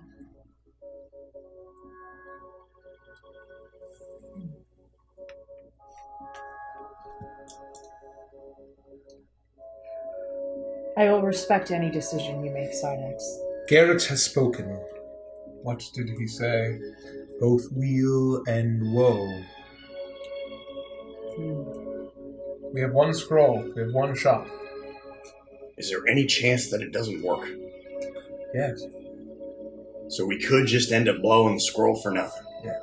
All right. And there is an opportunity cost of we can resurrect. We could resurrect Saint Markovia. We could resurrect anyone really long dead. I think we need just a piece of them. What if we resurrected? Does it have like a humanoid, or does any creature? Anything. Right? Yeah, I resurrected a dragon in a different campaign. That was fun. Let me check. Let me check. I think it's creature. It was I cast I cast resurrection. Inappropriate dog. So I know resurrection is just creature. So true resurrection's got to be better, right? Yeah, it's gotta be better. So true resurrection is still only 200 years. Oh shit! Oh, it's years. So is there anyone that is better than that? Because I thought True Resurrection was the best. So I guess once it's been 200 years, you can never... That's it. So he's got to be way dead. Way longer than that. I mean, we're obviously... That's a good question. We're obviously talking at a meta perspective here, but... But do we know... Wow. Will we I don't be know if able to know if it's judge like a gentle roughly repose. how long that he... Well, that too. I don't know how that affects... Let me read it. You touch a creature that has been dead for no longer than 200 years, and that died for any reason except old age. If the creature's soul is free and willing, the creature is restored to life with all its hit points. This spell closes all wounds, neutralizes any poisons, cures all diseases, lifts any curses, The spell replaces damaged or missing organs and limbs. The spell can even provide a new body if the original no longer exists, in which you can in which case you must speak the creature's name. The creature then appears in an unoccupied space you choose within 10 feet of you. So the idea is what you were saying, Maya. This gentle repose or some other spell would lengthen that time from 200 years to whatever, right? The idea is that if it could be extended, we might still super gentle repose. We might be somewhere still in the window.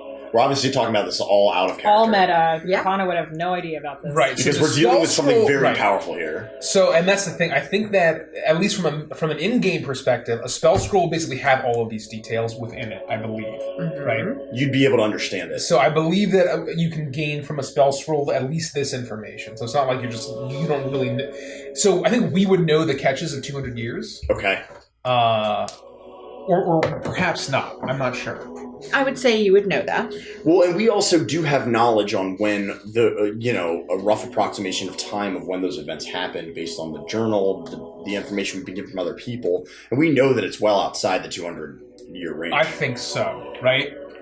Yes. What do you think it'd be safe? So I think the only shot from a meta perspective would basically from a non-meta perspective is the way the body looks. Right. We could basically roll the dice, and think that maybe he's not decayed. Right. He's not decaying. And it's like a demi-plane, right, inside of whatever. So maybe that fucks. Normally, I would not have these conversations out of RP, but this is a serious, heavy choice that we have to make, and could very seriously alter the course of what we were going to do next. Is all. This is a heavy, heavy decision, and it may not even work. Right, it just might not work, which would be fine. Are we good from a meta perspective? Have we discussed everything? From a meta perspective, we understand what the spell does. We understand the limitations. You touch a creature. Professor, are you able to discern the exact abjuration that is on the corpse? Slavax, now that you mention it. It's gentle repose. Oh.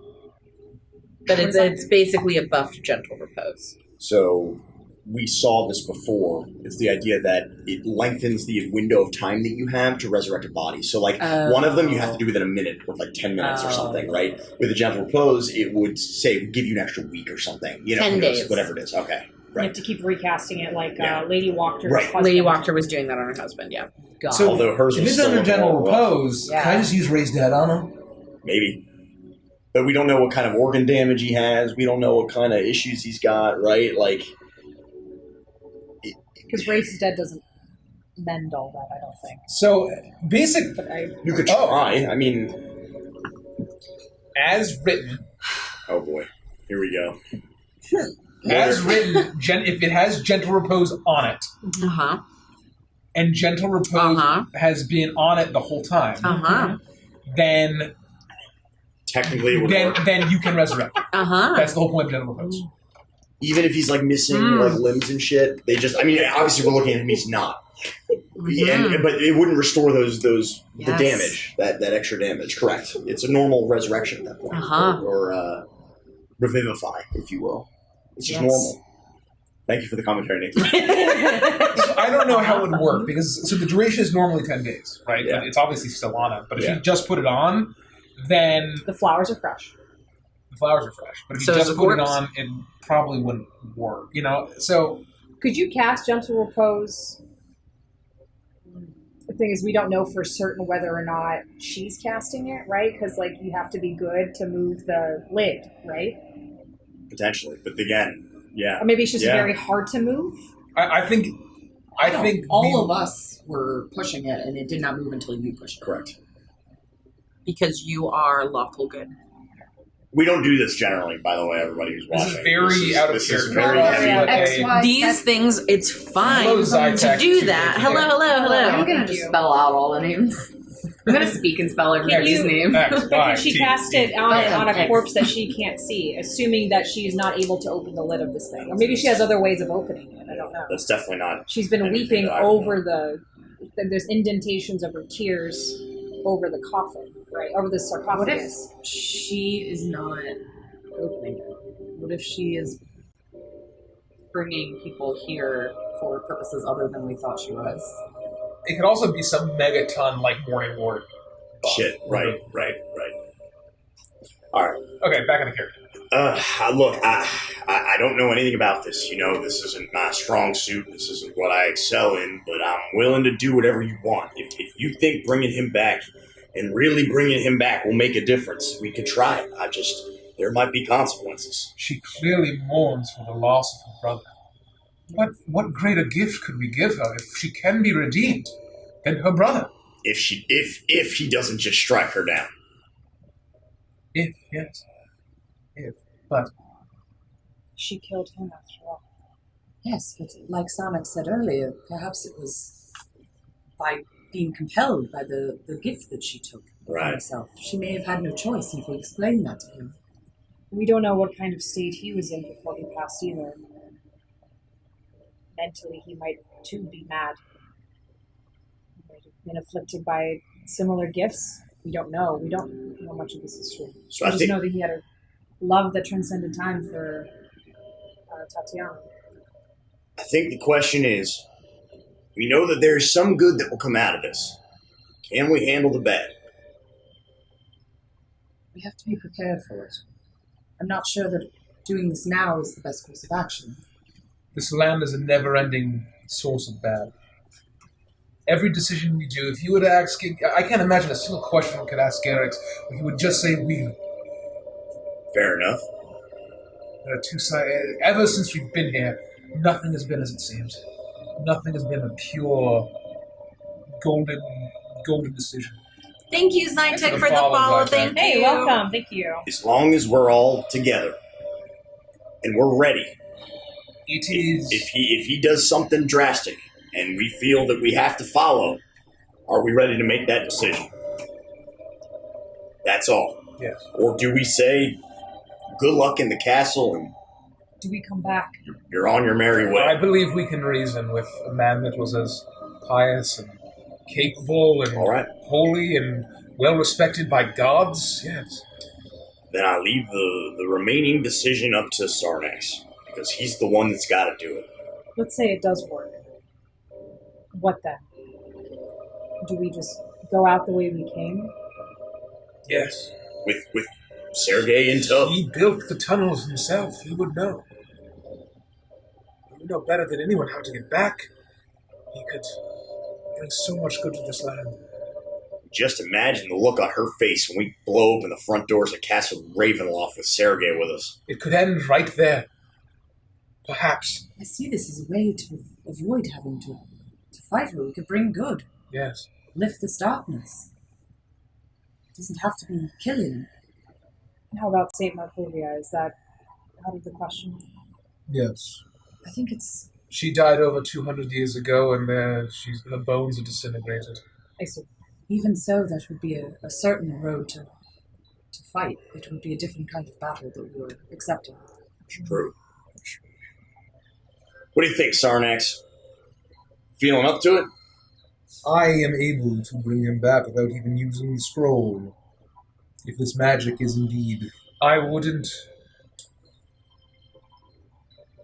Do you really think anything beyond a true resurrection spell would be powerful enough to bring him back after such time? Perhaps, but I suppose this is something that we need to be certain of. You could try, I suppose. I will attempt to simply harness the knowledge on the scroll, but still channel the power of Garrix. That is my main hesitation.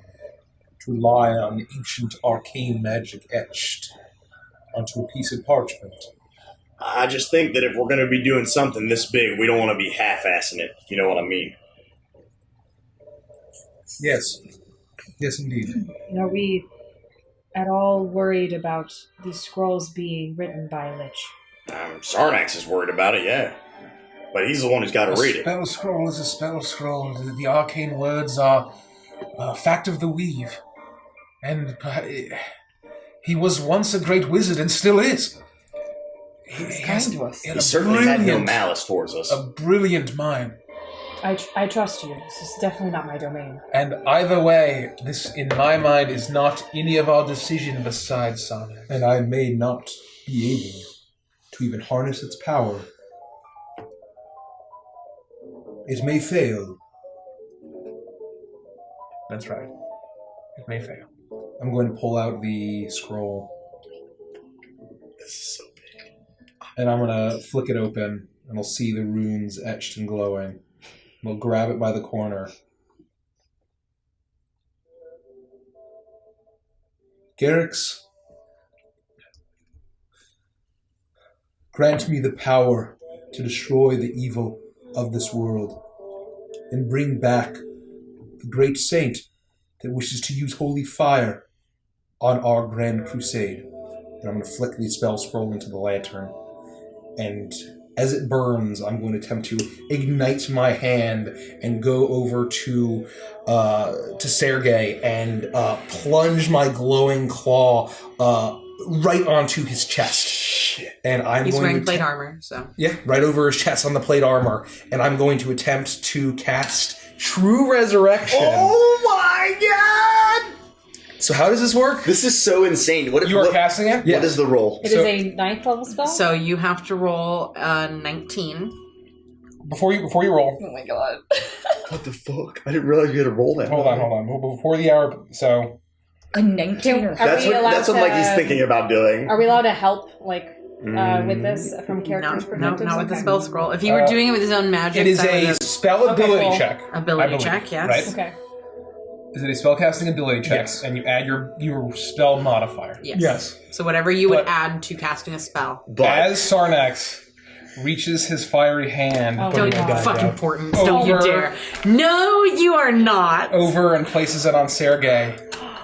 Yes, I've seen this, and my eyes will glow this pink, blue kind of shifting arcane, and you roll a natural 20. Let's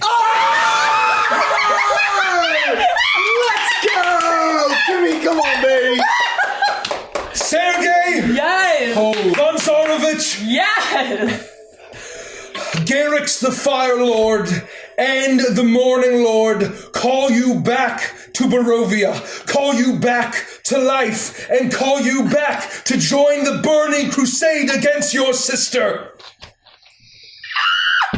You watch as Sarnax erupts into flame. You see not just fire, but pure radiant fire and sunlight emanating from the armor on Sergey's body.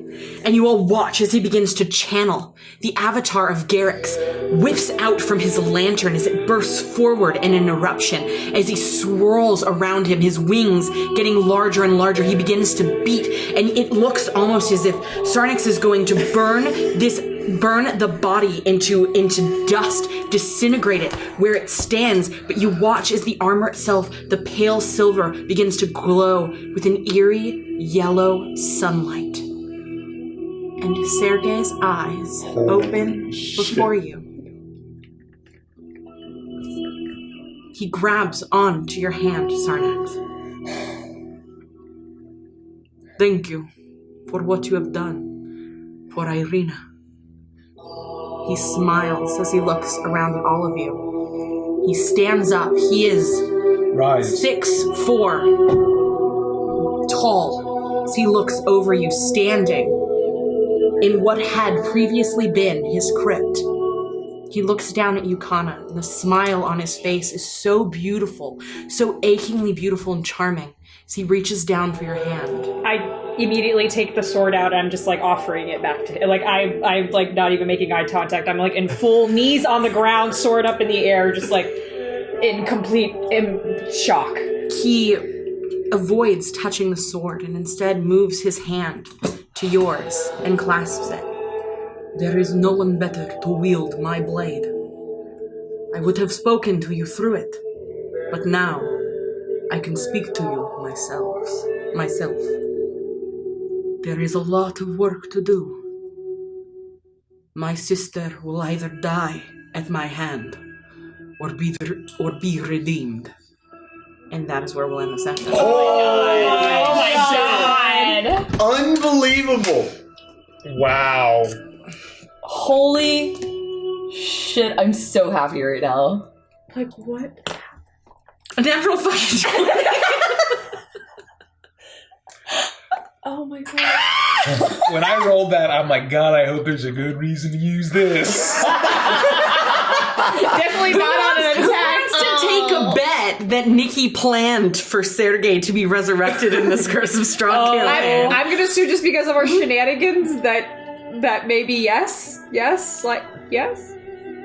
I don't. Oh my god. That's a conversation for Evangelist and Chill. We're not done. We're not done. What is Evangelist and Chill for all of the new folks? Evangelist and Chill is an excellent subscriber-only section that we will put on just after we end this, so subs only can join us. You do get a 5-minute preview if you're not a sub, but we basically unravel the session. We talk about all of our favorite moments, things that we discuss theories and lots of different stuff. And we love to have people join in and chat, share your favorite moments, ask questions, and we basically just calm the fuck down from all that craziness. Also, welcome to level 13. You just raised Sergey von Zarovich. There's no way I can't give you a level for that. Oh my god. Level 13? Oh my god. 13. Oh my god. Yeah, might as well take it. I mean, I can't... Oh, we got the sword from his crypt, but then we raised him.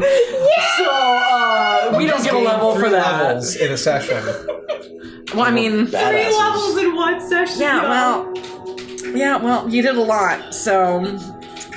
Thank God I have a week to figure out what the hell I'm gonna do. Just kidding. Looks like it's time for Plan B. Oh god. Oh my, I'm like... That's a proficiency bonus increase. Yeah. And we can worry about that level up by next session. I'm not worried about it. I have nothing I need to even add. I'm good. I leveled up. I'm done. This might not be crazy for me either. So, this will be fun and interesting. So, schlubs, Shit. All right. subs, Yeah. stay tuned for Evangelist and Chill. Yeah, I have some things I want to talk about in Evangelist and Chill I now. have things as well. I have some things I really want to talk about. A couple. Oh. Yeah. But again, if you guys aren't a subscriber, we would definitely love to talk Evangelist and Chill with you. Subscribers, donations, and bits have gotten us to these wonderful cameras Yes. that we just They've done this without you. session. We couldn't have done it without you. We just want you to know that any sort of contribution to the stream goes to making the stream a better place. Yeah. And more high quality, so that when we publish these on YouTube, they're running at 1080, 60 frames per second. We got new mics at the beginning of the year, so it's been a great journey. We love you. Thank you guys for all the support. Thank you. Also, we're gonna cut over. We'll see you subs and join our Discord. Yes, we'll see you. We'll see all you schlubs soon. Yeah, feel free to hop on Discord. Exclamation point Discord in the chat. See you soon. Bye.